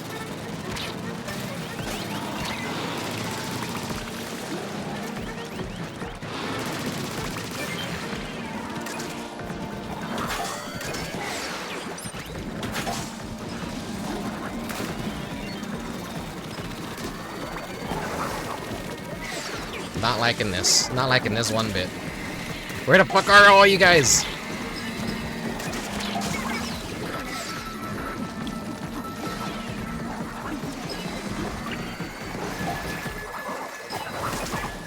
We're not gonna have a basket to turn these fucking eggs into. Get in here right now.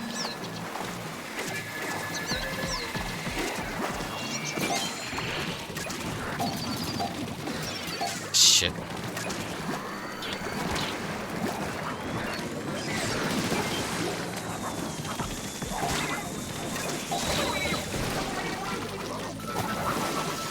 Come on, guys. We have enough eggs to win this. Okay, there we go. Oh, that was close.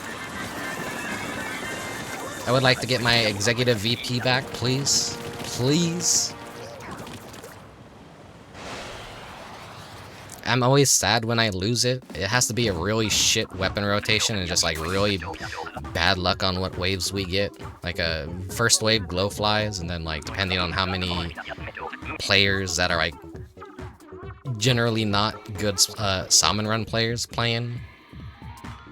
Or say I wait too long into a rotation, and then I just get the backwash teammates that just aren't good at Salmon Run. The dirty casuals. I say, being a dirty casual myself. This thing just shreds. And it lasts forever, too. See? The second charge is really fast, but it lasts basically as long as the first charge. But it, like, takes up almost all your ink doing that. I think, like, what, 2 full charges will just empty out your ink fast, so... That's a good random weapon to get. I was hoping it was gonna be the Grizzco dualies. It's just a regular Splat dualies. Fucking low tide again.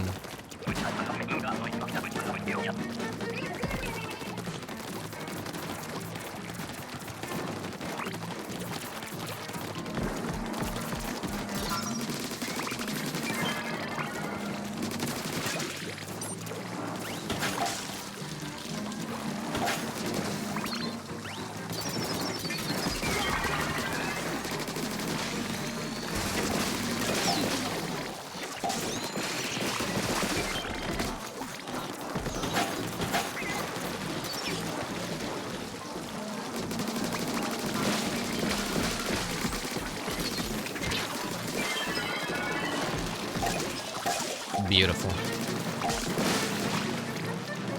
Love when I pull that off. What are you doing up here, buddy?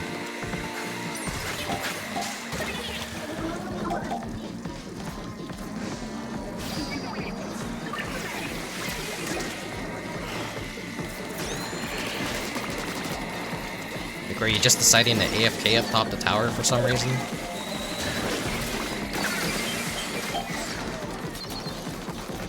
Too much shit there, and I did not like that.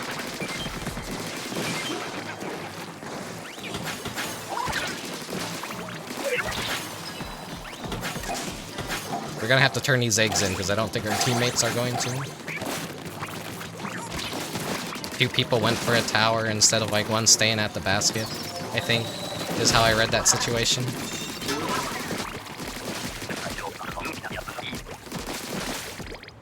Like, so many eggs just sitting around a basket, like, 2 of us gotta go on the fucking fish stick and get those eggs and throw them in the basket. No. One could go up the fish stick. Please deliver the eggs that are right next to the basket when the counter's counting down and we have only a few seconds left, please.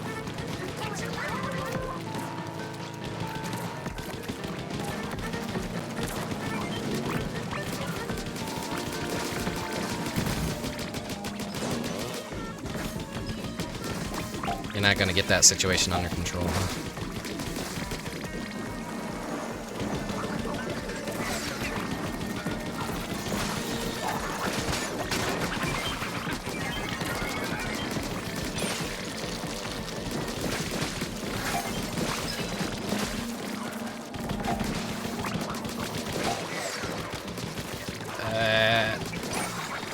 We're getting the kill on the bosses, but no one's turning eggs in. I think this is a problem with giving everyone highly lethal weapons, or they kill everything. Everyone's job is just kill the bosses, but no one's job is turn the fucking eggs in. Damn it. Get back here. Shit, he's gonna like fucking drop him in a whatever. Salmon Run salt. I get serious about Salmon Run.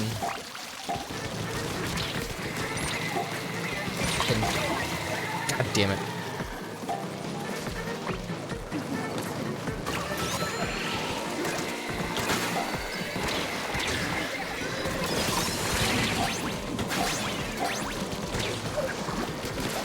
No more specials, and we got one more wave, and we're doing this fucking bad. Holy shit. I don't think I'm making it back to Executive VP on this rotation. So maybe the next one. The next project after Tiny Robot. I want to say maybe Klonoa, maybe Billy Hatcher, or maybe I'll push off Billy Hatcher plans. There is going to be a time where I probably crunch and prepare for summer stuff. I don't got any big plans for my 2-year anniversary. I'm not really a big plans kind of person. I'm more of a many plans over a course of a long period of time kind of person.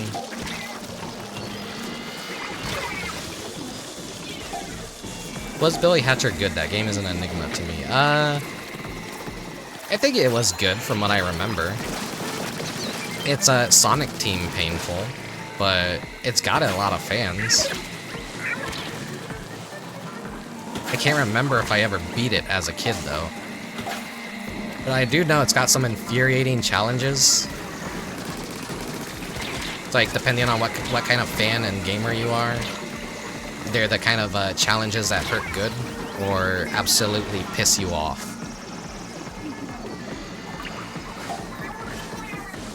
Could always play a favorite game and get some good food. Yeah, that's typically what I always do. I never choose bad games that I hate when streaming.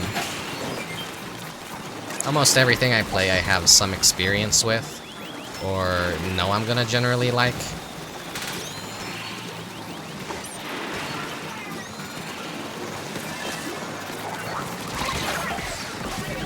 That's a big part of my streaming, is just like, I play the stuff that I know is good. I play the stuff that I think is interesting. I trust my quality filter more than other people's quality filter. It's like, people could suggest games to me, and if they look interesting, I will try them out, but like, I typically tend to know everything already, so there's not really a whole lot of suggestions that people could throw my way that will basically not be something I already know about or have already played. I have that, it's either a buff or a debuff if you look at it, or a lot of other streamers' first time playing, it's a lot of other people's first time playing a game. Oh my god, why is it taking so long to load? What's going on here? Did, like, someone disconnect? I've never seen this before. Is the game gonna crash?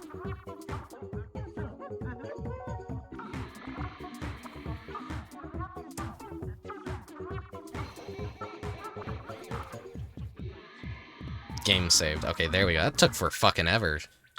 Communication. Did we not get credit for that? I'm gonna fucking be pissed off. Fucking goddammit.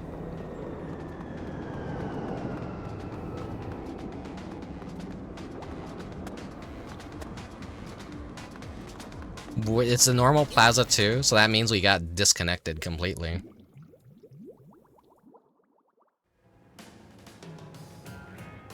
Have to go in here and connect to the internet.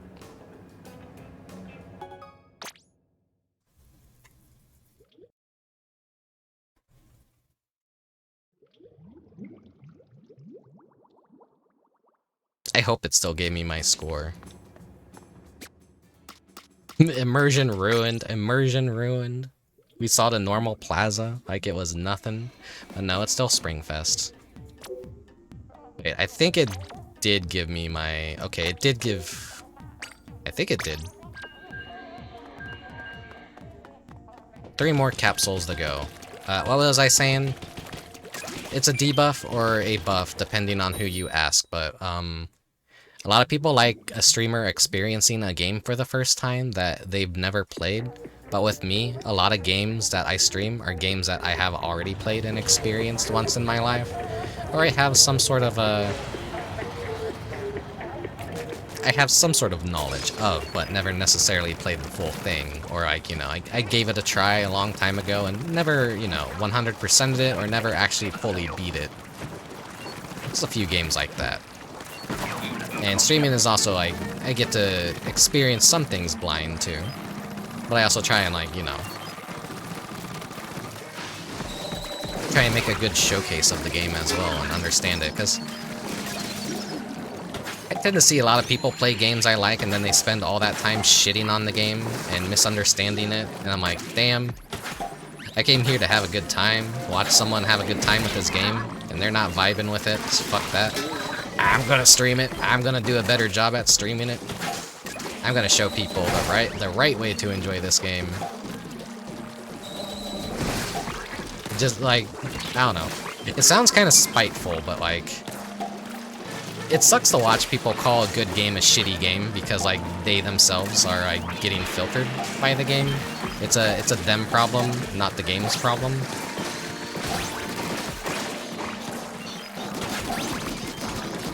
Modern gamers are kind of a little bit weak too. That's also a problem.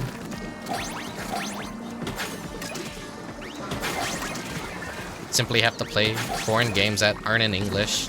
I do that all the time, yeah. I did Cool Cool Tune. That finally has an English translation, though. There's a lot of Saturn games that are getting an English translation as well.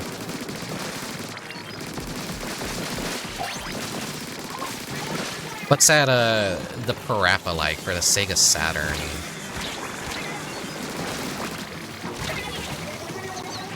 What is the name of that game? I'm trying to remember.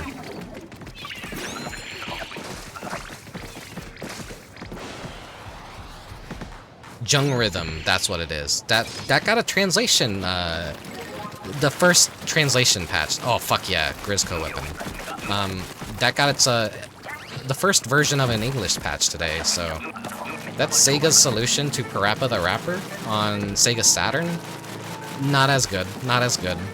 But now we could actually enjoy that in some sort of English capacity, which is nice. I don't think you necessarily need to understand Japanese to play that, but I've never actually had any experience with that game. But I've known of it. And it's notable enough to have gotten an English translation. So that's cool. Alright, you. Come here. Alright, this dude knows what's up. You get a booyah.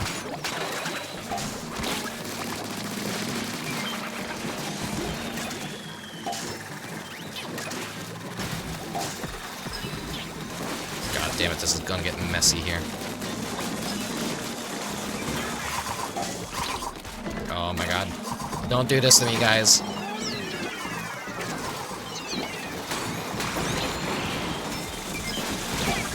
No one's... Oh my god. You guys better have your shit fucking together down there. Fucking damn it.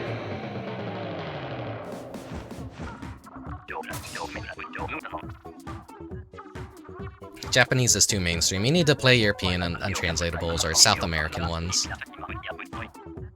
Think of like what Mexican games would there be that are untranslated? I know there's like weird Kusoge stuff like Street Chavez. Is that what's based on that like one famous like show?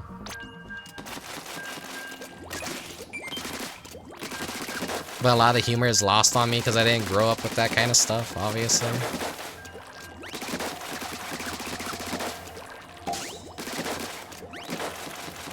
There's a lot of Euro jank out there, and a lot of European-only games. But if it's also a PC game that requires a lot of greasing to get working, I'm not the smartest person when it comes to that kind of thing. Japanese is, yeah, El Chavo del Ocho. If I got that pronunciation right. English only language. I'm a one language incel.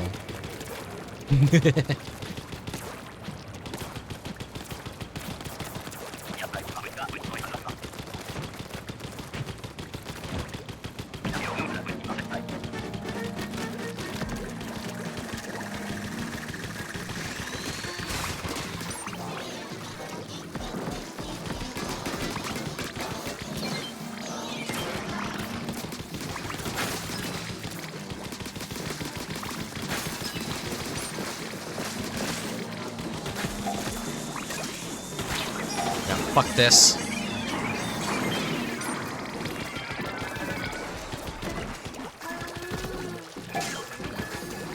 I wasn't liking that situation over there.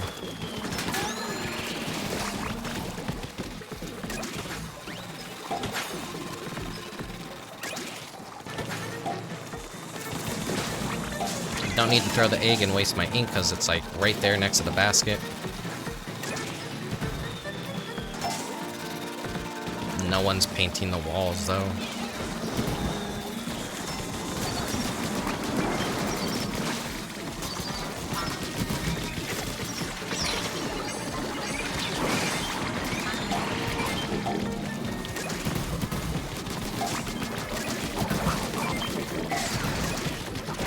Given how rare big shots are, they're like still the only boss I haven't gotten the silver badge of, which is like kill 1,000 of a boss. I have 1,000 kills in every other boss, but I don't think I have one in big shots. So like whenever big shots show up, everyone starts going for the big shots because they want that badge. Getting a gold badge of any of the bosses though is like what, 10,000 kills of any boss? It's like already like unrealistic to even get that unless you play the game to an addictive amount of time. Most untranslated games are probably on PC and very old, so playing them would be yeah, that's like my major issue with playing a lot of older PC games. I don't think a lot of them are honestly that good anyways. Older PC gaming is like not something I got to enjoy growing up because it took my family a long time to actually get a PC that was actually like decent enough to, you know, run stuff like Half-Life. And I had like a shitty PC. Like no one in my family knew what would make a PC good. Me as a kid didn't even understand what a fucking graphics card was. So I was like probably playing Ragnarok online, and the frame rate was probably like 5 frames per second. But because I had no frame of reference of like what a good PC ran like I just dealt with it probably. That's a very unfortunate situation right there.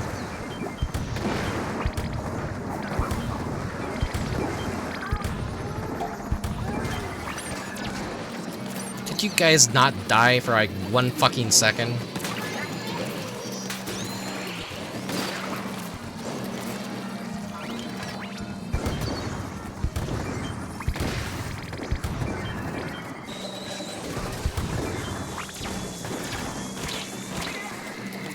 Turn the fucking eggs in. Why are you guys fingering your asshole at the basket like this? Turn the fucking eggs in. My god.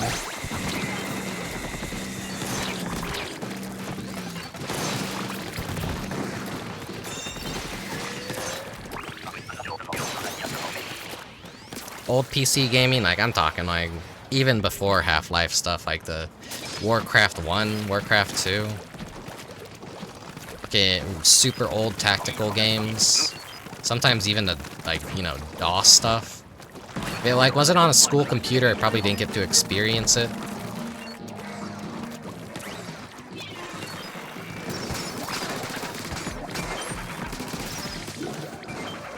I did get to play, was it Commander Keen on a friend's PC? Because I had a friend who did have a PC that was capable of playing some games, but whenever I would climb over the fence, and because she was my backyard neighbor kind of, so like we would go out to our backyard, yell, "Hey, you there?" And if either of us was there, we would have ladders that we would climb and like meet up on the fence and all that.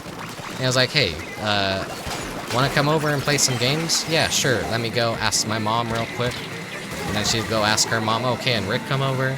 And then if either of us could go over to someone else's house, and we would just climb over the fence, simple as, and go hang out. And, you know, I had console video games, she had PC video games, and we would go, you know, just play video games. Or I would bring my my Super Nintendo over to her place, and we would play it.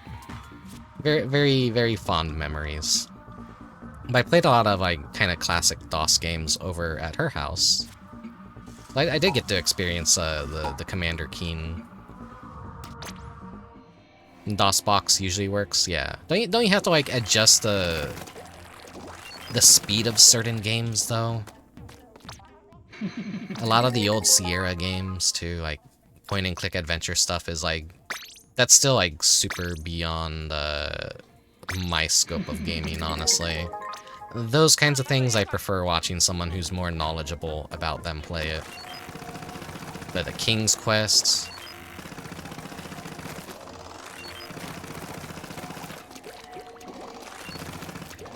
A lot of the names are escaping my mind. Man, those rewards for Salmon Run really sucked. I don't think I got anything really that good.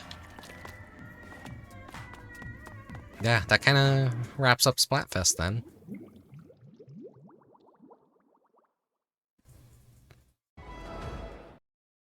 Damn it! I fucking still hate how it does that. The camera faces you coming inwards instead of outwards, so like if you're tilting forward thinking you're gonna spawn like this and keep walking forward, no, it spawns you like this, so like if you're still holding the up, you're just gonna go back inside. Pisses me off.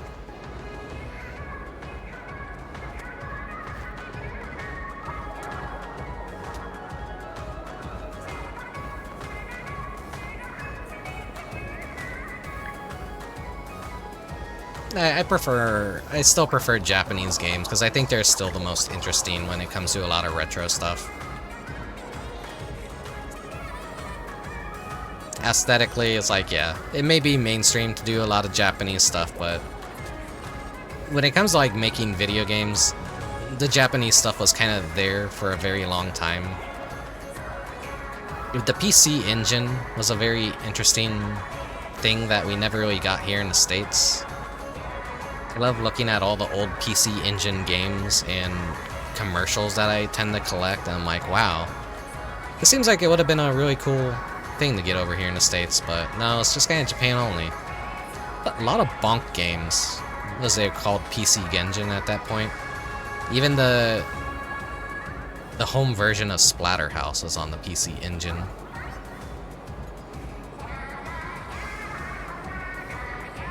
Looks like a pretty good console for bringing arcade games in a more closer format to a console format. Even closer than what Super Nintendo and Sega Genesis could do. It felt like a step above those two, but sometimes the games did look a little bit rough and uglier.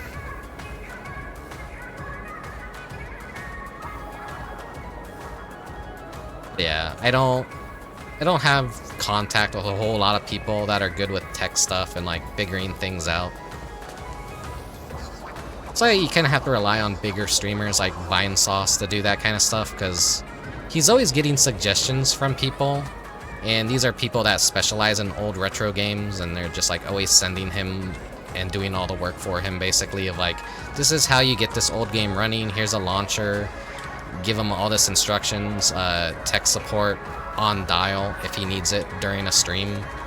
But for a smaller streamer such as me, or like any other person, like, you kind of gotta do a lot of troubleshooting beforehand, and then like once you launch the stream, you gotta hope things just kind of go right and that everything works. And one of my biggest fears is like launching a game and then suddenly it's gonna crash in the middle of stuff, and then I'm gonna be like, oh fuck, oh shit, I can't continue the game anymore. Sorry guys, it's only been an hour, but I'm gonna have to quit the stream and unlist it and pretend it never happened. I'm always afraid of like that stuff happening, so if things like are too technical and too scuffed to get running, I prefer honestly to just go with something that's safer and runs better, so you won't see me messing around with too much stuff that requires getting technical, unfortunately. I specialize in a very specific like flavor of game, and I'll continue doing that until like I need to, you know, branch out a little bit more and do some different things. I don't know. But yeah, that is Springfest. Let's we'll see if Team Chicks wins or Bunnies or Bear Cubs. My money's on Bear Cubs winning, but who knows? Maybe Fry will finally win. But if Chicks wins, hell yeah. Also, nice Amogus.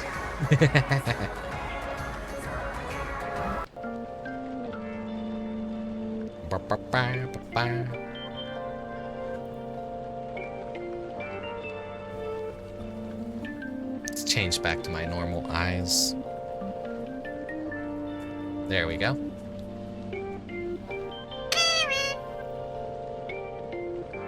Kiwi. Amogus. Sus. We have so much fucking brain rot, it's crazy. Yeah, damn. You've been here like the entire time, Zoe. Thank you. So I'm glad you thought it was a fun time. Maybe listening to my insane ramblings as I do the same thing I do every Splatfest. Probably a lot of repeated topics too. I don't know. Like, I have a bad memory. I don't even remember what I talk about on half of my streams, so. But hey, it's always a different audience. Even if I do repeat topics, it's like always a new crowd listening, right? That's all that matters. You miss my ramblings? Aw, thank you, thank you. You can always catch me on stream whenever I'm streaming, in case you want those ramblings. I'm still serious about streaming and focusing on this as much as I can. I don't do art on websites much anymore. Trying something completely new and different with my life at this stage of my life. And I do feel happier streaming than just like drawing stuff and posting it online on like websites where no one sees it. So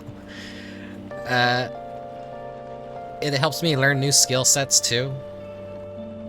And always has me thinking of new ways to do presentations of games and have some fun with stuff, you know? I've been listening to myself as I fall asleep at night, putting my old streams on. And man, I piss myself off so much. Listening to me go, between everywhere, and then I realize how much I curse on stream. I'm like, Jesus, Rick, please, please. If you ever get monetization on YouTube, like all your videos are gonna like not even be able to like make any money because you said fuck one too many times. No one's ever gonna want you, Rick. No one. You're salty. You're mean. You're nasty. You have the mouth of a sailor. All you do is talk shit. It's nice that you feel happier, not that people don't see your art. Yeah, I mean, like being an artist on the internet is just kind of like you're either successful or you're not successful. So you keep at doing it, and then it's like you spend hours on a drawing and then you upload that drawing and then like 2 people see it, and then it's like, all right, on to the next drawing. Or you just, I don't know. A lot of people feel happy doing it. It's not always about showing other people the things that you do. It's like still just honing your craft and making it anyways. I fell into like a depression pit where I was just like, I'm not even gonna showcase any of the art I do anymore. I'm barely gonna draw, and when I do draw, other people aren't gonna really see it. I'm not gonna upload it anywhere. It's just like little doodles or private stuff that I just like pass on to friends, like, hey, check this out, or I drew you a little something, you know. I'm a very quality over quantity person, so I look at a lot of my old art or sketches and like people go, wow, you should upload this. I'm like, no, it's not worth uploading. If it's not a finished piece, I don't want to upload it. And you know, I hate the spammy nature of the internet, but unfortunately that's how you get by on the internet, is you have to spam, low quality spam, engagement farm, engagement farm, engagement farm. Show yourself as much as possible. You simply gotta take furry commissions, and that's the problem. I do not draw furries. I am not attracted to furries, and I am not a part of furry culture. I had a fur affinity. I just, you know, I had an eye on that community.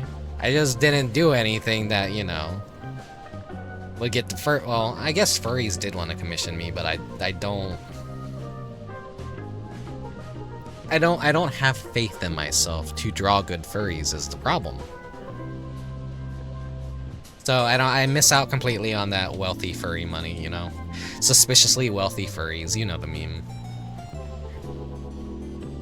Can't keep up with it all, yeah. I mean, I've seen so many art sites come and go. They like, Everything we used to use has died. DeviantArt is basically fucking face down in the water, floating. Twitter is collapsing, finally, again, it feels, but still everyone uses it, but still it keeps getting worse and worse and continues to get worse. The internet's not fun anymore, the internet fucking sucks, so I'm glad I picked up streaming, even though, sometimes streaming could just feel just as, you'd feel not as visible as you were as an artist, but hey, you're having fun, you're talking, and people are showing up, and it's always a nice time when you have a nice stream, and I get to combine both my art and my love of video games and be an entertainer, kind of, to anyone that finds me entertaining.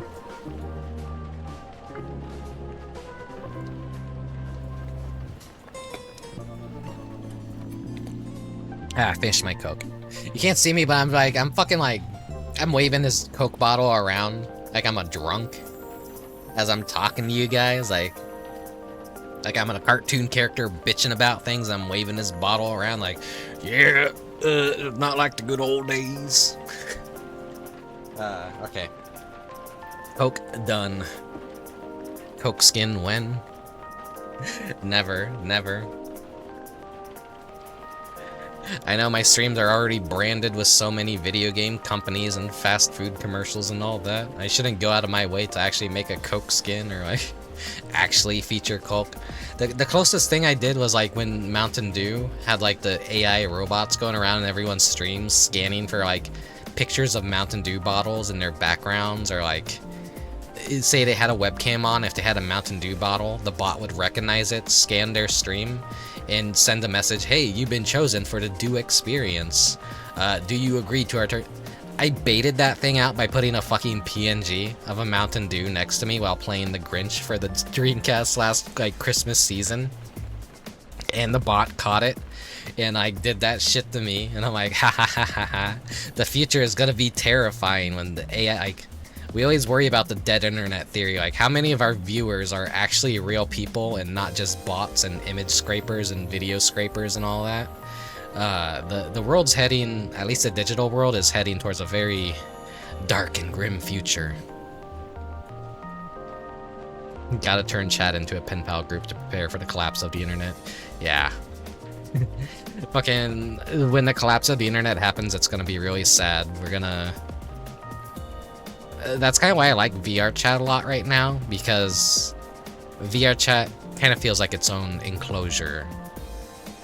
It's the best way to kind of unfilter the internet a bit and just meet some crazy fucking people and make friends and like just wander around and look at cool stuff and like, you know, obviously there's a whole lot of illegal stuff that happens in VR chat because people are always ripping video game models they don't have permission for, uploading things they don't have permission for, but they're doing it out of love. But like, it doesn't catch the eyes of the bigger companies yet. So when VR chat dies, it's basically gonna be like when they finally crack down on like, okay, you don't own this video game model that you ripped from a PS2 game in like 2001, so we're gonna delete your account, delete your avatars, and like importing video game worlds too, like using models of Pokemon and stuff. Like, when people can no longer do that, that'll be like the death of VR chat, honestly. But as of right now, they haven't targeted that stuff at all.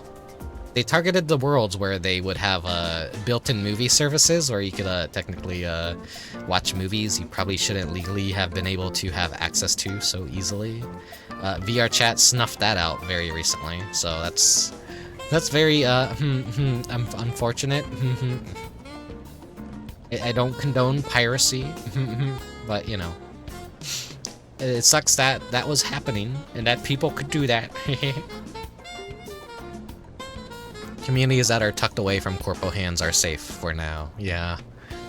The corporatization of the internet like really just ruined a whole lot of good stuff, honestly. And getting normies on the internet too causes a whole lot of turmoil and conflict to happen. And it's like fucking lame. Anyways. Yeah.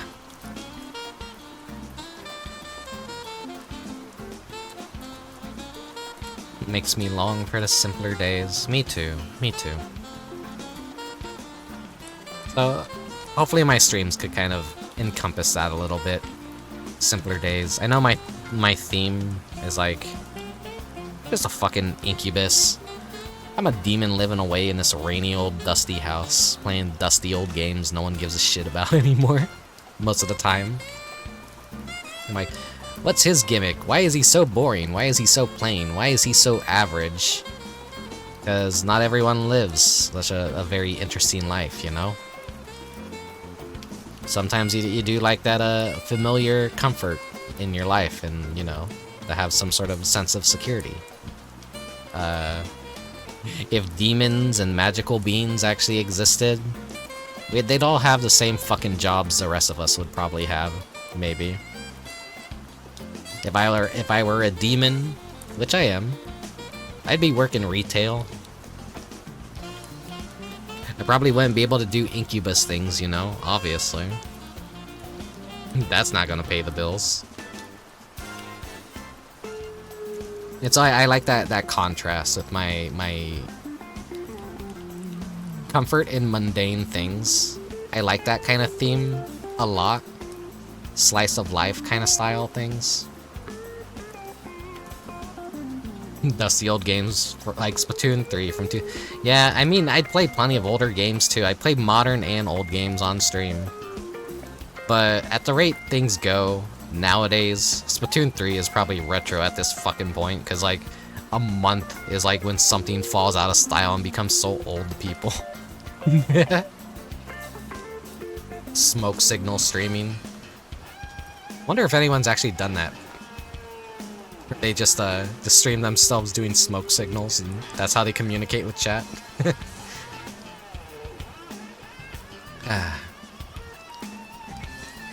Corpo kills are fun to free us from Corpo. We simply have to start playing football with neighbors instead. Lives being interesting is just a matter of presentation. Yeah. I had that chat with like Mechanicat a long time ago. He's a fellow VTuber as well. He's a mechanic who's a cat. We are both like weird creatures, and yet we have a kind of normal lives and normal jobs, you know? So we are two of the same. Just weird creatures that just have these normal lives, I guess you could say. Anyways. If any of you ever want to pick up VTubing or streaming or give anything a shot, fucking go for it. If there's things you want to show the world, go for it. What do you have to lose? Even if you stream to a room of like one person, do it anyways. You never know what's gonna happen. You could be the world's most talented person and still get no views. Or you could be the world's least talented person and get a crowd of like 1,000 people watching you. That's really the craziness of the internet is... Success is like very random. It is like very much a dice roll, whether or not you're going to find success and whatnot in what you do. No matter how talented you are, or untalented. Everyone's got a talent for something though, you know? But I'm rambling. I'm getting off topic. Thing I'm about to go to is going to be starting pretty soon, probably. If not, like maybe an hour from now. So it's time to say goodbye and hang up the stream. So the next stream will probably be a Final Fantasy XIV event stream. I've been holding off on doing the Final Fantasy XIV crossover with Final Fantasy XVI. So I'll probably be setting that up when I can. And then we'll get into some actual good games. Yeah, thank you guys for watching. Thank you guys for lurking.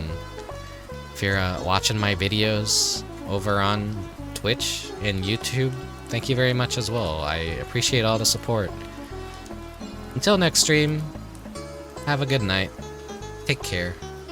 Oyasu. Bye-bye.